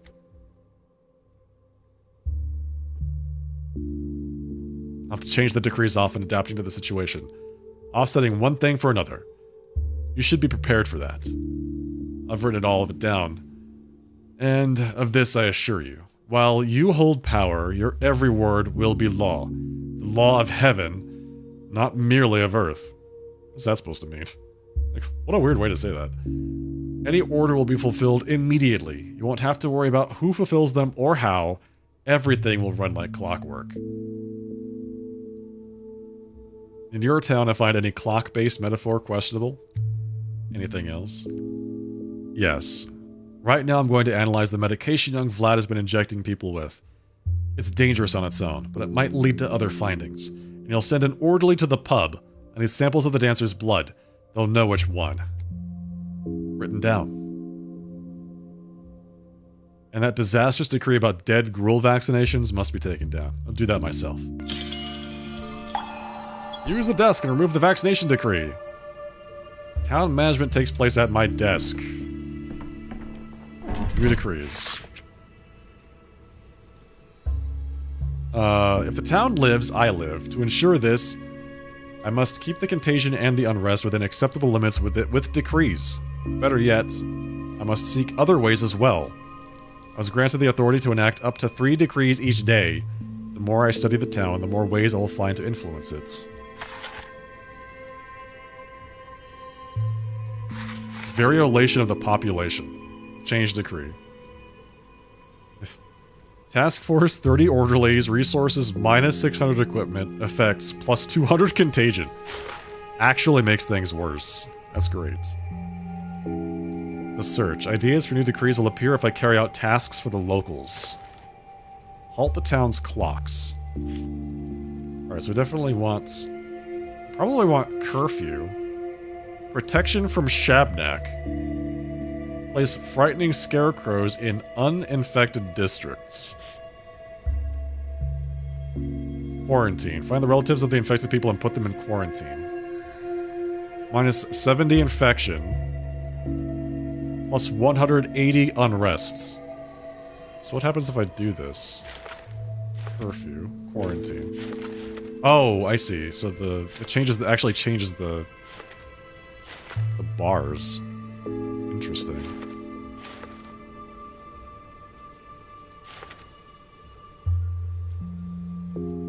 Curfew reduces unrest?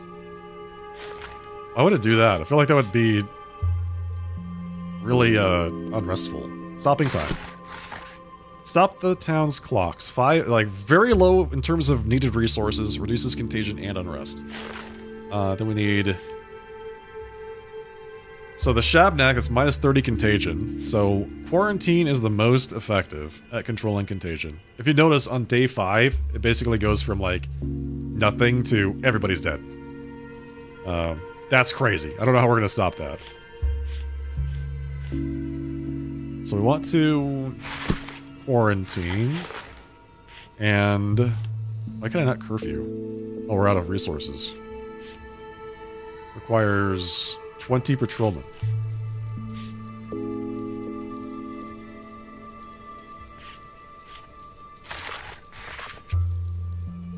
So what is this? 5, 15... Yeah, okay, so we can't do that one as well, because it requires 20.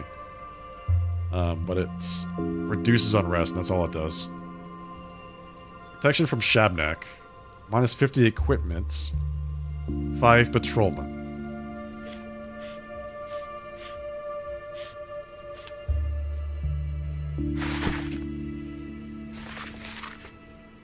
Okay. We did it. We made some decrees. We made people less happy, but also less sick.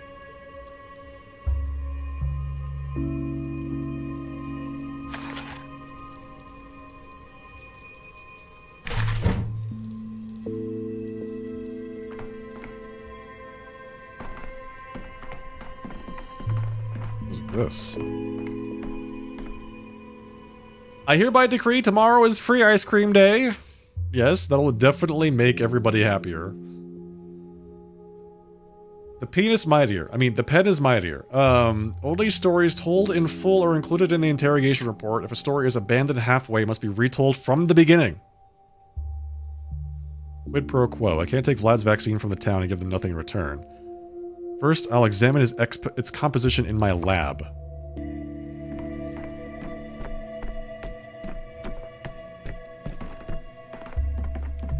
Why are the kids here? Okay. Okay. This is where I set up my laboratory. On one side, reagents.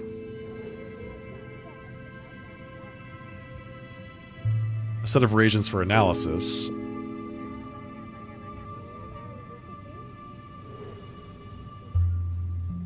Determine the composition of mud on a boot. No.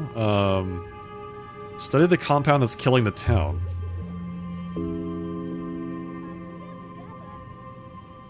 That's enough. Let's get to work. Okay, so we've got this stuff. Examine. A disgusting mixture of fat clumps, plague-stricken tissues, and dirty herbs for smell. Might help a stepworm, but will harm a human.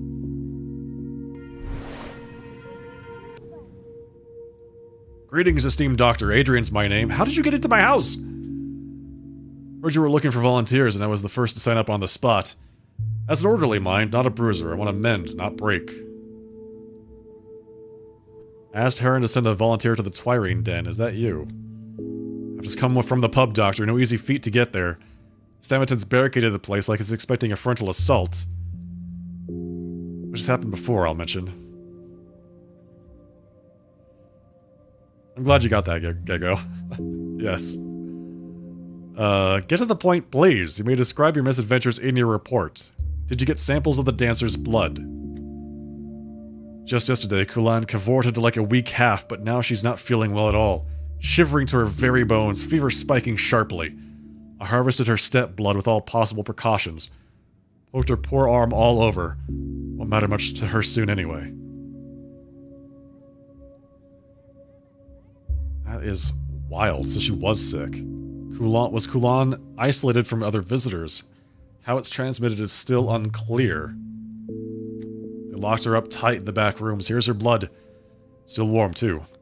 What will you do with it, Doctor? You're not going to make the townsfolk drink it, are you? They don't go much for that approach around here. Though those savages in the termitary might have done worse. Or so we suspect.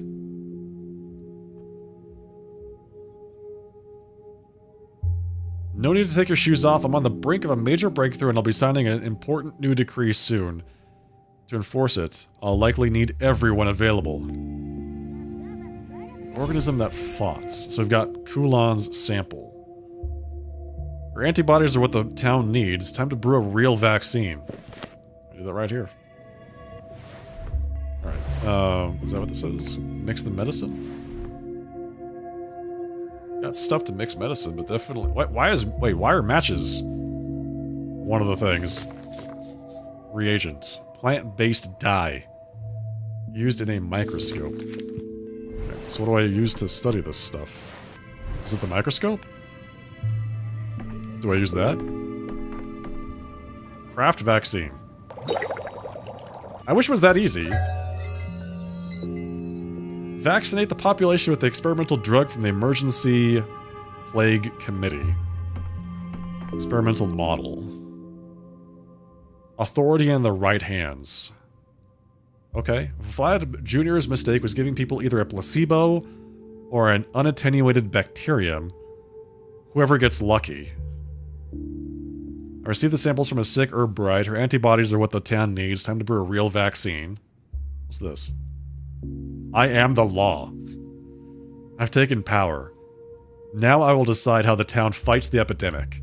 The operational headquarters will be located in Stillwater. Crude and rough, but the first vaccine sample is ready. Dozens of orderlies await the order to distribute it. I just need to issue the decree.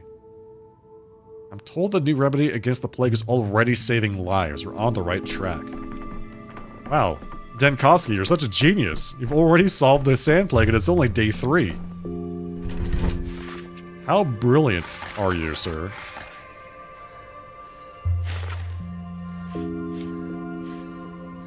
Minus 125 contagion, plus 150 unrests. Okay, so we do that on day 2. Day 3. So we've got quarantine, we've got vaccinations, we've halted all the town's clocks because apparently that works. It reduces contagion and unrest, which is crazy to me. But I guess that's just what this town does. Crazy stuff. Alright. Minus 20 orderlies, minus 50 medicaments. Minus contagion plus unrest. So I'm guessing unrest is bad when it reaches that red line. Focus of infection eliminated. Like, what is that? What is the critical event, too? I need to know these things. Day 4.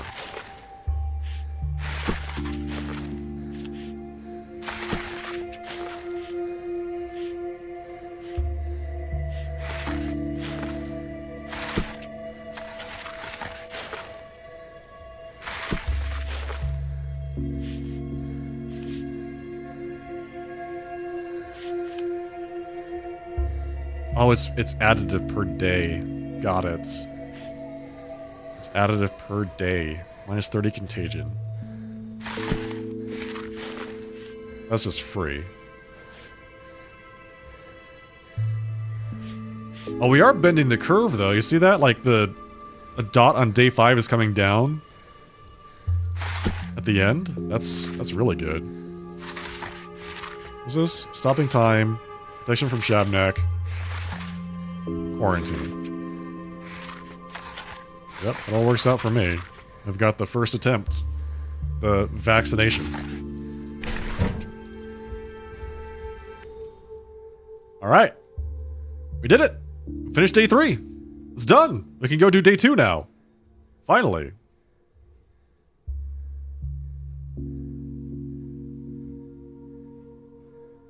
So what happens on day 2? Someone barricaded Isidore's study. So that's right, we need to go to the study to find, like, what's in there in Isidore Barak's house. This is before the plague happens, by the way, on day 2. We can find the killer. We can examine Isidore's corpse, because we haven't buried him yet. We missed that on this one. So let's go do that.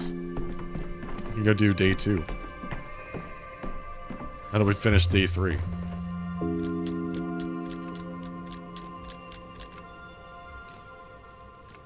Town must live. Plague and unrest destroy the future when they rise above the red line on the chart. I must save the town every day to move forward by issuing effective decrees or limiting foci of infection. Yeah, I can only get to day 5. Right, day 5 is the furthest I can go forward because the town ends on that day. So we go to day 2, in which the Bachelor disturbs the Earth twice.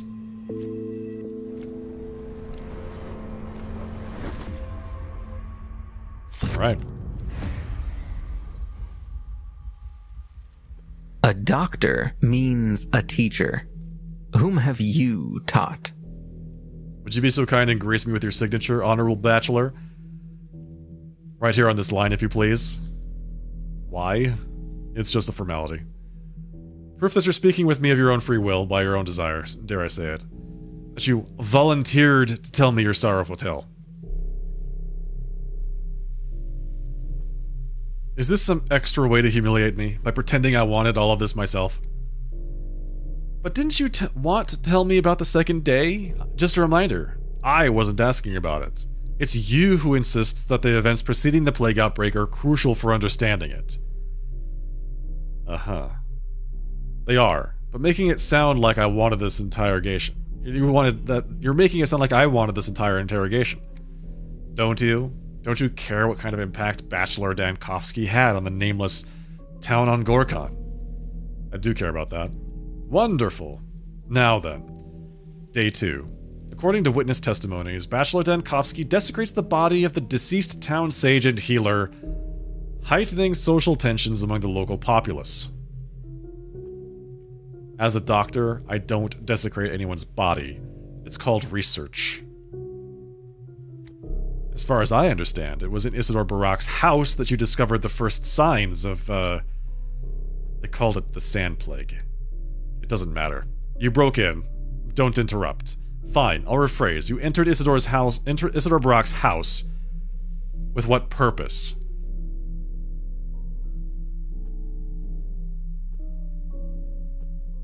Do you really want an answer? Feels like nothing I say would make a difference.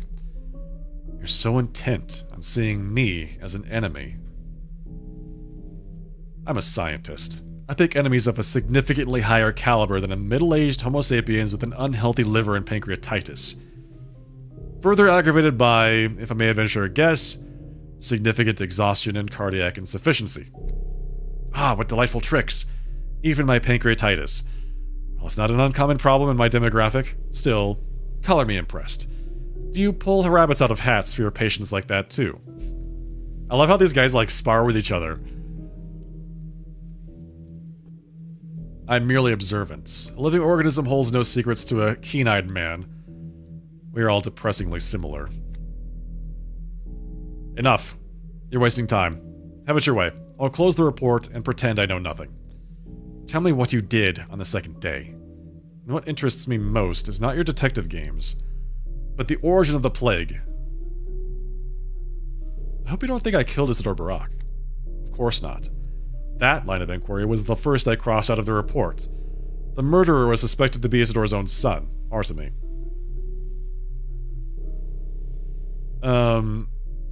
Which Artemy, actually, in the second game, you kind of combat that perception, because everybody else thinks you killed Isidore as well. So the entire town is basically turned against you on the second day. But eventually you do find the killer. You do find who killed him. I don't remember who it is. I think it's like some nondescript individual, basically. I have only one request. I want my testimony recorded verbatim.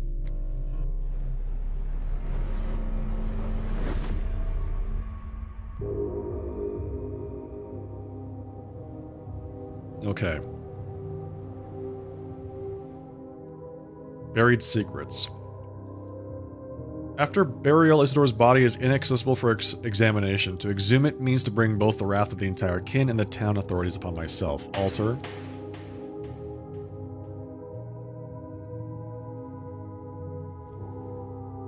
That day, I found no time to visit my colleague, or did I come too late and run into a locked door? Alter. So I have to go to Isidore's house first thing. Playing detective. Even if I believe these tales, why do I need Isidore's killer? Let the authorities deal with him. I needed Isidore alive. Alter.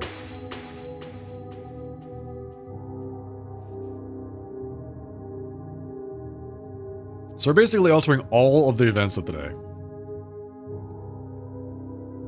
But we have at least gotten to the point where we recall that we opened up the hospital on day 3 to begin day 2.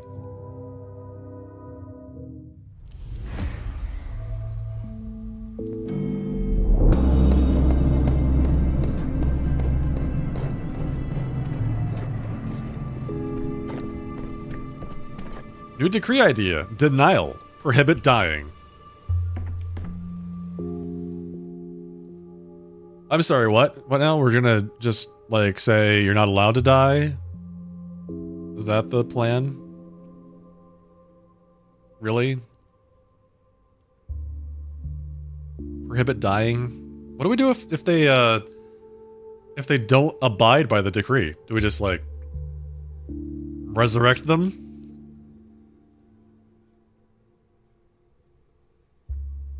Okay, I've got to go visit Isidore. Visiting hours. So it's like the first thing I need to do today. And luckily, like I said, the whole town is basically open. There's no plague anywhere that I have to avoid. Which is fantastic. So the whole day is just going to be me going around talking to people.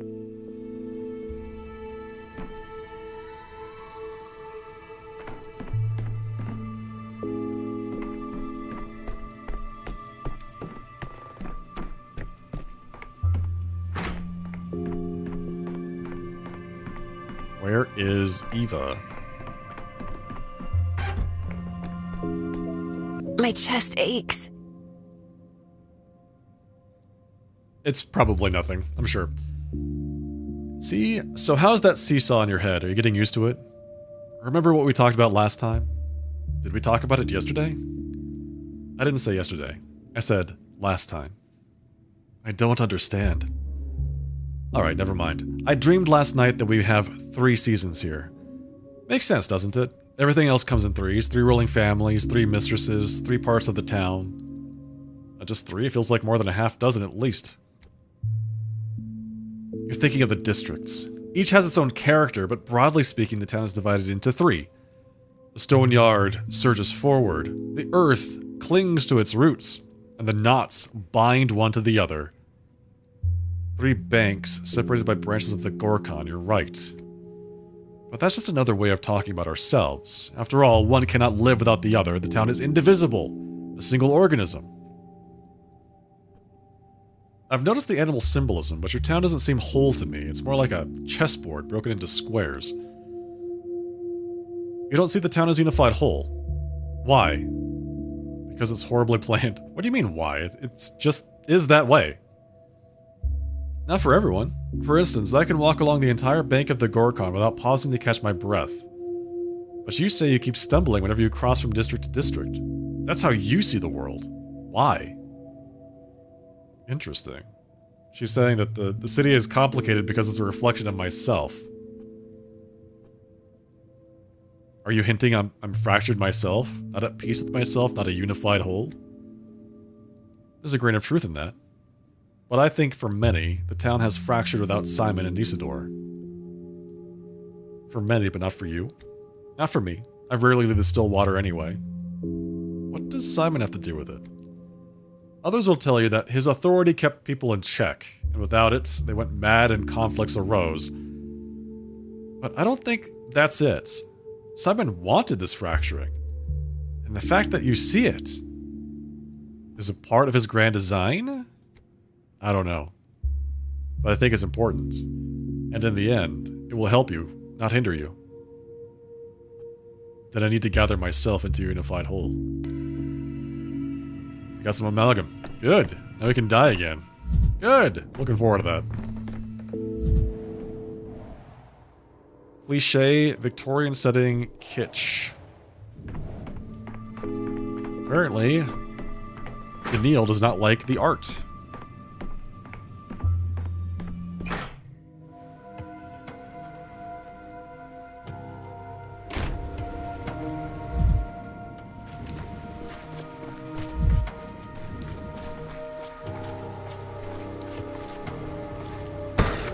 It was quiet in Thanatica.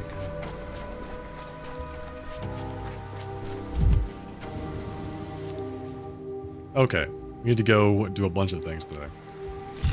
Boiling, cracking, screeching.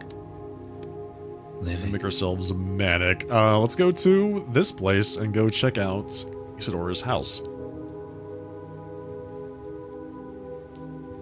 Like first thing, I want to do that first thing before anybody else has a chance to mess it up. Oh hey, it's the girl. I thought it was what's her name? The little girl. The other little girl. Not this little girl. Mister, do you really fix people? I suppose I do in a sense, if I don't break them completely. And doggies? Can you fix doggies? Doggies are for other doctors to fix. They're called veterinarians. To be clear, when you say fix, you mean cure, right? Are you sure you've got the right man? Any veteran airman would work. Even you. Veteran airman. Not veterinarian. There's a doggy in a cage in our gang's fortress, but he stopped eating and we're worried about him a little bit. Aren't you a bit too young to be in a gang? Chief Notkin gets to decide that. He's the one who decided to throw the dog in a cage too, like wham! After we found him being naughty inside our fortress. But now the doggy's been sulking and he won't eat. He's getting real skinny. And he just sits in the corner wheezing. I think he might be broken. What do you mean wheezing? Is he having trouble breathing? That's what we're worried about. He was okay at first, but now he whimpers and snaps at us if we get too close. Poor doggy. You gotta help the dog. I'll go take a look at your dog. Alright. We have to help. We have to. Right? Like, that is... non-discussable. We have to help him. I'll just say that. I'm gonna die! Do I have anything in my inventory? I do not.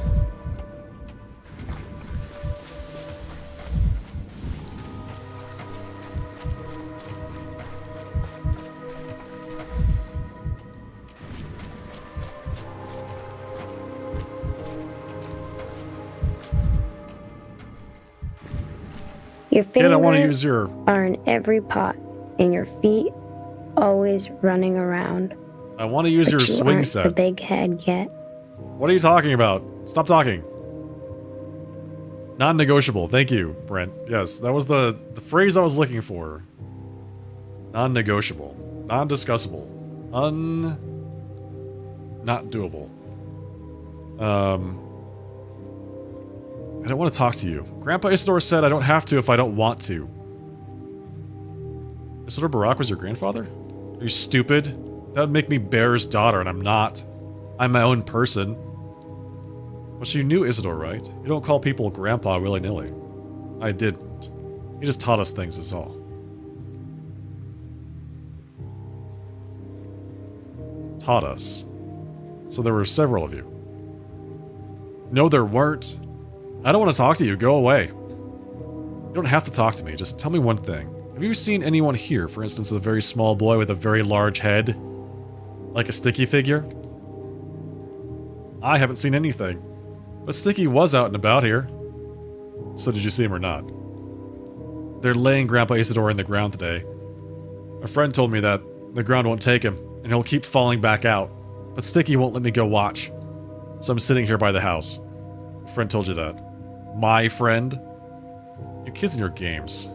Where is Sticky now? He's trying to catch the killer. He's scary. You'd run away for sure. I won't. I want to help Sticky. The murderer was sneaking around here, but he ran away from us. Didn't want to talk either. Sticky said we had to go to the station. He said they caught murderers like that on the railway tracks.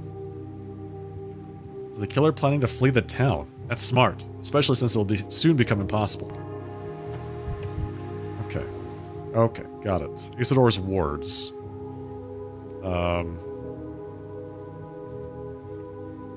Sticky set off in pursuit of the killer. The gloomy companion suggests looking for him at the station. They're about to have a handcar race there. Children at the warehouse have problems that they can't solve without my help, which is the dog. Their ill patient is a puppy. This is definitely the very reason I got my education. I left the capital for things like that. Yes, I'm glad he feels as passionately about the dog as we do. What is that? Oh. That is the plague. A curse has come from the steppe. Angered Bato. We have woken Suak. Saw that blasted railroad. Cut through the steppe. It has.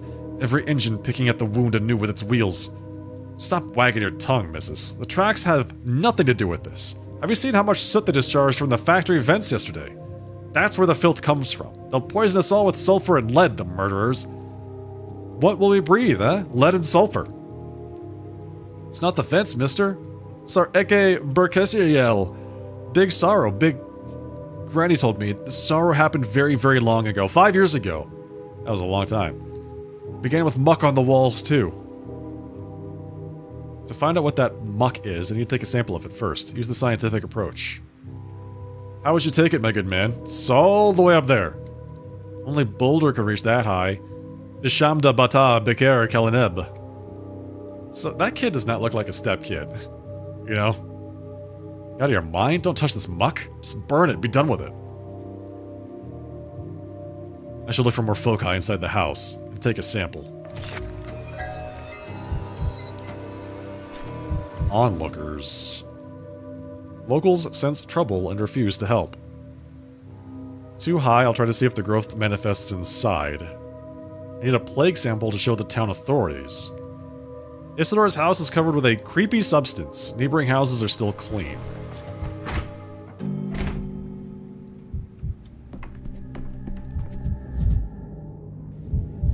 Yeah, I remember coming into Isidore's house as Artemy. It's honestly very creepy. Like, it's totally empty and there's nothing in there, but the whole place is just, like, unsettlingly designed. Is that a dagger? Why do I have a dagger? Hello? No, that's a... What is this? A pen?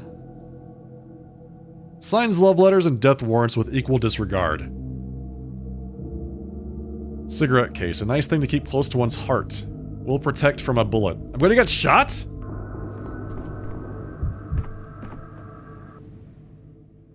It's Oyun. I remember this guy. Foreman of the abattoir. One of the Olgimski's workers of the abattoir. A heavy man, rousing heavy suspicions, but no interest. What? What? Who are you? You cannot be here. Yaba Sashan. I could ask you the same question. Who are you? I'm Foreman Oyun, and you cannot be here. Outsiders are not allowed here. Tenekagui, Kunodie, Oriol Kagoa. I think that's how I pronounce that. This is a kid matter. My business alone. Isidore Barak sent me a letter inviting me to this town, and then he died. I'd like to check if he left anything for me here. You can have a look if you want. But touching his Koryul Tai, the guards that came here disturbed the lines of this place. Don't do that. It's not allowed. What lines are you talking about? You, the guards, you're all Zurligamatad. You know no respect. Nothing for the land nor the dead. And I am the foreman. I'm responsible for the lines, for the kin. I should be where Isidore was, even if Isidore's blood has been spilled.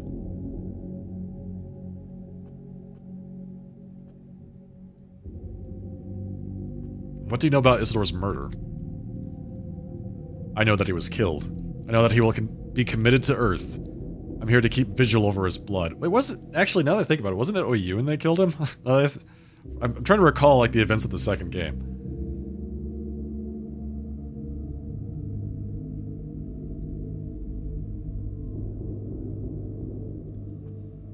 Your mourning, perfectly understandable, but please understand me too. I'd like to help, and for that, I need to know what happened. This is not your Usharal. Not for you to understand. His son Artemy is the one who needs to. And you don't know the lines.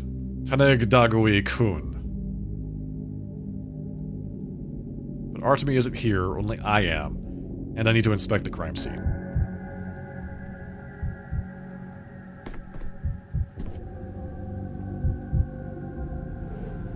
Concentrate.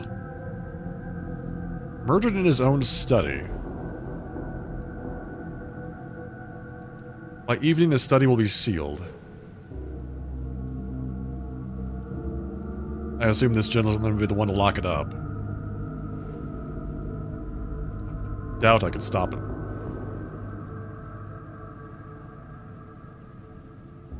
He'll throw me out while I'm looking. I'll focus on the evidence. Or, I should take a closer look at him. Focus on the evidence. Let's see. My first thought is that this is Isidore's blood. Perhaps Isidore was wounded. The blood could belong to the killer. It could. Blood isn't surprising given the mess. What happened here? A struggle? If Isidore struggled against someone, traces might remain. Aha, a fresh scratch. A horn, a claw, a knife? Probably a knife, maybe? Like, that does not look like a knife cut. It doesn't look like a knife mark. The mark may or may not be related to the murder.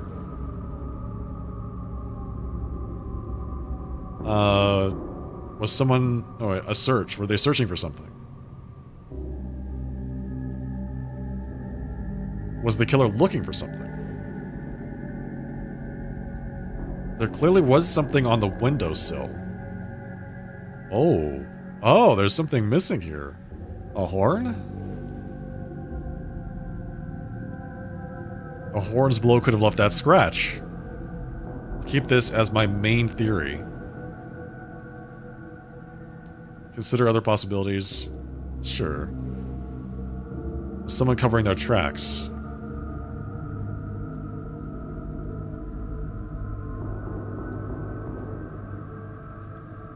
Isidore could have died quietly from illness, for instance. Someone staged a struggle.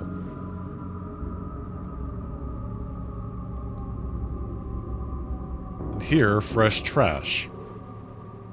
Before his death, Isidore brought in dirt. No, the killer's tracks have step dirt. The killer is an Odong. The killer is a Shabnak. The killer is a step... Like, the two of them are, like... He doesn't believe in this. I mean, we've seen the Shabnak, so we definitely believe in that. It's like, come on, they're not those things. Stepman. The circle has narrowed insignificantly, or it could have been anyone. So turn from the step to the study. Agony. The mold in the house hints at sand pests. Those sick with sand pests suffer terrible torments. This theory doesn't fit well with the blood and murder. Enough examinations, I'll move to conclusions. So the conclusion is... Take it, take it, take it, take it. Okay, I guess we're taking it. I must take it now. To hell with the investigation. Wait, what is... Is he addicted to something? Is that what, like, it's saying take it? The investigation matters. Take it. Take it. Take it. Alright, so we have no option. Stop. Wait, what is this? There's something here he wants to take. Got it. But he doesn't want... He can't take it, otherwise the guy's gonna throw him out.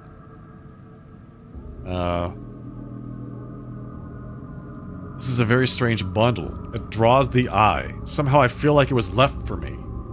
And I remember Maria's words about Simon's trace in this study. Ooh. Very strange bundle. But all of this is extremely suspicious.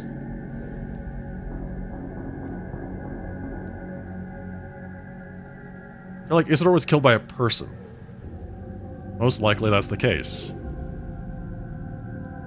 One thing is clear, I must examine the body.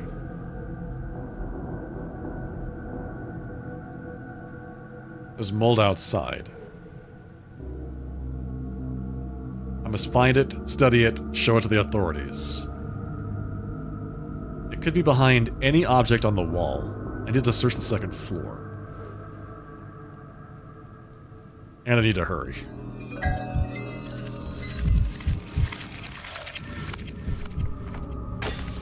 In every shard, a new me. Search the second floor. Mold could be hiding here, I need to check. Nope. It's not.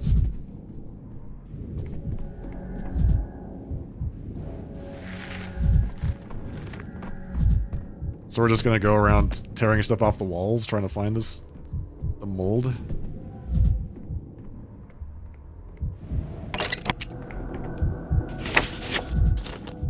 I guess so. Oh, we found it. Scraping a strange mold. Are neither priceless nor worthless. We got it. We got the sample. Purpose. We got the sample. I think, unless he takes it from us. What is this? What have you brought here? Tanikagui-kun. What do you have in your hand? A sample of the plague mold. I have seen it 5 winters ago. It was because of this that Isidore sealed off the crude sprawl, locked people in their houses. Kunud Kashkarald Daba. How they screamed. Why has it returned? How can this be? I thought I stopped it. The plague is already here. We must take immediate action. The mold samples will serve as both proof and material for research. Perhaps there's still a chance. Give that here. You will only make it worse. Tanigdagoi-kun. Enough. Shi kan gal tatai. Yume ke gishesh. Get out. I assure you, I have the town's and the stepp's best interest at heart. I need this sample to... And then we get kicked out. He recognized it. Just a quick glance at the mold was enough for superstitious Oyun to flee in horror with my sample. He took it from me, man!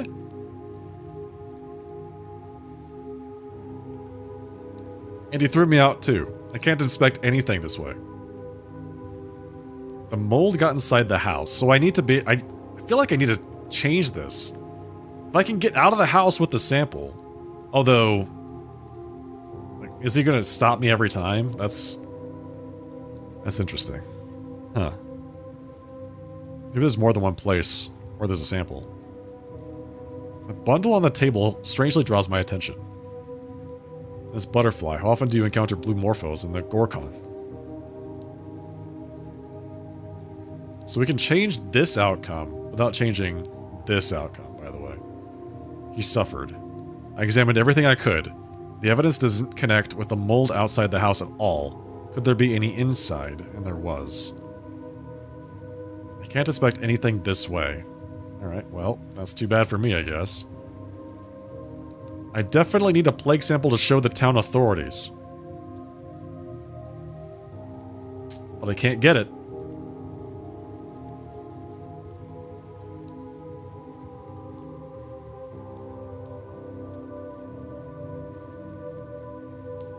Okay. Sticky set off in pursuit of the killer. The gloomy companion suggests looking for him at the station. So you have to go to the station, the train station, save the dog at the warehouse. I can't prove to the authorities that the plague is a problem because I don't have a sample. And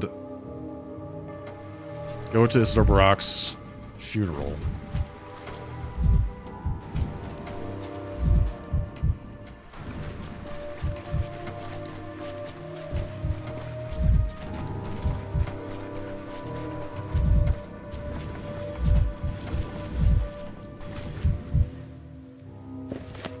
Alright, where are we? We're gonna go to the funeral next.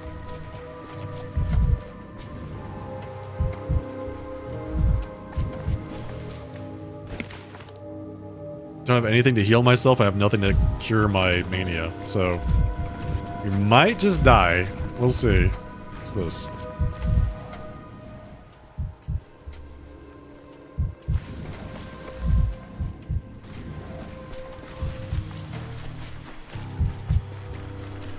We're gonna get another chance to talk to Oyun anyway, because we're gonna die from mania.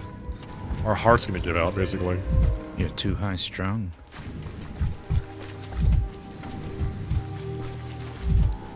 There's nothing here that takes away. Wait, I could use that swing set there. Man, I feel like I die a lot this game. This is the 3rd or 4th time. Twice it's because we committed suicide. Day 2. Isidore's house.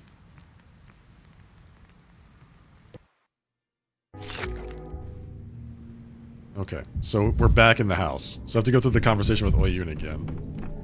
As well as the investigation.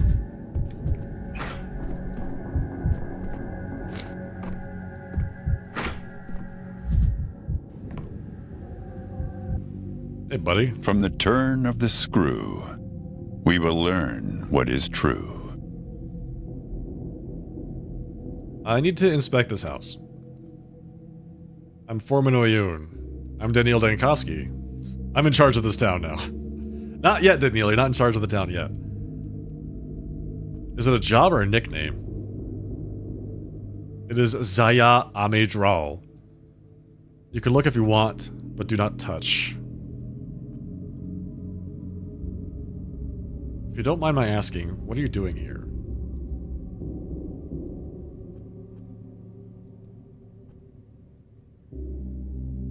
You knew Isidore? I've got to take a quick break. I'll be right back, folks.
Alright, I'm back. Thank you for your patience, everybody. Alright, let's see. Did you touch anything in the study? Did you find anything? I'm not here to touch, I'm here to keep visual over spilled blood. I'd like to look around if you don't mind. Concentrate. Okay. Isidore Barak. By evening, the study will be sealed by this guy, and I can't stop him from doing so. Let's focus on the evidence. My first thought is this is Isidore's blood. He said he's here to keep vigil over the blood. Perhaps Isidore was wounded. I don't know for certain. It's not surprising. Let's see. A search. I think that's what it is. Let's see. Was the killer looking for something? There was something on the windowsill. A horn. Yes. I'll keep this as my main theory. Consider other possibilities? A struggle? Struggled against someone. Aha, a fresh scratch. Powerful blow damaged the furniture. A horn? Could the stand have held a horn? It's quite possible the blow was struck with the horn. I'll move to conclusions. So the conclusion is... take it. That's right, he's obsessed with something. I must take it now. No, the investigation matters. Take it. Stop. It draws the eye. But all of this is extremely suspicious. Isidore was killed by a person. Most likely the case. Must still examine the body. Didn't find any mold inside. I must find it, study it, show it to the authorities. Can't be behind any object on the wall. I must search for it, and I need to hurry.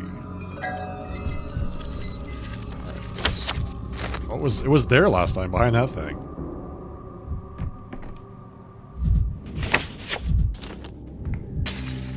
Optics, vision. Their answer is in mirrors. She gave me these legs to make up for the mangled ones. You know what this is, Oyun. That's why you're suddenly so twitchy. I've seen it 5 winters ago. I thought I had stopped it. What's that supposed to mean? You knew about the plague, I take it? Give that here. You will only make it worse. Hands off, you have no right. So he takes it either way. He just grabbed the damn thing.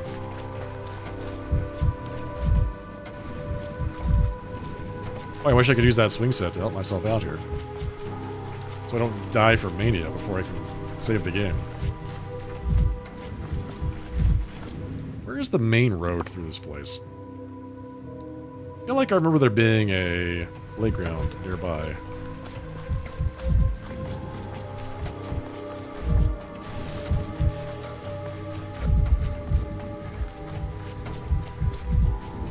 There's one right there. Never alone. Things everywhere. That's much better. Alright, we might actually survive. We'll see. I don't know exactly, like, at what rate it reduces your hit points, but it is not insignificant.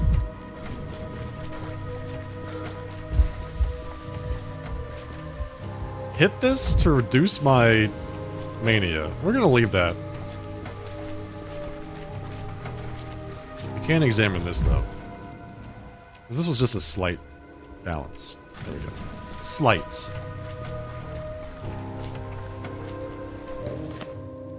Much better. Don't want to be too manic. Wait, did I not finish that? Oh, I guess I... Oh, wait. So can I still go to the... boulder? And have him grab that? Since it's high up there, but it's still there, right? They'll want the stuff on the outside of the house? Isidore Brock's house is covered with growths and oozes ichor. This bodes ill. Let's go here.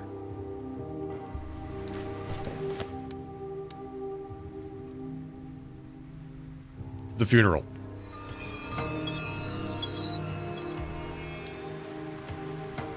Hello, boys. How's it going? No dying today, Megan. Tomorrow you may. The earth is off limits for strangers today. Oh, I've already died, so... thank you for the warning. Important ritual is underway. Important man died. Arad Zone Gashudaza Baina. Do not meddle with mourning for Isidore. May I see this important man? He was important for me too. It was him who summoned me to this village. You may not. Igi. Isidore is not here. He's passing the trials of Suak. Who is Suak? You will learn in due time. When the earth calls your body back. Are these trials of Suak the funeral or not? What are they? The body is being prepared to meet Bado. Soon they'll bring it. Bado will see it and say his words. Bite kuleje be nabdi. Isidore's body is not at the cemetery yet. Why do you ask, eh? It is a big, important task. One cannot appear before Bado just as he is. Important men, important preparations. Do not meddle. Be hard. Dream of a future where bodies will not need preparation for burial because nobody will die, you see. You Zudelegje dream too much. Men like you often come to our land.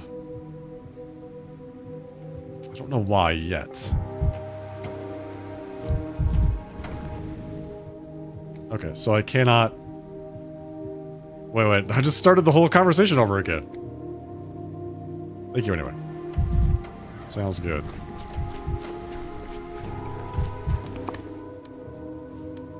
So the body is not here yet. What does that mean exactly for us?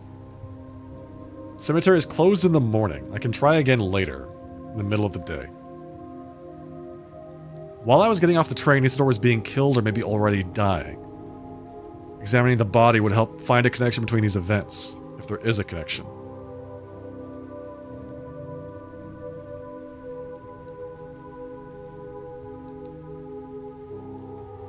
So we can talk to the Canes. We can go to the warehouses. Let's do that next.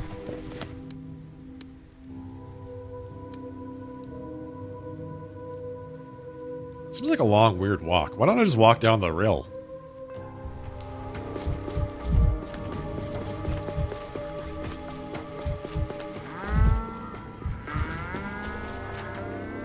Where are these kids?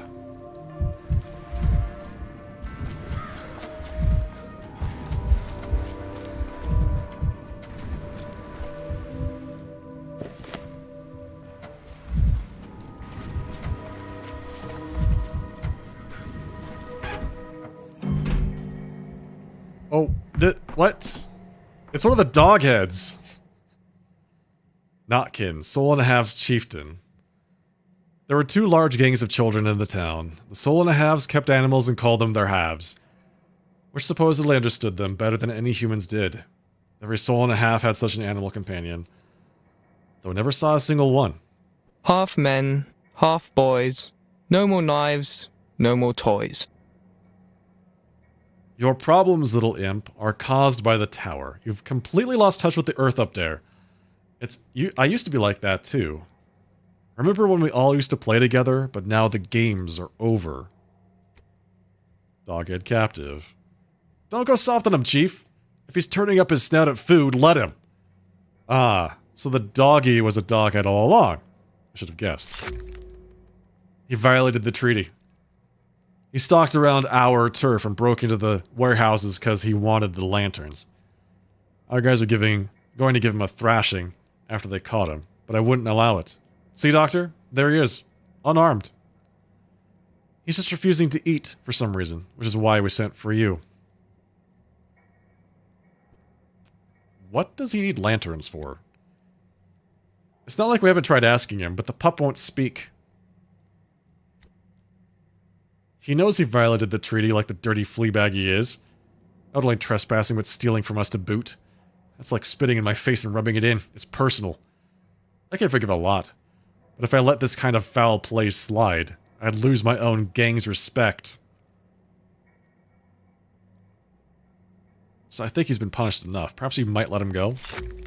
Oh my god, I keep getting more freaking mania from these responses. This just killed me. Let him go, come on. Let him go and next thing you know he's out there blabbing about our lantern cache. He'll tell all his dog-headed pals. Don't listen to the Doctor, Chieftain. We can't let the pipsqueak go. We can't. You've tortured a kid to within an inch of his life. He can barely speak anymore. You're gonna starve him to death? Go to Khan, Doctor. Tell him I'm here. Oh, looky here. The little mutt just whimpered something inhuman. What's that you're whining about, puppy? You want Khan here, huh? Do you want us to dance a jig for you too? Forget it. Talk to me, prisoner. How are you holding up? You gotta lay off your hunger strike or you'll get sick for real. Okay, got it. You've got to fetch Khan. Khan will help. Khan's their top dog. These pups are all up in the tower, where the winds have blown their last of their wits away. They think putting on a mask is all it takes to reject their animal nature, but that's just silly. How can you overcome your nature with a mask? I reckon Khan sent this little dolt to us to begin with. His plan was to steal our lanterns, and now he's holed up in his tower, afraid to even peek out. Do lanterns really warrant such severe maltreatment? Well, first of all, there was no multi-matri... whatever. You know what I mean, Doctor. It didn't happen. We try to feed him, and he refuses to eat. And second of all, screw you too, okay?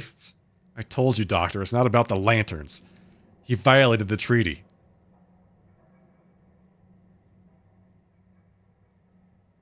Then go fetch Khan if you can't settle this conflict without him. What's the point of sending a messenger for me? Yeah, sure, we should send a messenger to Khan so he grabs him and takes him prisoner. What kind of jackass would want to just walk into captivity? Use your brain, man. We said for you, because the pup is starving himself and it's not right. We're not beasts unlike them. I want to do this the proper way, treaty and all.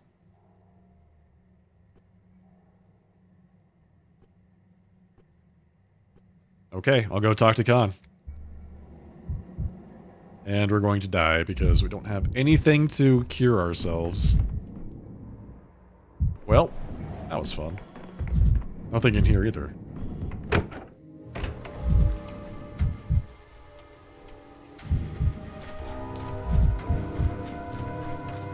At least we're zooming.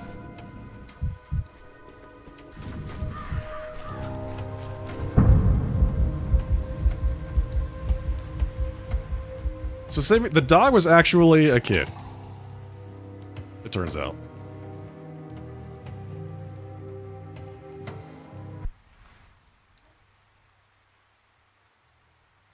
Okay, so the 27.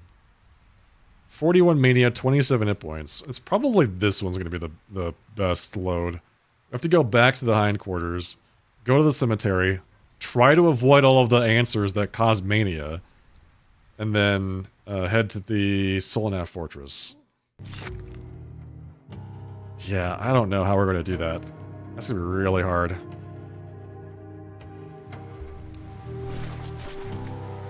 So we're basically balanced right now, which is good. I could take some extra time to find some loot, I suppose. See if there's anything I can take with me. We haven't found a loot box in a while.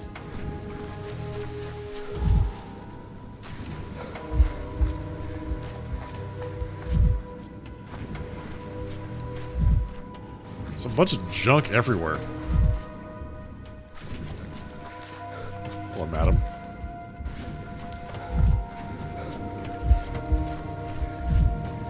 This is a store. Or would be if I was playing the second game.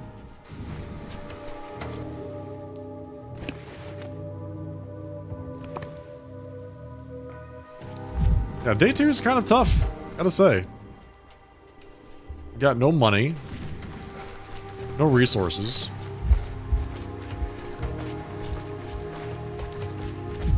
It's like I gotta cultivate a good, serious depression before going to talk to anybody. Otherwise, I get myself so worked up I have a heart attack.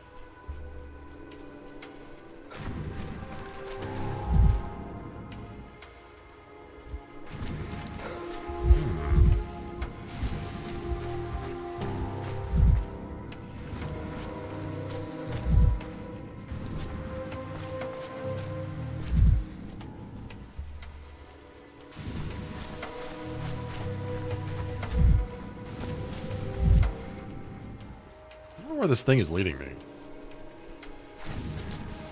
Where's this leading me? Is it leading me back over to Barak's house? Is that where that's going? Yeah, looks like it is. Isidor's house.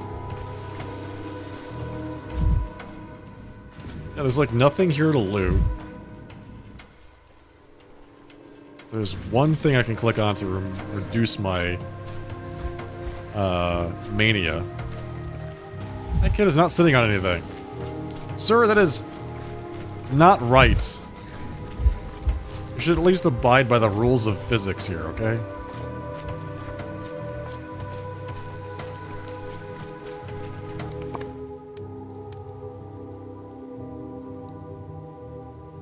Okay, we have to learn that Barak is not here. To come back later. Thank you anyway. Alright, so we know that the... What just happened? They disappeared. Did I... It's noon. I was here at exactly the right time. for this situation to change. That is crazy. Sometimes I imagine that everything is imagination. That must be very difficult. You shouldn't be here. It's a big day for the steppe folk. They are burying Istor today, putting him to rest, and disturbing my dead. Stomping the ground, singing their mourning songs. Makes my dead cover their ears. Those who still have ears, that is. You don't approve of their customs. Isidore wanted to lie in the town cemetery. I don't have many steppe folk here. My dead aren't used to strangers. They aren't used to being treated like that. This is a hard day for them. Do you think I can attend Isidore's service? The dead don't like being watched. The gaze of the living, it burns them. It's a different kind of pain. No living soul has ever felt it. I'll take that as a yes then. Hold on, Doctor. Go watch the funeral. I'll be watching too. But we won't see the same thing, you and I. Find me when you're done. I'll tell you what I saw. Might take that offer. Maybe. We'll see.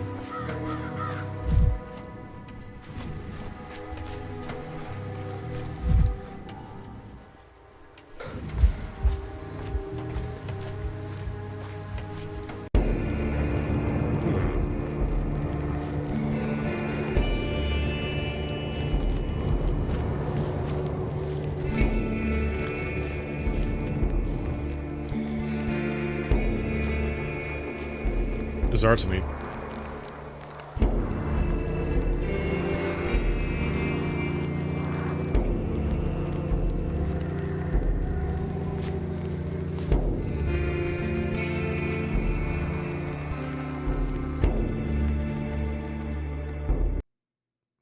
It's like his hand is like in pain, reaching up towards the sky. Steppe customs. Strange ceremony, the old man's body on an earthen mound. As if the body was pushed out of the coffin. It's happening.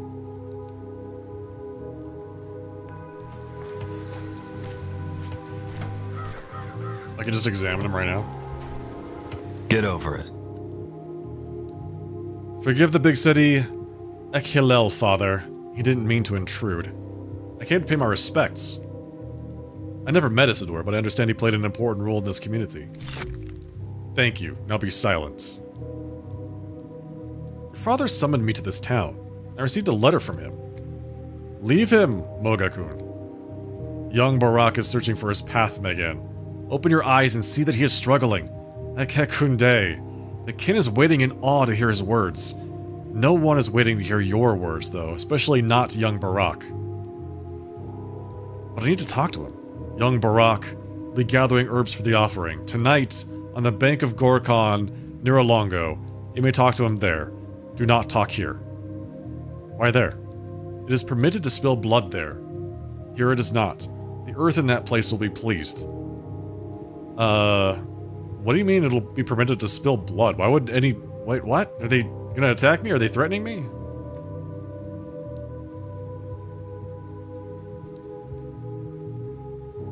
What are you really? It's almost as if Mother Nature was molding you out of clay but abandoned her project halfway.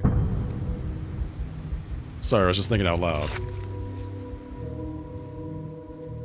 Say what you will, Mogakun. You can talk tonight, but choose your words wisely, Mogakun. For not all of them may be taken kindly. Are you genuinely willing to help me? I'm surprised, thank you. Duty to his son. So can I not examine him because, like, I lost the opportunity to do that. Let's see, Detective Dankoski. It'd be logical during the day to learn everything possible at Isidore's death. Duty requires me to tell young Barak what I learned about his father's death.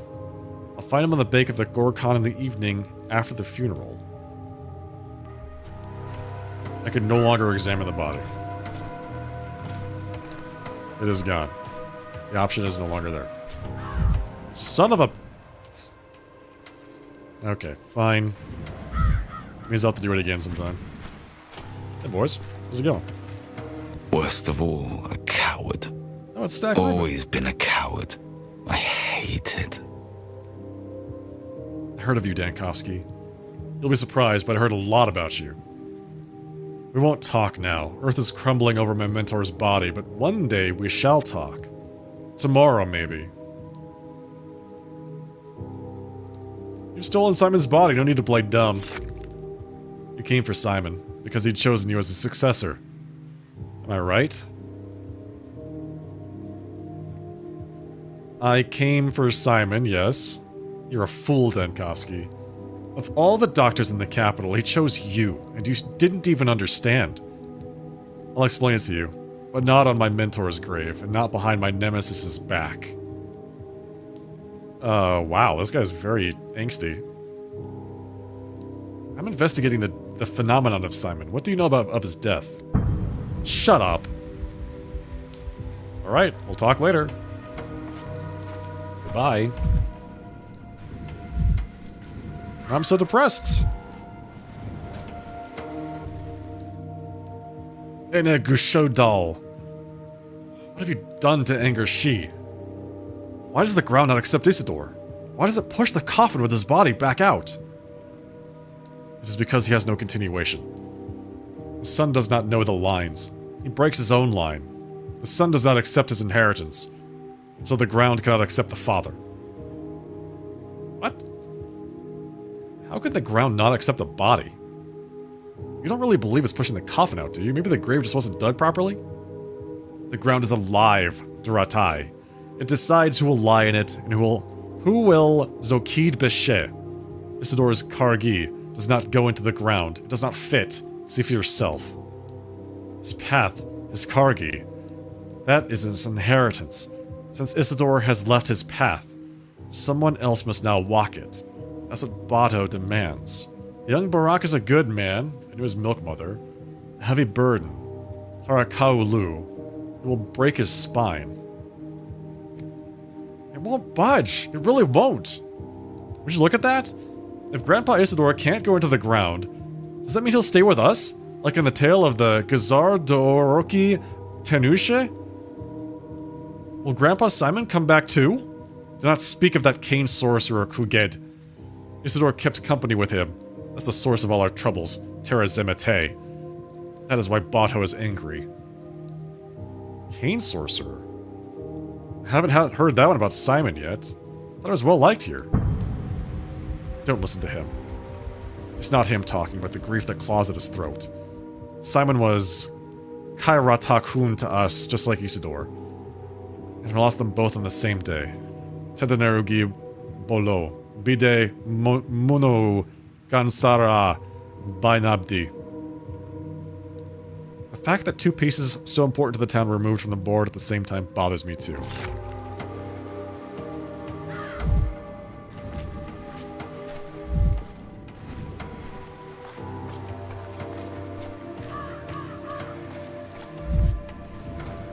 Okay, well, let's go talk to the girl.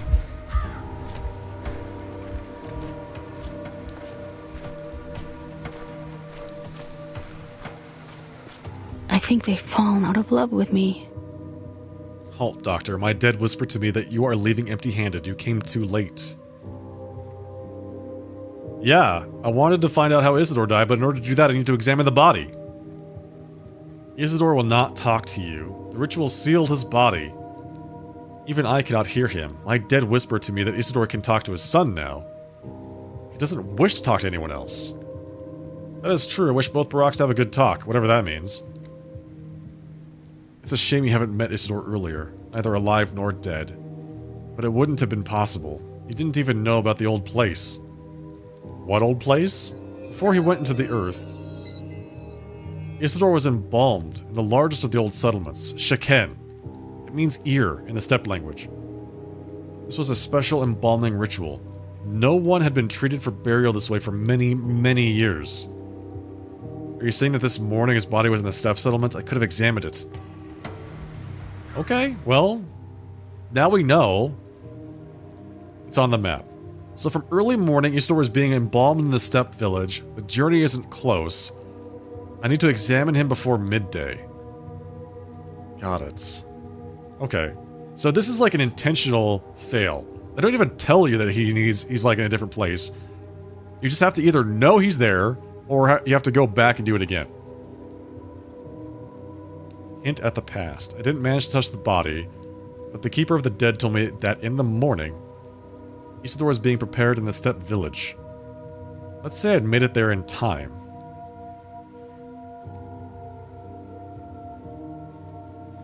Okay, so we have to go, like, we definitely have to go to the village before that. The village is way over here. Shaked. There's like no reason for us to even go to Shaked. Before they tell us that that's where we need to be.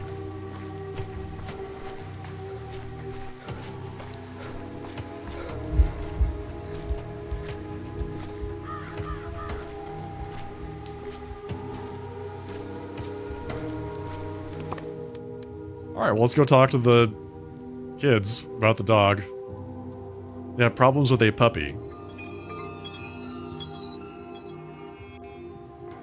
The puppy. Oh, I'm so apathetic. I can barely move.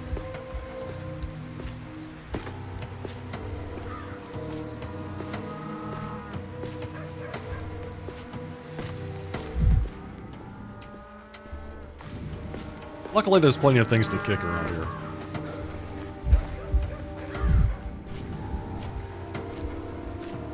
I can't get to that from here.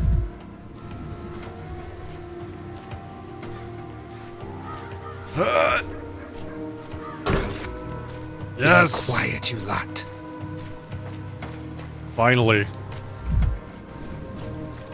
Feels like being more depressed is better than being too manic, because there's more things to kick and interact with to make you more manic than there are things to make you apathetic. This is my takeaway. Alright, so the soul and a halves A chieftain. dog's mind is smaller than a man's, but the heart is so much greater. Alright, so they captured a dog head. Should have guessed. He violated the treaty. What treaty? The treaty says to keep to our own turf and not come sniffing around ours. And here's one of them not only trespassing, but stealing from us to boot. It's like spitting in my face and rubbing it in. That's right. You should let him go. Let him go? You've tortured a kid within an inch of his life. He can barely speak. You gonna starve him to death? Go to Khan, doctor. Tell him I'm here. So we can either go to Saburov or go to Khan. That's Kane's Jr., right? Khan's their top dog. Those pups are all up in the tower where the winds have blown the last of their wits away. The lanterns really warrant such severe maltreatments. Okay, so I'm gonna go get Khan to come and talk to them. Got it. Permissiveness. Bring your leader. Children from the warehouses captured a child from the polyhedron. To resolve the conflict, they need the Dockhead's leader, Casper Kane. This child play has gone too far. I can tell Governor Saburov. Let his men reason with the juvenile kidnappers. Okay, so I can just go talk to Saburov and Tattletale and let them deal with it.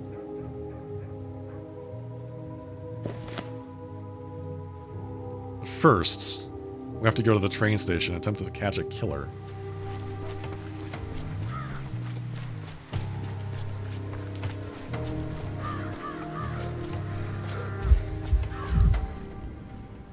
Oh, there's a mirror.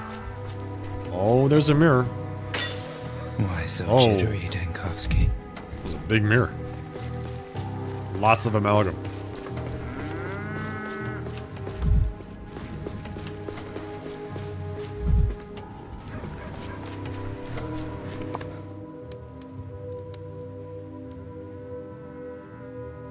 Here, a young hooligan pursues the killer. It's quite a ways away. You can put us on the side of the train station that's like on the exact opposite end of where I need to be, the platform.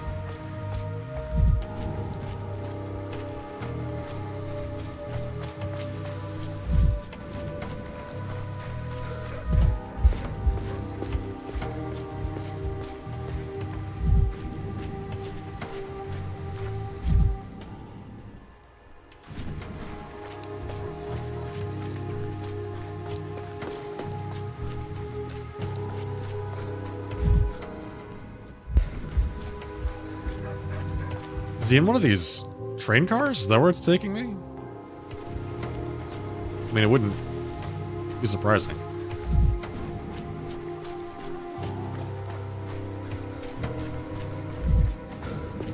It almost makes sense, right?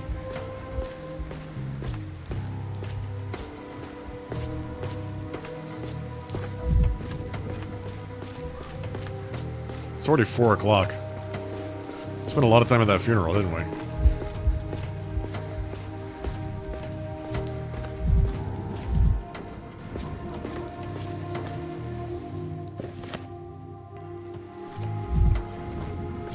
So there's Sticky. I found him. I don't know what he's doing up here by himself. Weren't you chasing a bad guy, sir? Here, hang on, let me loot this suitcase right behind you real quick. Thanks. Enough blabbering. I never took your stupid plague finder. Whoever says that is lying. All your baggage was returned yesterday, totally safe and sound.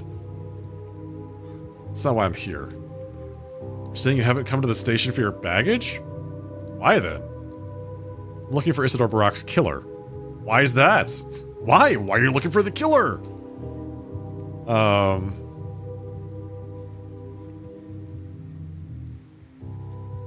Tomorrow this town will be hit by the plague, and someone has killed the most experienced doctor around. He must want the town to perish.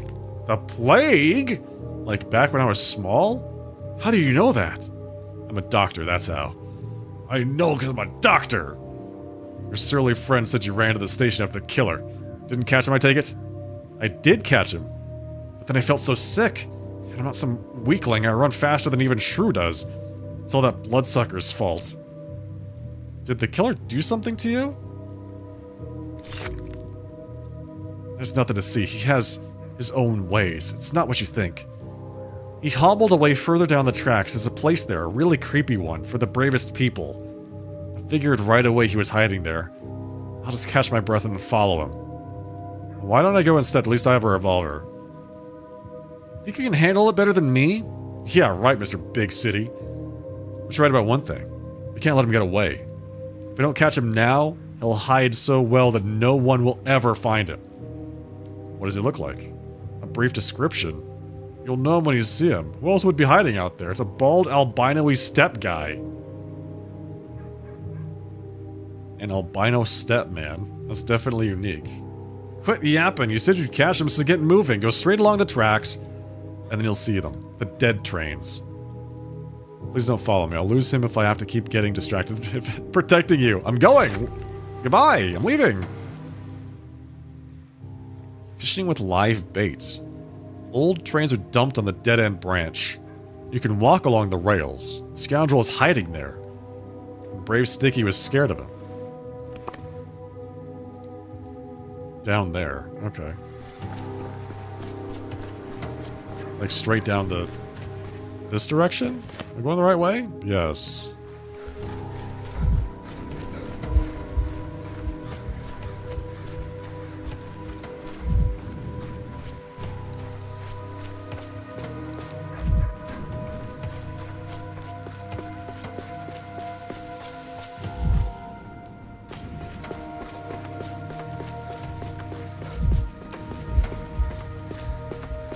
So, it's an albino step guy, is what he said.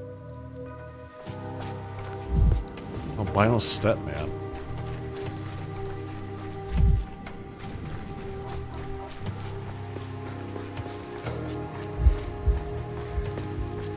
Wait. It's just a guy with a broom. Why are there so many guys with brooms around in the city? Like, what exactly are you sweeping out here, sir?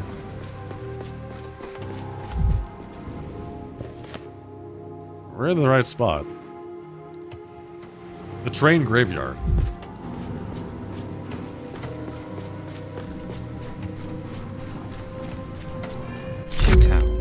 What the hell? Dude! What happened? He nearly killed me with mania. I nearly went crazy looking at him. What kind of creatures are these? They make my head spin strangely. Are they driving me away or luring me deeper? What just happened? Where am I? I'm not even on the map anymore. Misophonia, Dankovsky. touch.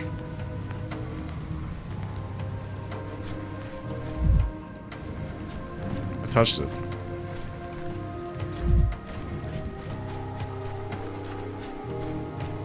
Well, it's not an albino step guy. It's some kind of, like, weird monster. It's leading me onward into the graveyard. I'd rather not hear this.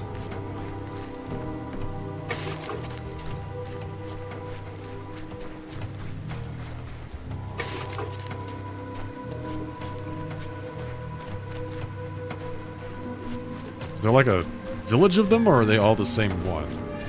As if things are animated. Feels like there's more than one. Forgot that there's so much of the world. Is that it? Are there more? What was I supposed to find here?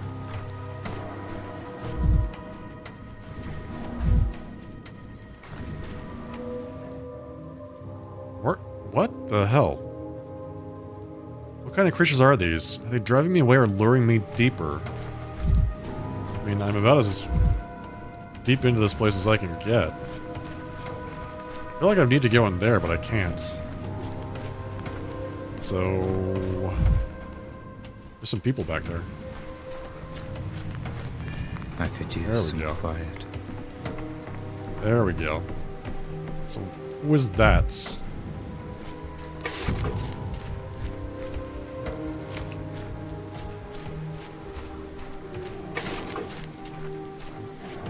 Okay. Every creak, like a gunshot.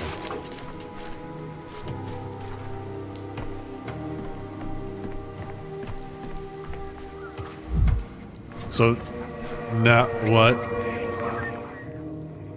Ugh, a stubborn one. This is the albino! Pushy. Crying. What do you want? Not enough sick? Everyone is much sick from us, but you want more? So it wasn't just me, you're the ones who affect me this way? We do that to all. Like you can't be near us. We don't fit inside you. We don't match. Why prying? We don't pry into your human nests, so don't destroy ours. Am I the only human here? Humans come here to stash and hide. Only you came seeking. It's only you and us right now. So, Sticky saw one of you then, by the human's house. Other nests we don't touch. We just look. From far away. So you go far away too.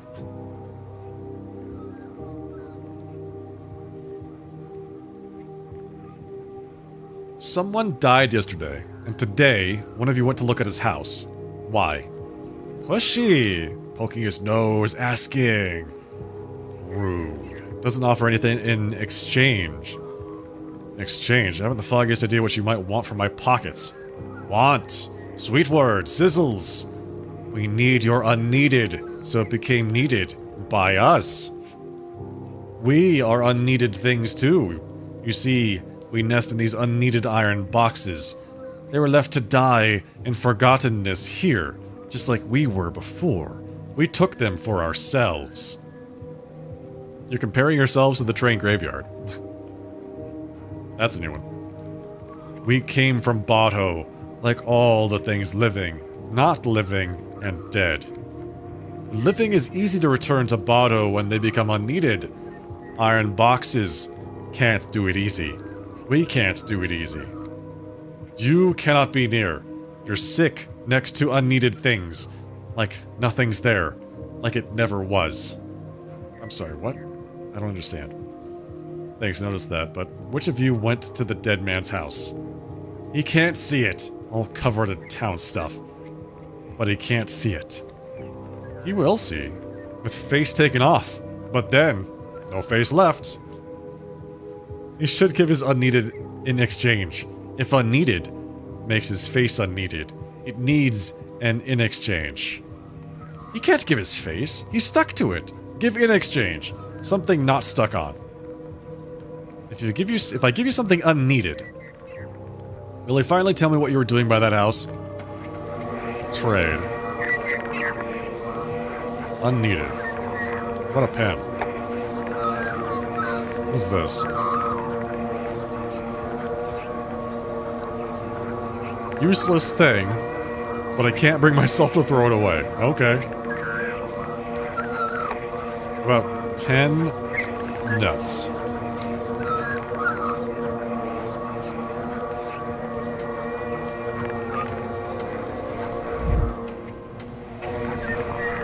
Vibrant. Everything's so vibrant. My face feels nice in your pocket, but I'm cold without it. I bought his face? I bought his face from him for a handful of nuts. I thought you were literally just talking bones, but no, there's something inside. We're light, because we're unneeded. We have armor so the wind does not scatter us. Your unneeded in exchange is also like armor. It still remembers you, strong and heavy. It can hold on. My face feels heavy in your pocket. You remember that I exist. Maybe I'm onto something here. Physical evidence is always valuable. You searched for the one who looked at the human nest. I did it. But you can't be mad at me. Nothing touched, nothing destroyed, except for what was destroyed before me. The owner of that house is dead. Some think that you were the killer. Mean thought. He who knew the lions didn't have thoughts like that about us. I needed to know how he was, and now I do. Not well. Dead. I'm sad. Very sad. Oh yes. We're all in mourning. So you knew Isidore, the owner of that house? He who knew the lions knew how to remember us, like a morning dream. He gave us big in exchange for our small, so we would have something to weave a nest and make armor. To him, we weren't unneeded. Uh-huh. Suppose I shouldn't be surprised. After all, Isidore was a stepman, almost some kind of kin high priest. He who knew the lines stitched us back into the world. So this whole lead with the killer lurking around the house is a dead end. You just wanted to, pay Isidore a visit? Didn't visit. I had to check. To stop worrying. Did you have a reason to worry? He who knew the lines came to ask for something. We gave it. Afterward, he was frail, so we had to see him to his nest. Someone was waiting there, and he who knew the lines said, not an enemy, not a threat. There was worry anyway. Now there is calm, but sadness. You were worried because someone was waiting for Isidore in his own house. When he was frail. A frail one can't make it if there's trouble. Fair enough, and what was his request? What did Isidore want from you? Guiding. To take him and his friend far, far into the steppe. What friend? Who followed Isidore far out into the steppe? How do I say it? We are like winter steppe, bare and frozen. He who knew the lions was like spring, full of promises for new things. You are like it is now, confused, cold but resisting. The friend was winter, spring, summer, fall, all at once. We have never seen someone like that. Interesting. I want it to be Simon, but maybe I'm reaching. I don't know where the friend is now. They went different ways in the town. Don't ask where they traveled. It was far. You wouldn't make it. You are frail, and you don't have us. And that is good. It's a secret that belongs to others. You can't destroy it. Just like you can't destroy another's nest. But you know the way, right? You showed it to Isidore and the person he was with? You seemed like a clever thing. He who knows the lions can always find his way through the steppe. Think. Why would anyone take unneeded things along? So you could point out something only you can see or perceive? You know enough to understand. You know what it's like for a human to be near us. I won't tell you anything else. To protect the nest of another's secret. People feel unwell in your presence, but why would someone do that to themselves, especially on a long walk? Okay. Cool. Well, I'm glad we did that. Pretty great. Migraine. Yes. This is migraine.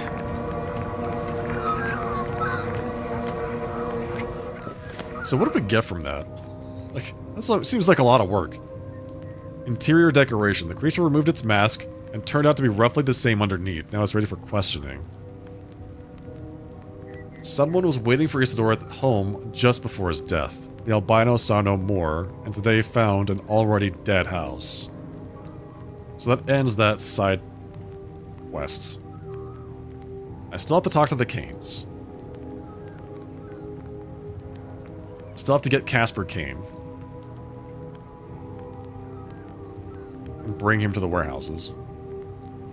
I still need to get the leg sample off the house, basically.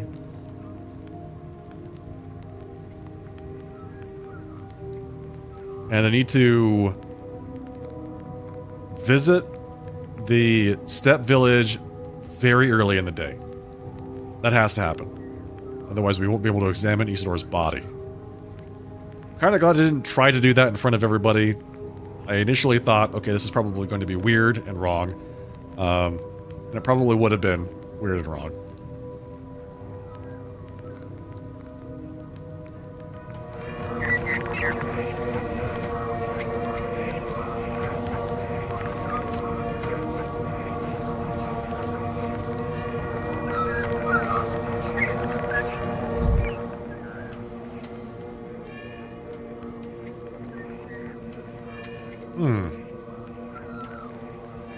They call themselves unwanted things, and they cling to unwanted things themselves.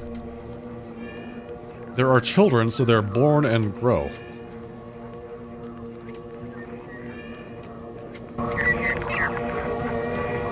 So they have some kind of way to reproduce.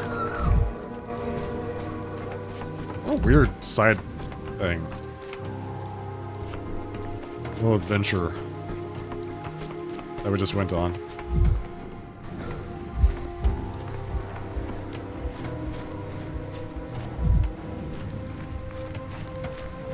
Well, let's get out of here. If there's anything else to see. So we've got many places to go. Oh, they're sticky. Enough blabbering. How'd it go? Did the bloodsucker drink you up? He's a vampire, right? Like in the moving pictures, right? Right? What? I don't know what that thing was, or if it was even real.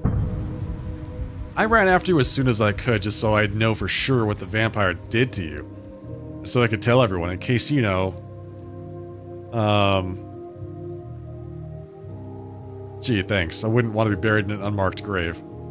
So how about it? Did an albino bloodsucker do in Master Barak too? No, strange as it may sound, they were friends. Really? Master Barak was friends with a real vampire? I guess he could pull that off. Alright, tell me. Was he home before he died? Seeing patients, preparing tinctures, babysitting you kids? He never babysat us. He said we were this town's future and taught us things so we'd grow up better than you. But he stopped before his death. He warned us not to wait for him for a couple days. Said he wouldn't be around. We didn't even get to say goodbye. Chin up, kid. Your vampire was actually with Isidore these last couple days. He was helping him with something. But who killed Master Barak then? And why? I thought it was a vampire because only a spooky story monster would do that, but if it was a human, how rotten would they have to be?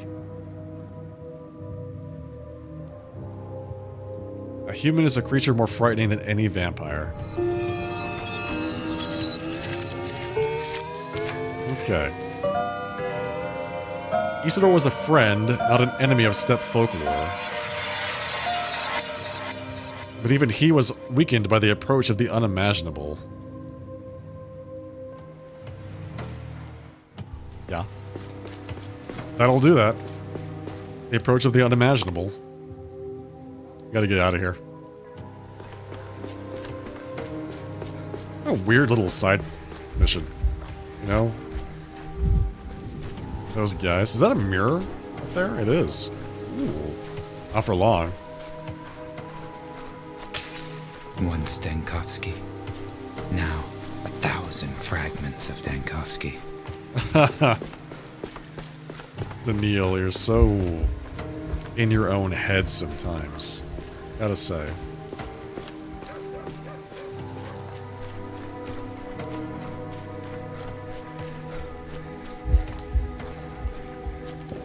Okay, where to next?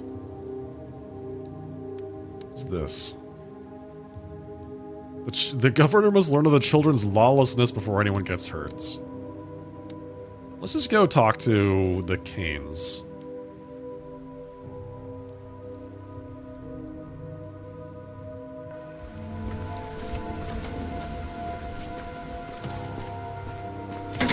Boiling, cracking, screeching, living. This tower is a gift from Mother. Non scole sed vitae discim. It should be discimus at the end. I remember some phrases every so often. My uncle tried to teach it to me, but I slacked off during the lessons. I hated studying. But I've always liked how it sounded, like an incantation. What does this one mean? Non scole sed vitae disc something? We do not learn for school, but for life. There's also this one, errare humanum est. I'm not sure why it came to mind just now. What does it mean, to err as human? Uncle once told me about the Tower of Babel. Long ago, people already had a polyhedron of their own, but it turned everyone against each other, and they stopped understanding one another because of it. It seems that is the shared fate of every miraculous tower. I'm here on business. Notkin's gang has taken one of your dog-masked buddies prisoner. What? Damn him! Who was taken? Grunky or TikTok? I don't know, I didn't ask his name. The boy hardly speaks at all. It's TikTok then. He's a quiet one. But no matter who's imprisoned, we have no time to waste. Come on, the sooner we get him out, the better. What do you mean we? I'm not going anywhere. I've spent half a day on you kids already. Have you ever heard of the observer effect? My uncle taught me that all negotiations require a third party, an arbiter, a mediator, to make sure they succeed. I've never heard of the observer effect. You've invented it just now. That doesn't matter. What matters is this. If Notkin sent you to tell me about the prisoner, that means he trusts you, respects you, which means he won't bite in your presence. I still have business to attend to at the Crucible. I'll join you soon. Okay. The King's Speech. So wait, it's locked. Does that mean I'm too late?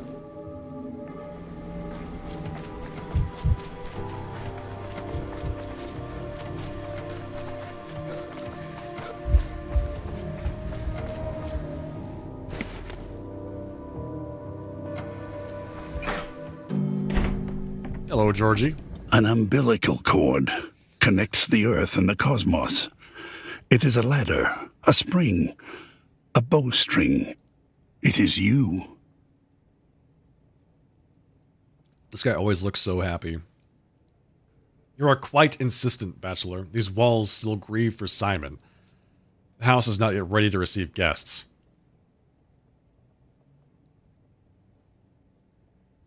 I'm not here for a social call. You are now the head of one of the ruling families, and I must inform you that the Sand Plague has reached this town.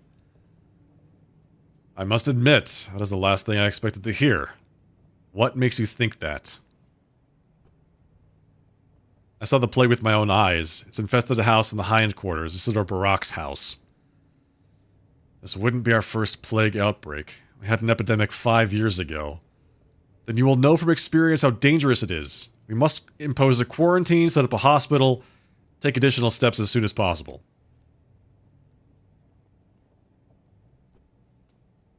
I should have guessed. You know about the looming epidemic already, don't you? And yet you don't seem in a hurry to stop it. You're out of line. Control yourself. Look around and realize where you are. Our family is dealing with an immense loss. I urge you to remember that, and keep it in mind as you choose your next words carefully.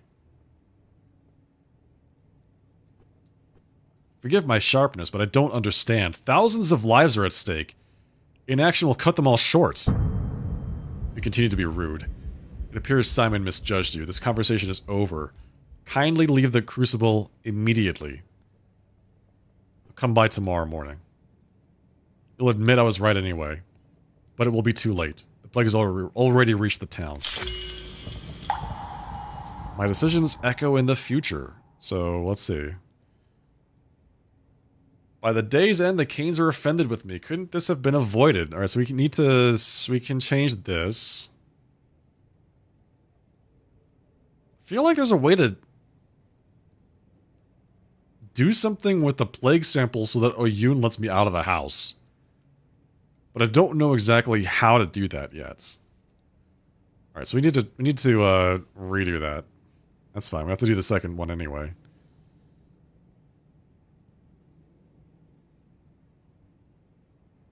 Well, let's go deal with the kids.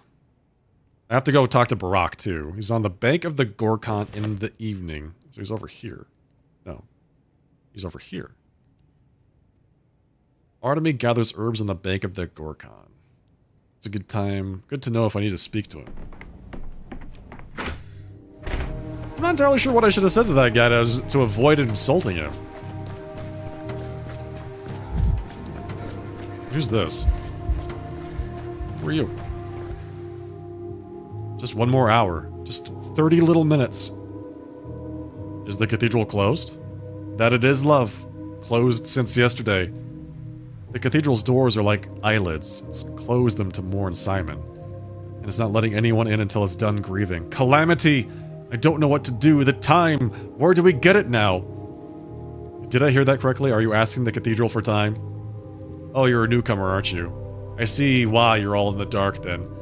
It crafts time, our cathedral. What else would I ask it for?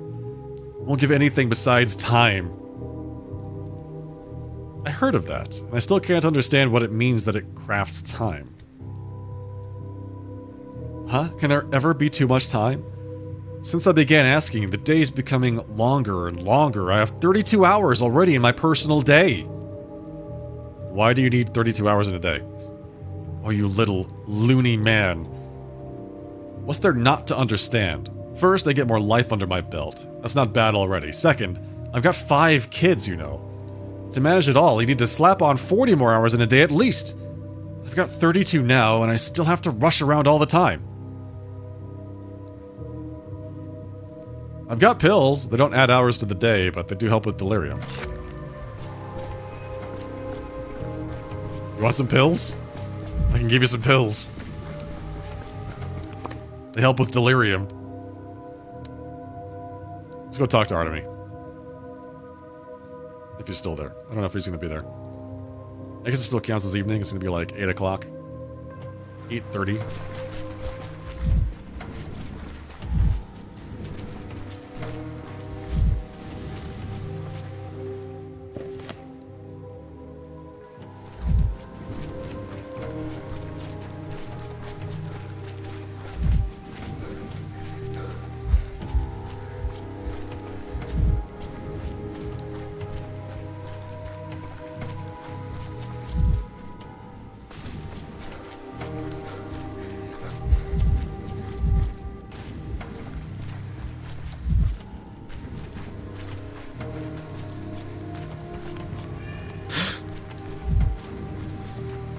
Is he sitting by that rock? Is this him? What is he doing?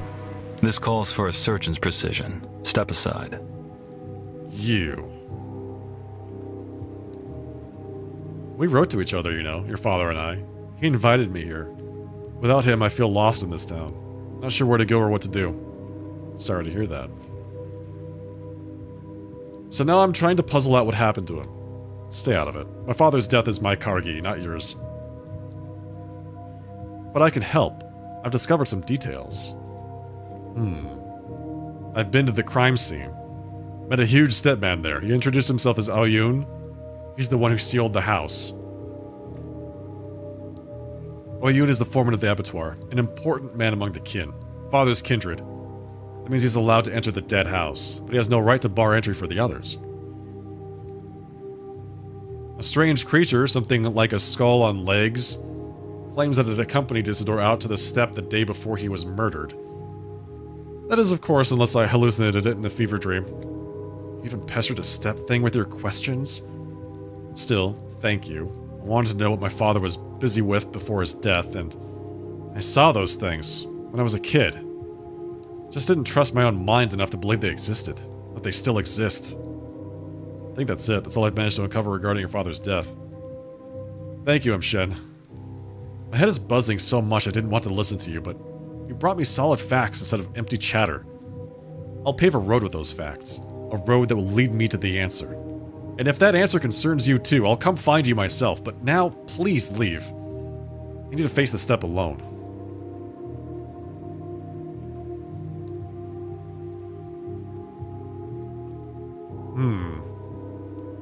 I can't stop thinking about Isidore's last trip to the steppe.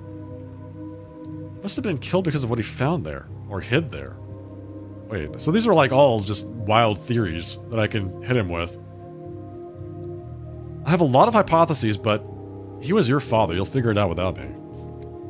You know, I hadn't seen him in years. I just got an achievement for choosing that selection.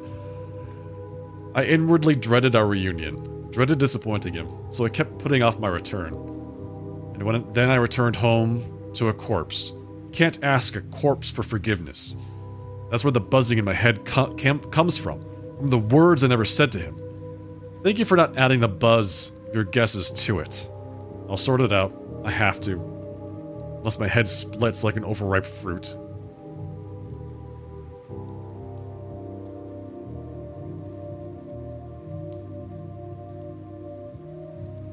Good luck out there, Barack. Passing the case. Barack no longer wants my help. He believes finding his father's killer is his duty. But I'm certain, deep down, he's grateful to me. Okay, so that's fine. I feel like that's a good outcome for this quest line here. Because I feel like Barack is motivated to find his father's killer. Denkoski is not a detective, and he's got other things to worry about, like saving the city, so we'll go ahead and let Barack investigate that, and handle the rest of the stuff ourselves. You know, the messier things.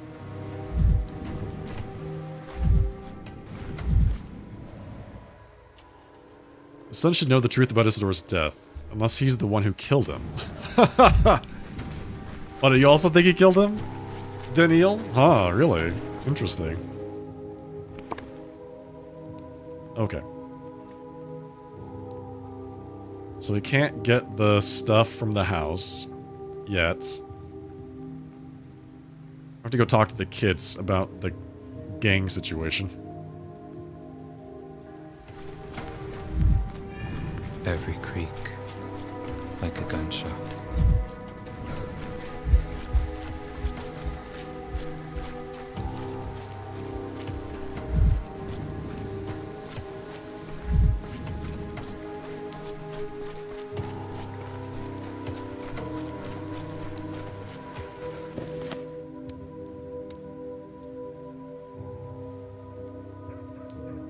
They won't wait forever, it says.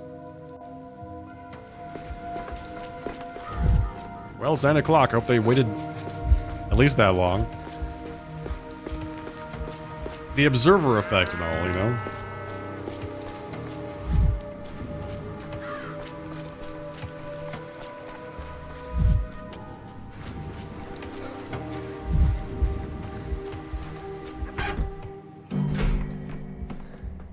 Hey, boys. You need a partner, a buddy, a grass snake maybe.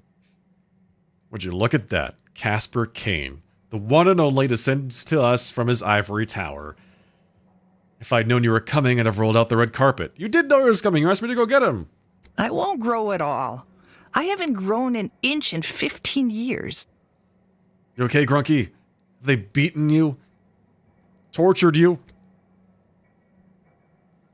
Khan, please forgive me. What have you animals done to him? He can barely breathe. Easy, easy. We never laid a finger on him. He's been starving himself. We bring him food and this silly thing won't even eat it. And you, Doctor? Why have you returned? I thought you weren't interested in our squabbles. Khan asked me to adjudicate your conflict. I asked the Bachelor to attend. I figured you wouldn't dare violate the treaty in his presence. Funny you should say that, considering this pup of yours violating the treaty and being punished for it is the exact reason we're all here. But I'm fine with an arbiter being present. I'm willing to hear any offers you have. I only have one, a hostage swap. Let Grunky go. I'll take his place in the cage. What? What? What? It's my decision. My people are my responsibility. Uncle Simon taught me that if you can relieve someone of their plan and shoulder their burdens yourself, of their pain, then you must. I have to stay the course for their sakes.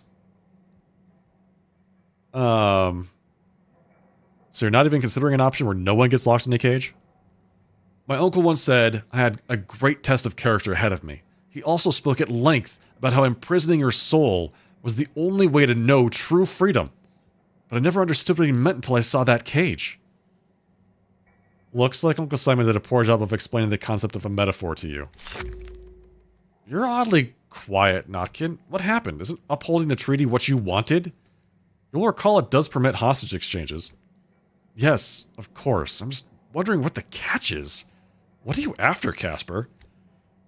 That's the difference between us, Chieftain. You're always looking for a catch, but I just do what my heart tells me to. Don't trust him, Chieftain. Bet you anything he's got a lockpick in his pocket. We lock him up, he waits for nightfall, then pop, he's gone. And what do you think of Casper Kane's offer, Doctor? You're the Arbiter today, after all. No other option, Knockin. You're gonna have to agree or end up starving Grunky to death.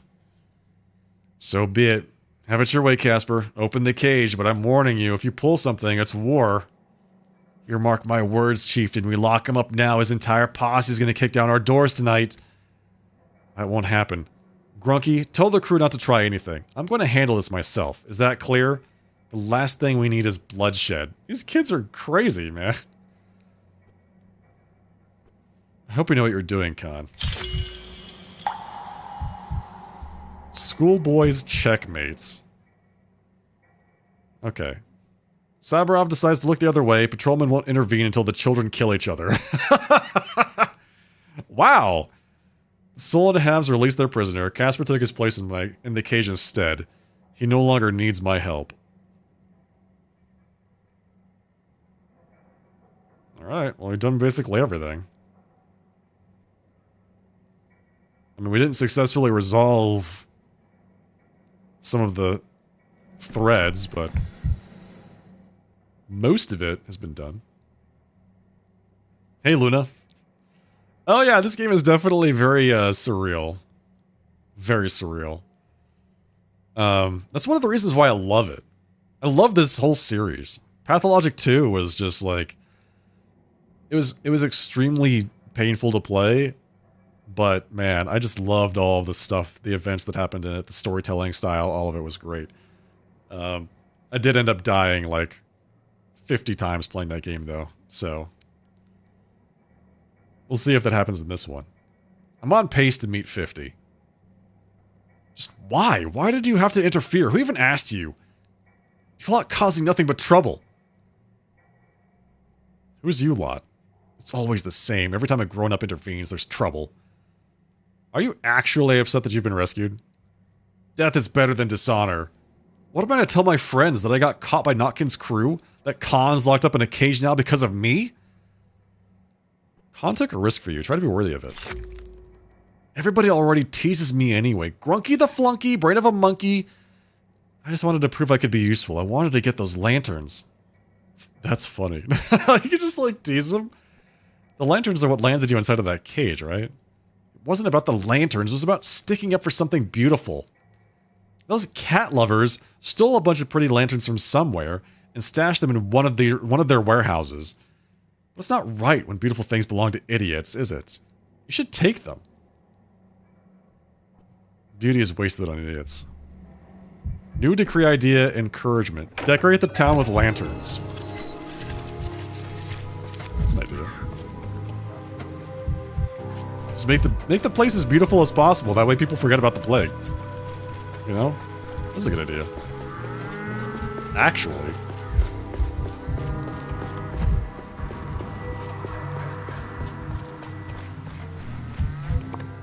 Okay, so we're done. Back to the Stillwater.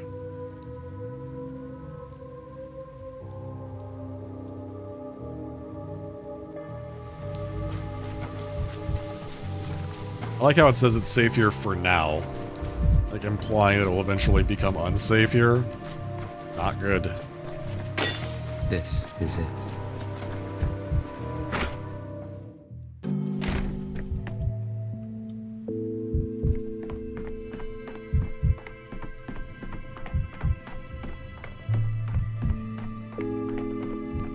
Eva, what are you doing?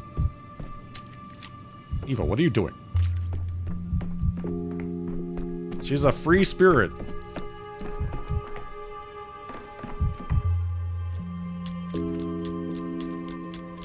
Okay, so we have to do this day again to change several key events. At least 3. Number 1.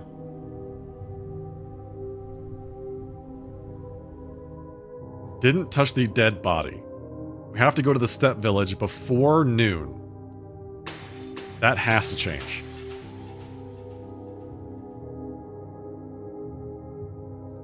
We insulted the Canes. Made them mad at us.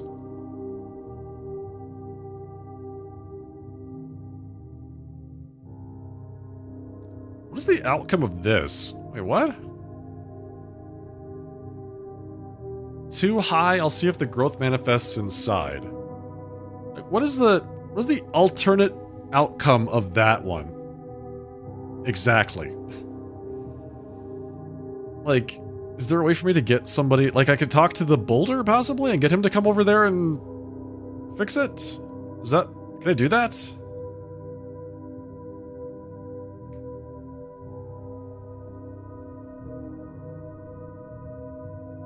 What's this? Okay, so this is the whole, like, broom sequence. Okay. Where's the whole sequence with the Canes? Where's that? I don't even see that on here.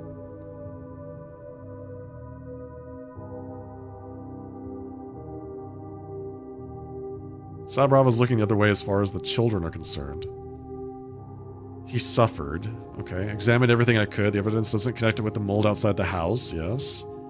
And then when I took it... So, maybe I get something at some point that allows me to get the mold sample out of the house.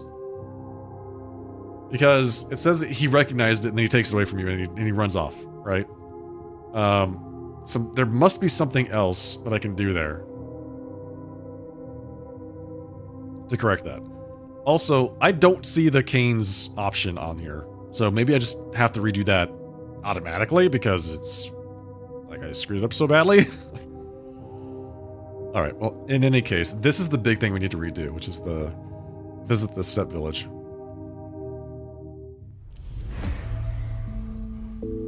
Curious. Which the Bachelor disturbs the Earth twice. Yeah, okay, so I have to redo the Canes. The conversation with them. I have to redo that. Need to examine the body before midday.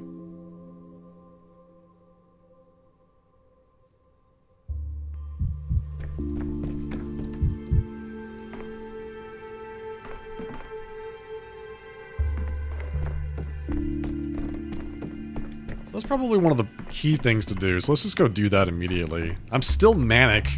Interesting. It doesn't reset your mental state. Wait. Oh, I need to loot the clock. I forgot to loot the clock. Because I've got no things. I need to loot the clock before I go. I almost forgot to loot the clock.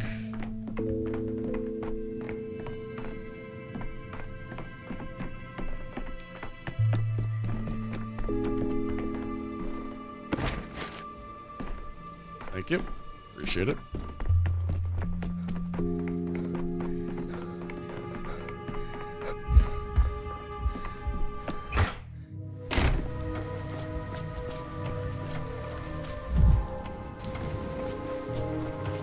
I'm still kind of suspicious of those guys that are like in the middle of the train yard sweeping gravel, basically. There's just literally nothing there.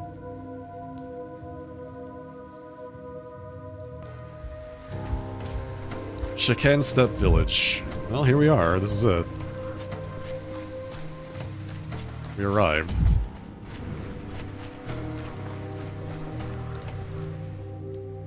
Haishag Shad, step back. This body no longer pumps blood through the lines. Don't disturb its deathly rest with your restless life.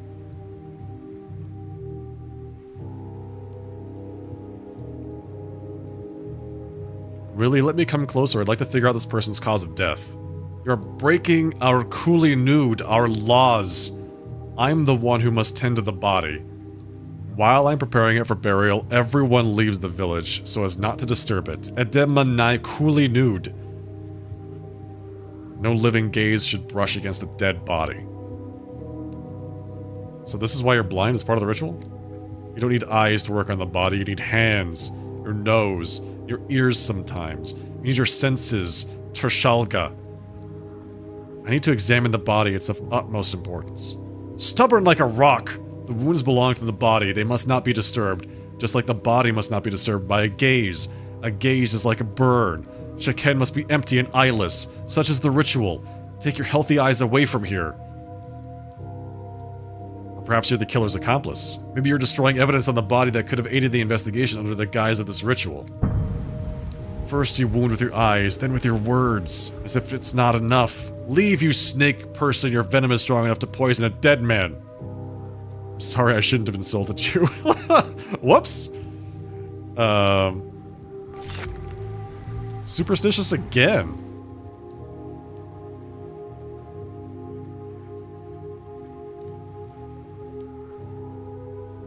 The shaman sees no need to help me. I need to distract him from the body. Ring something or set something on fire. Alright, well I could do that. Yeah, there's like some fire right over here. We got some matches. You know, just use these matches and we just like set this thing on fire. And is there something else that's further away that I can set on fire? Like to ring something? Like set it on fire? Like, maybe we just set this on fire. What do you think? To action. Examine the corpse. Isidore Barak. I really don't have much time.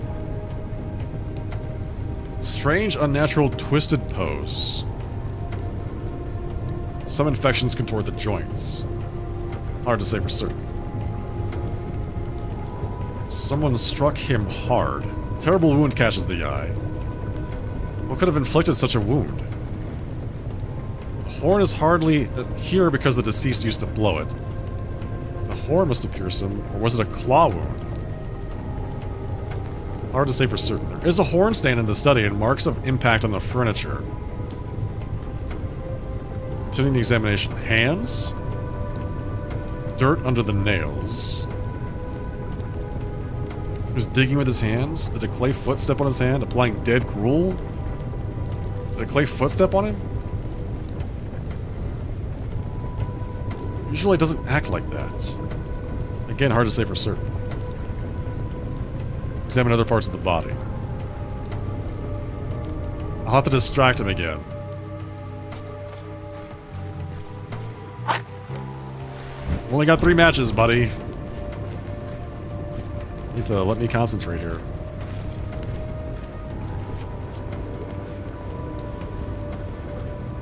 No time for distractions this time. Strange pose. Some infections contort the joints. Hard to say for certain. I have to go through this whole thing again?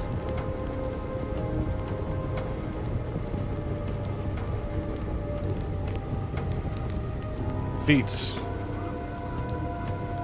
Soil and grass. Walked to the step before death. There's fresh dirt in the office. Move to conclusions. The skin. Need an analysis to know for sure. Very characteristic of the sand plague. Who killed you? I'll take a sample. Thank you for the vial of blood. Just in time I managed everything.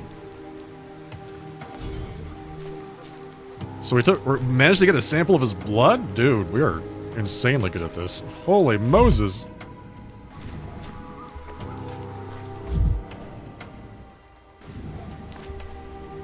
Interesting. So we could, like, bring that too, I guess. Okay, so we got blood, which is, like, really good. So I examined his body. Familiar symptoms. Emaciation, signs of agony, and that cracked skin. But I need to know for certain. I took a blood sample and now I need to examine it.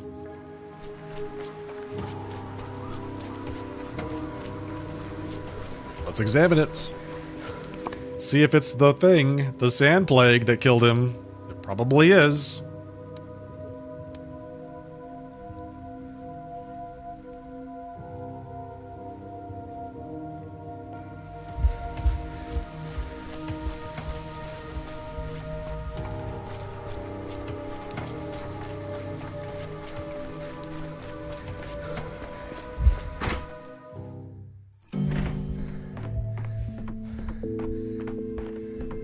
To the lab.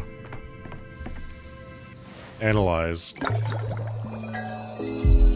Material examined. Isidore's blood contains traces of sand plague. That means he was sick earlier than any other townsman.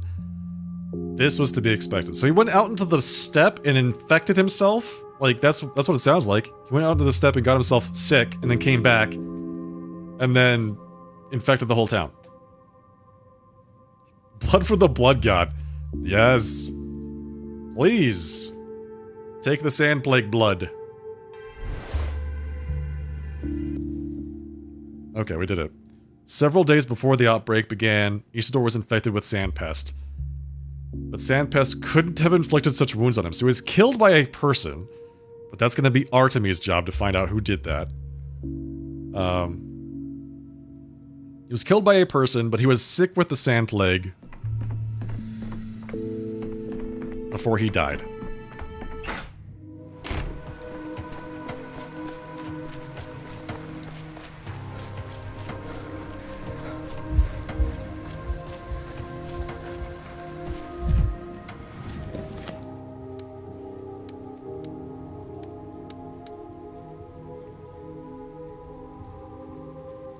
Today they bury Isidore.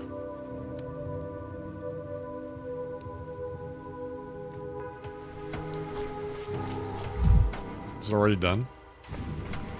I have to have this conversation with Grace again. Take the shovel. Artifact acquired. Yes? You don't approve of their customs.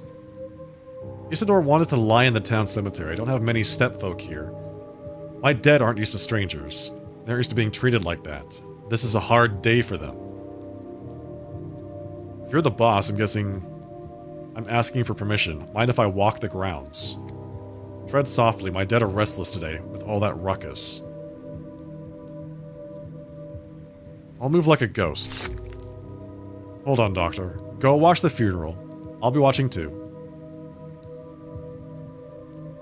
Okay, sounds good. I'll see you in a little bit. Weirdo.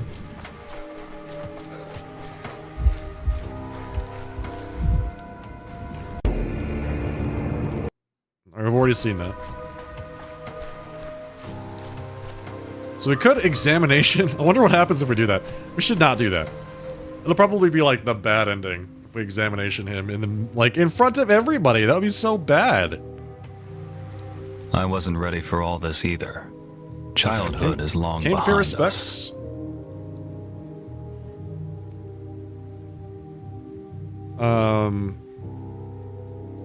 Who would have killed him? Did he get in someone's way? Leave him. Okay. Isidore invited me. This must carry some meaning. Why there? So they're basically telling me to talk to him later. This is some advanced diplomacy. Can't believe some savages are teaching me the art of conversation. Thanks. Thank you. Appreciate it. Thank you. I'll see you then.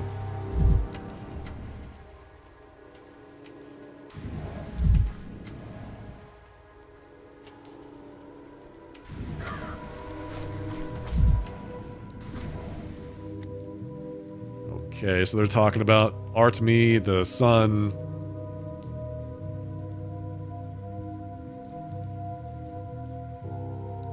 What did Artemi inherit? His path, his Kargi. That is his inheritance. Since Isidore has left his path, someone else must now walk it. That's what Bado demands. The young Barak is a good man. Why couldn't you have spoken about him, like, up for him in the other game when people were trying to murder him throughout the town? You have my condolences. How heavy is a head? Hello, Ruben. Good to see you, too. Are you a disciple of Isidore's? Don't you go all niminy-piminy on me. You came here for Simon. Because he'd chosen you as a successor, right? Niminy-piminy? What is this? Jeremy Baramy? Oh my god. Let's see. I've never even talked to the man. I came to study him. You're a fool, Dankovsky. Of all the doctors in the capital, he chose you. We'll talk later.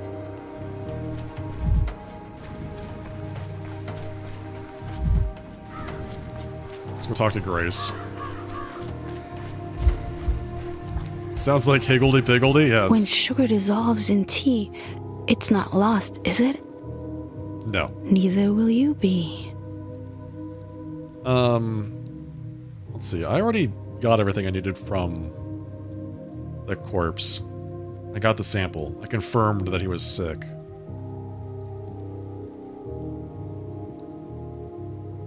I talk to the dead too in my own way, or rather, I read them in the morgue. Isidore will not talk to you. The ritual sealed his body. He doesn't wish to talk to anyone else. I wish both Brocks to have a good talk, whatever that means. Okay, so this is where I learned that his body was at the step settlement being embalmed before he was brought here. Hint at the past. Bandaged relics. What's this? I won't examine the body with mourning step people present. They'll tear me apart, and Isidore's son won't stop them. Did I really come for nothing? And no, I got everything I needed. It's interesting that this branch doesn't lead to the branch where it's like, hey, you got the blood sample. You know that he was sick. You've already examined it, right? Medica morbo ad hibere. We've already done that, so there's nothing else to do there.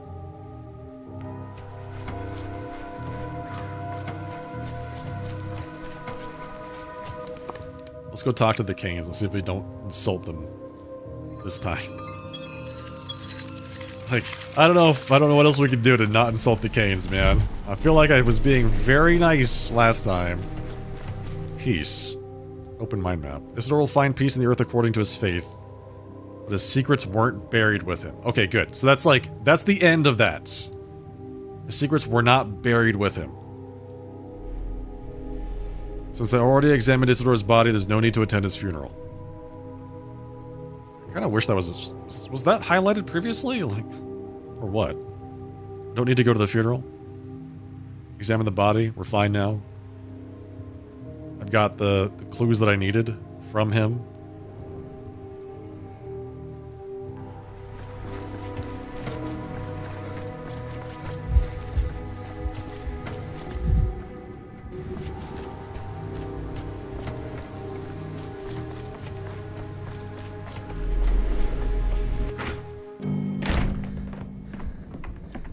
I'm too old.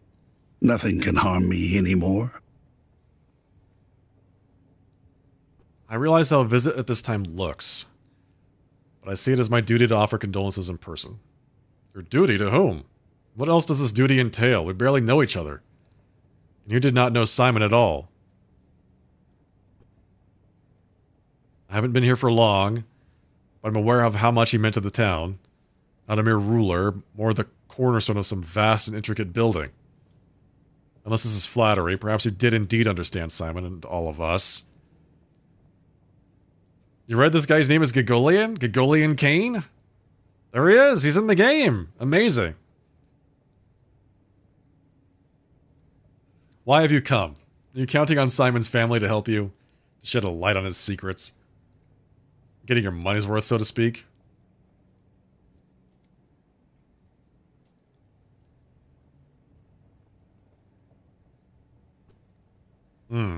That's a weird question.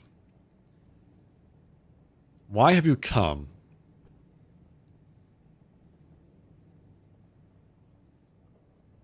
So I don't want to necessarily insult him again. I've already tried that. It didn't work.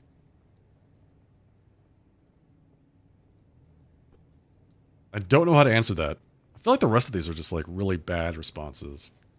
Obfuscation in the face of scientific interest is not my strong suit. And yes, a dead Simon is still of scientific interest. Careful, Bachelor. Honesty is the best policy, but tact has its own rewards.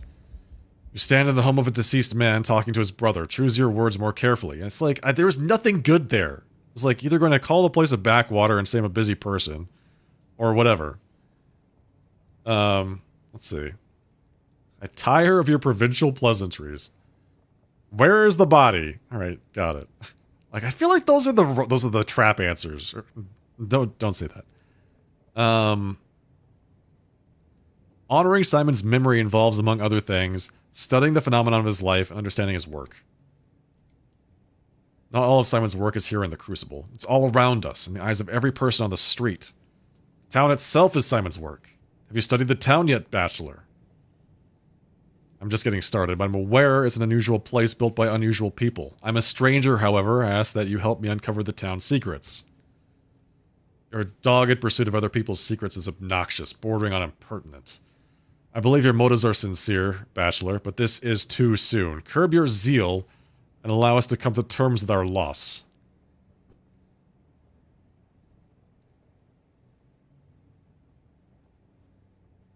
Interesting. So, like, we can either end the conversation and say that we failed again, or we can say, where is his body? His body's been stolen. I know it has. You know? How? I know it and that's that, or I know it and you wouldn't believe me. They go with the that's that. Well, you're right. We don't have the body, and the fact that you know that matters more than you think. I may have an inkling why. Simon warned me you were coming. He said to me, a doctor will arrive on the second day and ask to see the body. If he says it's been stolen, he is the one. Tell him to look for it. Wait, what? He warned you. Of course he did. I did not understand what stolen body he was talking about, and here you are, Bachelor, speaking the words I have been waiting for.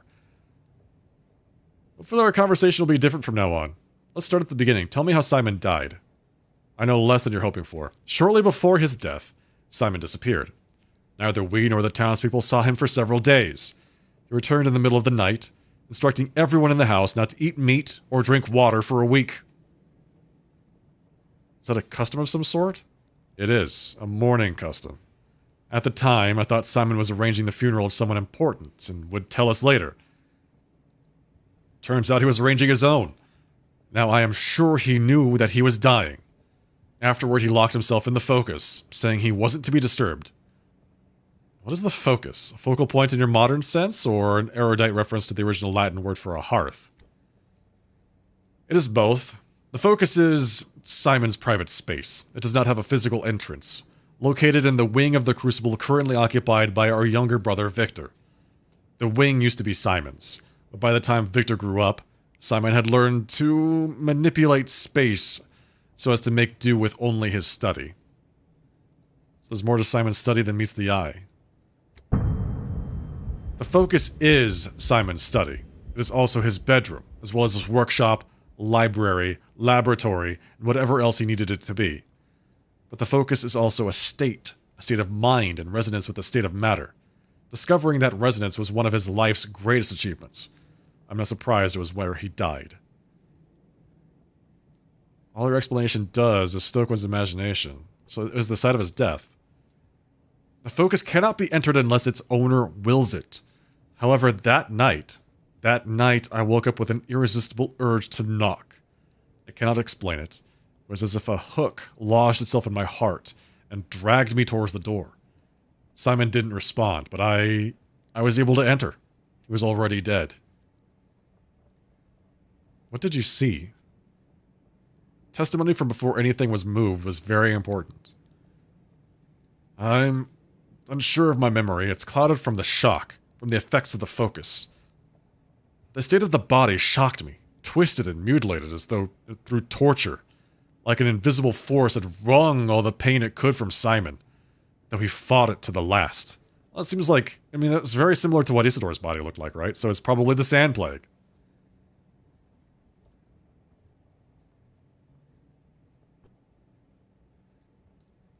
I'd like to examine the place he died.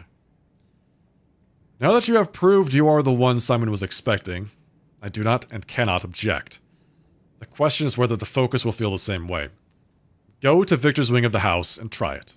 I cannot help you. Indeed, I could not even help my nephews, my own Cain blood. It is a trial everyone must take alone. Okay, sounds like we're going on an adventure. Thank you for your permission and this conversation itself. Good luck, Bachelor. Stop by sometime. I'm sure I can find plenty to talk about with a guest of Simon's. Another thing, I'm sure you will locate the body and study it. I am prepared to entrust it to you, but please, promise me you will identify the thief. It is in our common interest to do so. I did it! I'm very depressed now, apparently, for some reason. Why? Why am I so depressed? What happened?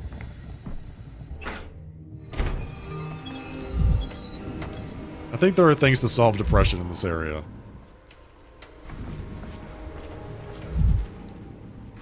Nearby, possibly. Maybe.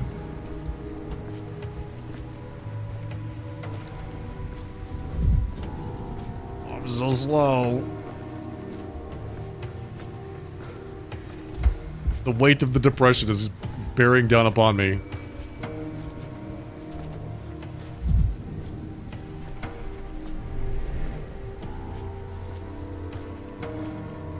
I gotta pump the handle. Boiling, that helps. crackling, screeching. It helped a little bit. There's gotta be something else nearby. Something I can kick. Or pump. Or something. I don't know.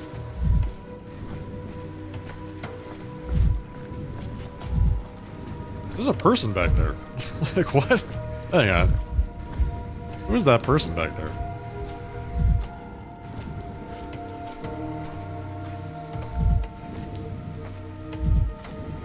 There's loot here, too. Interesting. Maybe the loot has some drugs in it. Oh, please have some drugs. There were no drugs.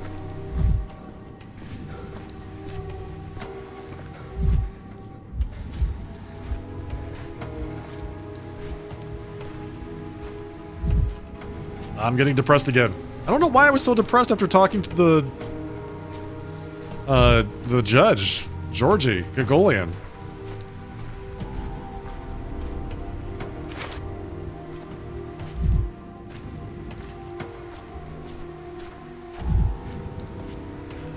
That's not a person, that's a gramophone out in the middle of nowhere.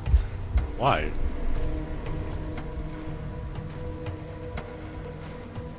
Hello? Can I move forward, please? I'm stuck.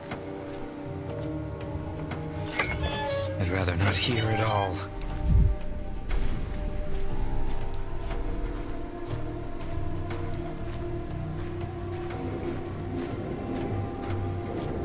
Maybe I can talk to the kid.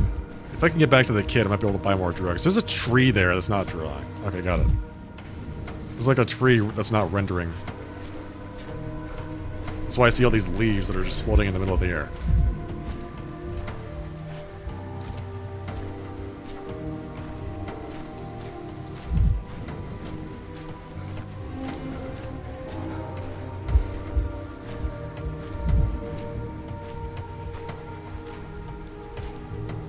Found another tree.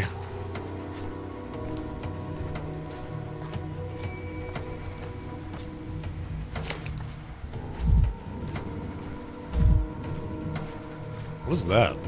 It's like something way over there.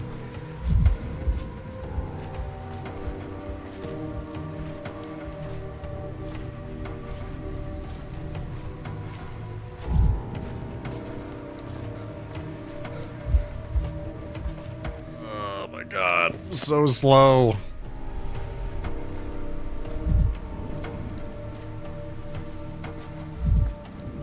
I could just make it over to that water pump. I could just make it to the water pump. We might be okay. Then we can buy some drugs from the kids. As weird as that sounds, it's totally fine. Don't worry about it. It's normal.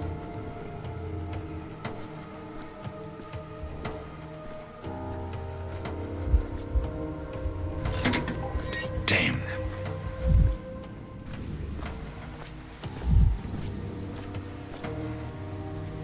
Oh, good. The kids do have drugs. Woo, man.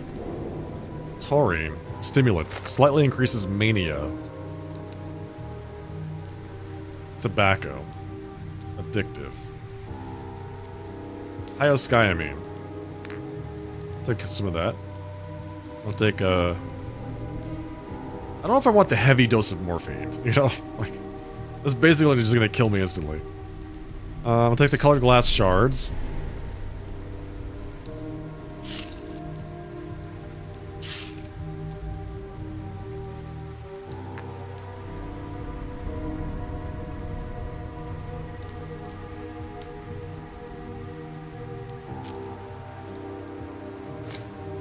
Okay, nice. Good trade. Do the drugs. Half a tone louder. Recipe for taurine. Alright, used. Cigarette case protects from a bullet. Pen. Signs letters and death warrants with equal disregard. So we have the recipe for taurine now. Today is the day I received the blessing to visit Simon's study. Okay, let's go see if we can get into the focus. Simon's study. It's gonna be some kind of like weird test, is what they said. Interested to know where this goes.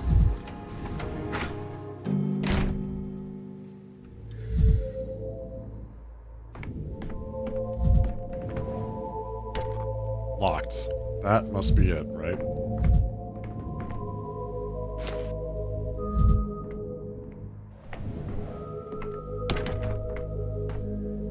Is that like a clue?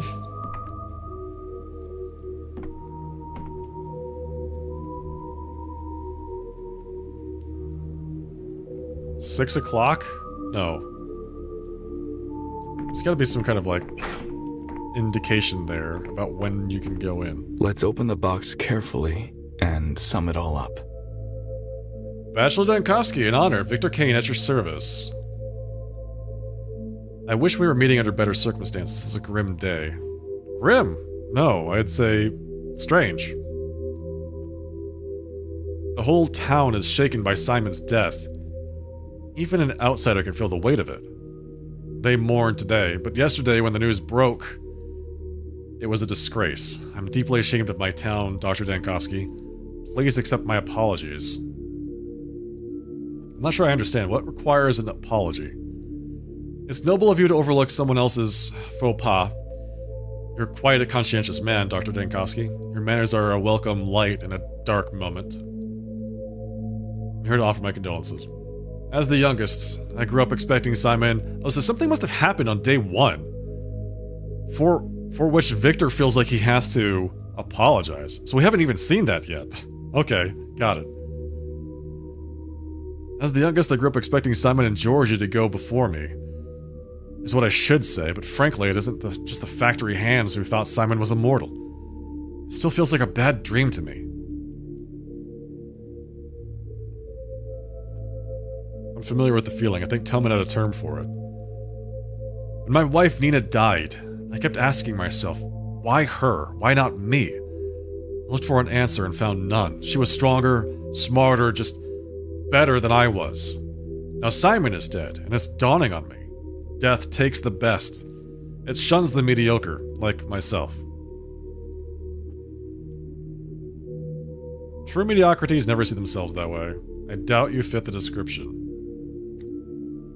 Now everyone will talk about what a great man Simon was, and it's true. And my dearest memory of him is simple, when he built me a camera lucida. It projected images onto paper. Tigers in the jungle, magnificent places. I've never seen anything more beautiful, except Nina, of course. What is a camera lucida? A cousin of a camera obscura. An optical curiosity, a prism that superimposes the world onto the page. To a 7-year-old, it was a miracle. But never mind. I don't imagine you're here just to offer condolences. I heard that Simon's body was taken. Have you spoken to Georgie? Yes, it's true. The body was stolen. Unspeakable blasphemy. His death was like a knife to my heart. And now some fiend has decided to twist the blade. Forgive me for prying, but may I examine Simon's study? It is vital that I see it. I promise to leave it undisturbed. Please do. Simon was expecting you. He had high hopes. And now all that's left is an empty study. You're more than welcome to attempt an entry. Simon would want you to. Attempt an entry? What do you mean? Like Simon, the study was a particular temperament. It might admit you or it might not. Sadly, it's not for me to decide. I think the door is sealed by some intricate clockwork mechanism. A clock, yes, I crafted plenty for Simon. He always indulged my little hobby. You know, he had a rare gift. He was meticulously organized, yet always appeared relaxed. Never in a hurry, but always on time. I believe there's a saying about punctuality being a royal virtue. Punctuality is the politeness of kings, and the duty of gentlemen, indeed. Alright, so what I'm getting is this will only open at certain times, right? So, does this say 9 p.m.? Like 9 p.m., 9 a.m.? Is it like 2:30? I'm not sure I quite understand exactly what time I'm supposed to be understanding this to say. I'm losing apathy, like, very quickly just by standing here, apparently. So this is like, it could also be, what, 9:30? It could be 9 p.m., 9:30, 2 p.m., or 2:30, is what I'm gathering here. I honestly have no idea. It's like a clock with 4 hands. How am I supposed to interpret that?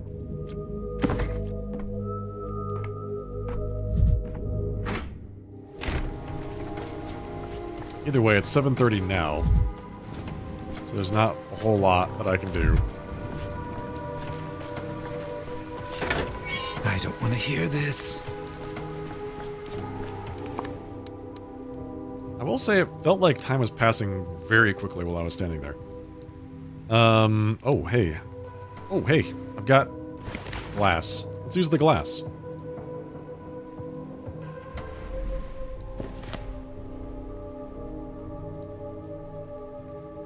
Did it work? I used the glass, right? I did. Use the glass. The town weighs on me, robs me of my time.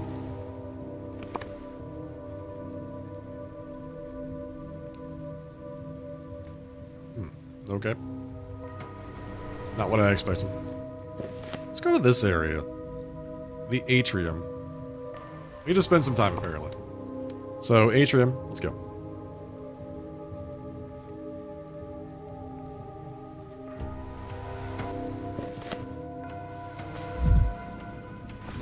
I've never been to this part of town when it wasn't plagued. So this will be interesting to see if, like, there's anything here.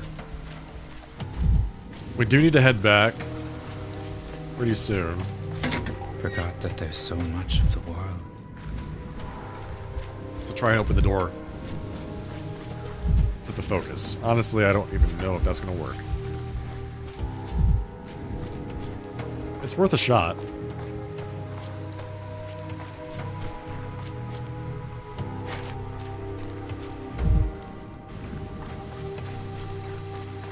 What is this house? Why does it have a light on? It's like very conspicuously lit.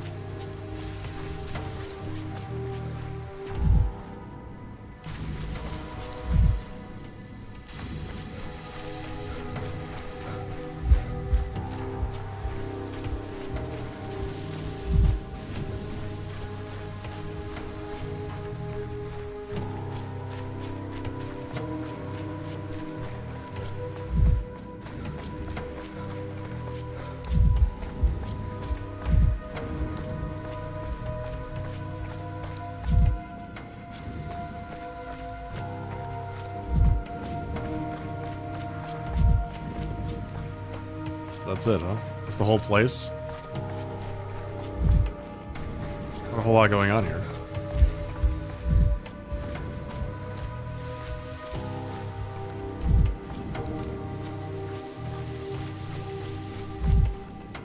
Oh, here we go. We can trade with the kids. Let's trade for some more drugs. We definitely need more drugs. I might buy this bullet. 6, so this is 2. 2 each? These kids sell drugs for like nothing. It's crazy.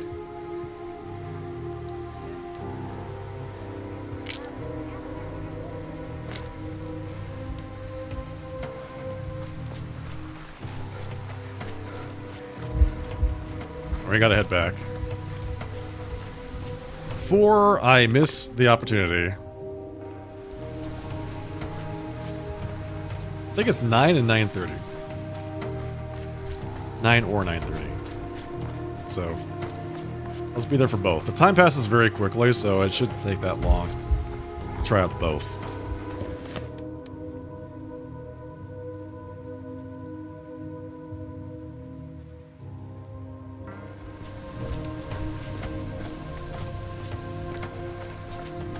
Okay, well it's 9:30. Well, it's 8:30. I thought it was gonna take me some time to get here, but I guess not. It's just that close. 8:30.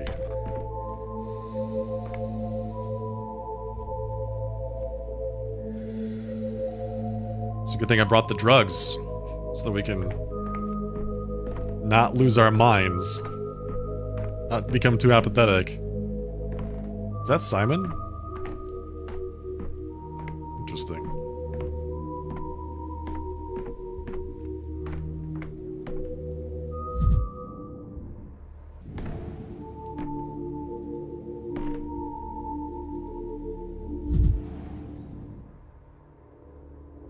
Victor doesn't need a clock to know the time, but what does he need clocks for?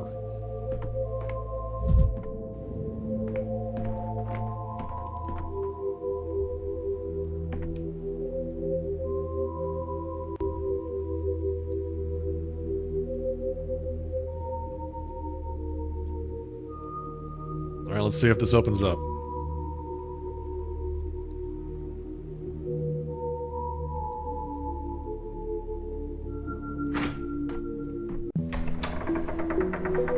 Enter Simon's study. 9 o'clock on the dot.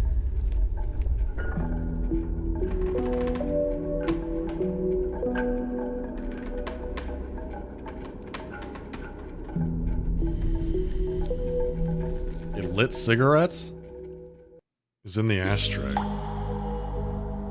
What the hell is happening here? There's paper on the wall. Lit cigarette in the ashtray. Are there like... Oh, there's different versions. Aren't there? Right? Like they said, it's like 4 different places. It probably depends on what time of day that you enter it that something happens. I've gone inside the study and it's completely empty. Despite George's assurances that the crime scene was untouched. What the hell? Okay, we cannot undo this decision either, so this is maybe something else happening here. He needs the clocks to control people? Marky Martell is here. The clocks have something to do with, like, enabling time to continue to work, or something like that in the city.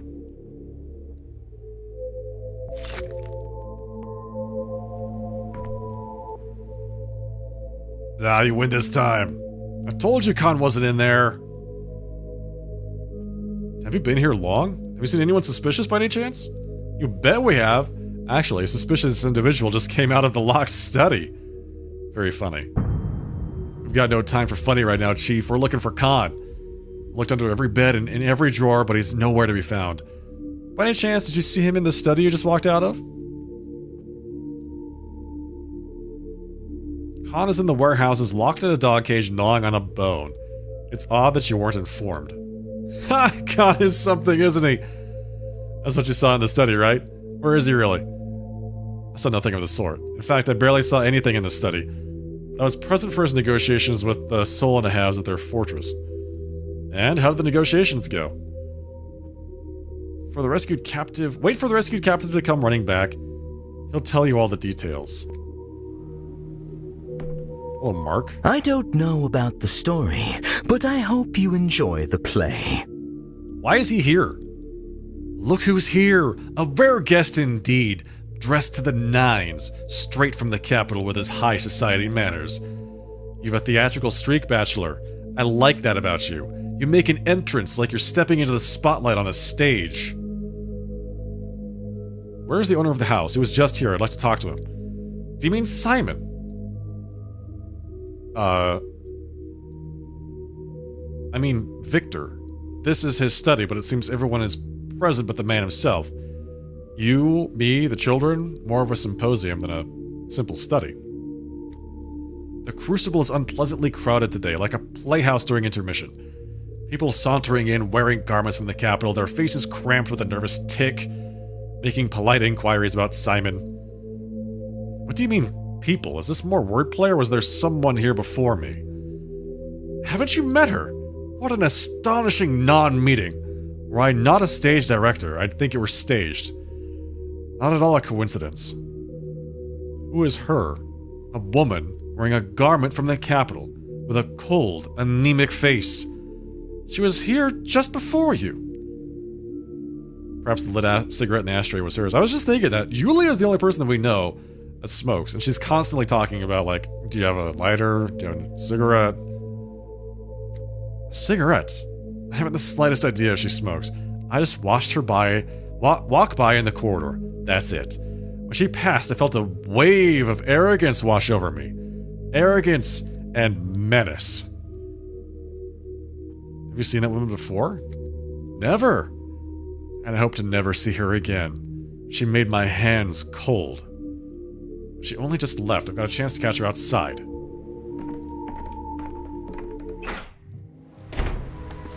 The rain. This goddamn rain. Will it ever end? It was not Maria. And pouring and pouring. It was not Maria.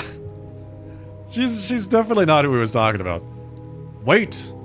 And Daniil. You spoke with the liars in this house. Tell me, are you part of their conspiracy, or are they leading you around by the nose? Liars? I spoke to your family. Precisely. Please note, I'm not calling them scoundrels. My father, uncle, brother, they're all men of honor, but... An inventive mind can build magnificent palaces of intellect on a foundation of sand. A common sin of inventors and eccentrics. All my relatives are undeniably intelligent, but they lack the spark of insight, and so they draw false conclusions. Ergo, they lie. It's called being mistaken. They lie. They are constrained by propriety, rituals, and grief. Don't contradict me. Just listen. Alright, so what are they lying about? In a word, they say Uncle Simon is dead. I beg your pardon? Simon is alive. What I'd like to know is, are you helping them hide it, or are you being deceived like the rest? Why do you say that? You just left his focus. Surely you sensed it. That diagonal, inverse space. Haven't visited it often, but enough to know. My family claims that's where Simon died. But is death even possible in such a place? That's a really good question. Like, how would somebody even get in there if he didn't let them in? Who was in there before me? I found a cigarette burning on the desk. No one can enter that place. The fact that you, someone without Cain blood, managed it is a small miracle in and of itself. Mark Immortel mentioned seeing a woman. Have you seen her? Please focus, Daniil. I'm trying to talk to you about something important. As am I. What could be more important than the circumstances of Simon's death? And the mysterious people with a vested interest in them? I told you, Simon is alive. My father claims Simon died the night before your arrival, but I saw you with him yesterday morning. Where was that? Come now, Daniil. I know your secret. I saw you talking with Simon beneath the polyhedron yesterday morning. I won't ask what you spoke of. I have no right to pry into Uncle's secrets, and I won't torture you into breaking a vow. But the lie about his death sows confusion. It chokes the townsfolk with black despair. Please, stop spreading it. If I met Simon, I would definitely remember it. That is exactly my point. What? Because of his name and face, you hear Mark speaking like Mark Hamill's Joker? Yes, I can definitely see that. And he kind of fits the character too, doesn't he?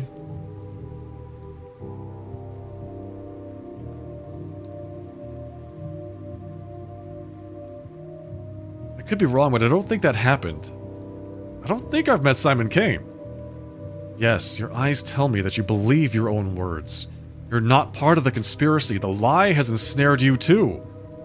Break free of it. People need Simon. I need him. And I believe that you do too. Even if Simon is alive, that changes everything. Exactly. That's why you must not believe the lies. Don't lose faith. That's the key. I don't know where Simon is. Sometimes I feel his gaze on me when I walk down the street.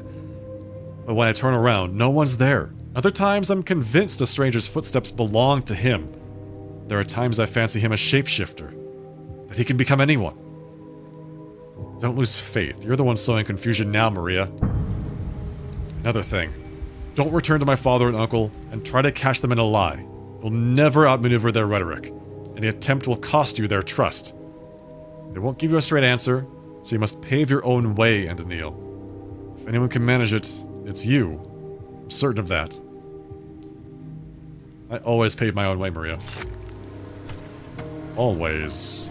So, was she just here to, like, distract me from the person that just left that I would like to have been, like, finding about this whole thing with the focus? Because now I don't know who it was. It was a person from the capital that instilled dread in Smokes, apparently. Now, person from the capital, Smoker, that's Lydia. Is that what her name is? Hang on. What's her name? Let me be sure I got this right. Yulia. It's Yulia. Right? But instills dread? Not really. She's the fatalist. She's, like, depressed. Intelligent, rational, and unhappy. But the only person I know that smokes.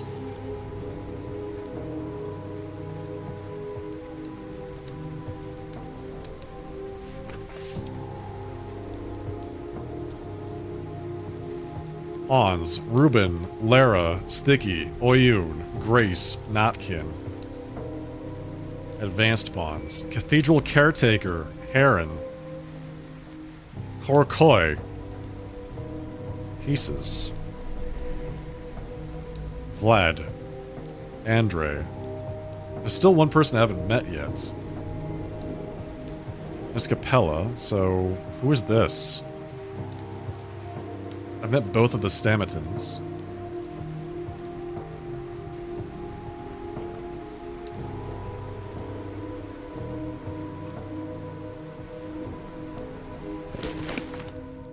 Okay, well, we're basically done with the day.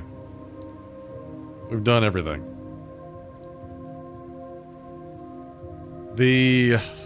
Most of the conclusions are kind of weird. We've talked to the step things, the beasts or whatever they were, the skull albinos. We learned what Isidore was doing immediately before he died. We learned that Isidore was infected with the sand plague immediately before he died. He was killed by a person whose identity we still do not know, but whose investigation Artemy Barak will be doing instead of Daniil Dankovsky.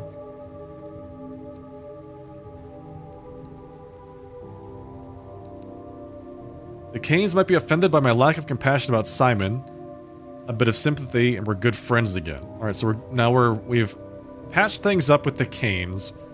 We managed to enter the focus. And there was nothing in there. We had a weird conversation with Mark and Martel, Maria, and now that's it. That's basically everything. The only thing that I can think of that's still a thread that we need to pull on is how do we get the sample of the plague out of the house without Oyun taking it from us or getting it from the side of the house where it's too high up for us to reach.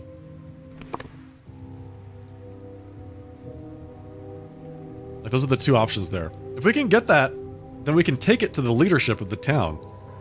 And we can have them immediately act. Rather than waiting for another day. Convince them that it's something that they need to take immediate action for.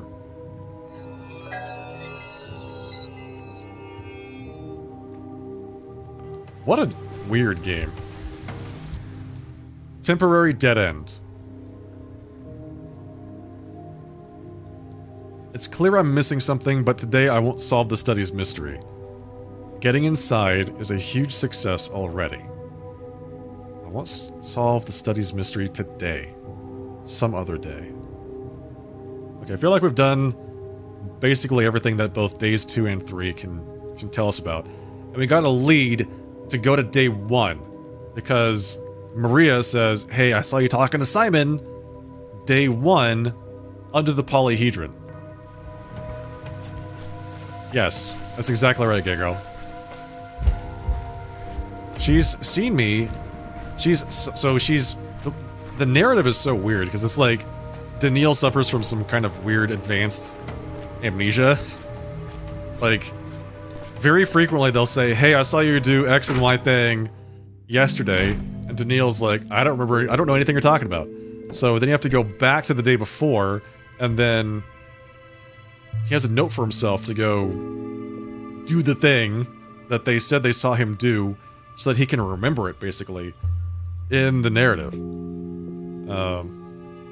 It's really weird, I gotta say. I like the storytelling, but it is extremely non-linear and a little hard to follow.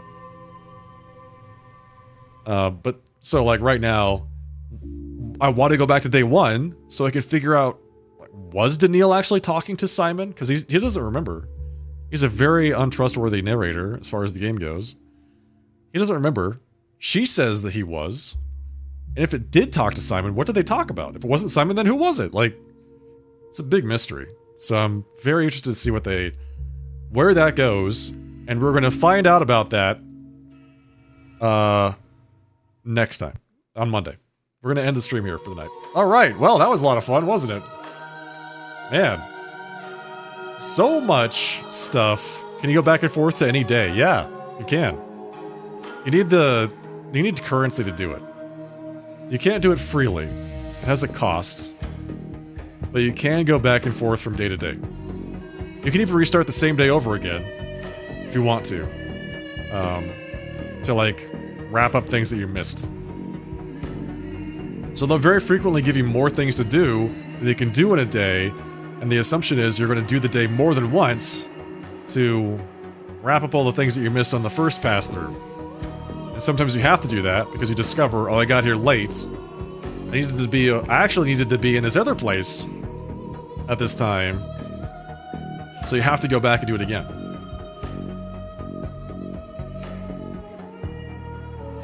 Wondering if preparing a relationship with the Canes would help Yulia later. Yeah, maybe. Yeah, you're right, because that happens on day 3. So I should probably go talk to them again. See if they're more willing to let Yulia stay. Yeah, good idea. We'll do that on Monday. Yes. Very cool game. Cannot wait to play more of it in a couple days. But that's the end of the broadcast tonight. If you enjoyed the stream, folks, don't forget to follow right here on Twitch. If you're over on the YouTube side, like the live stream, subscribe to the channel. I would love to see you all here again next time. I'll be playing, I think we've got a brand new game lined up. for Co-op Saturday, so that's going to be a lot of fun. With that gentleman right there in chat, Gagolian. If you're not already giving him a follow, please do so. That will be at 8 p.m. Pacific time. Brand new game, Co-op Saturday. So, hope to see you all there. Alright, everybody. Thank you once again. Until I see you next time, in the meantime, have a great rest of your night. Have a fantastic Saturday. I'll see you all then. Good night. Cheers. Take care.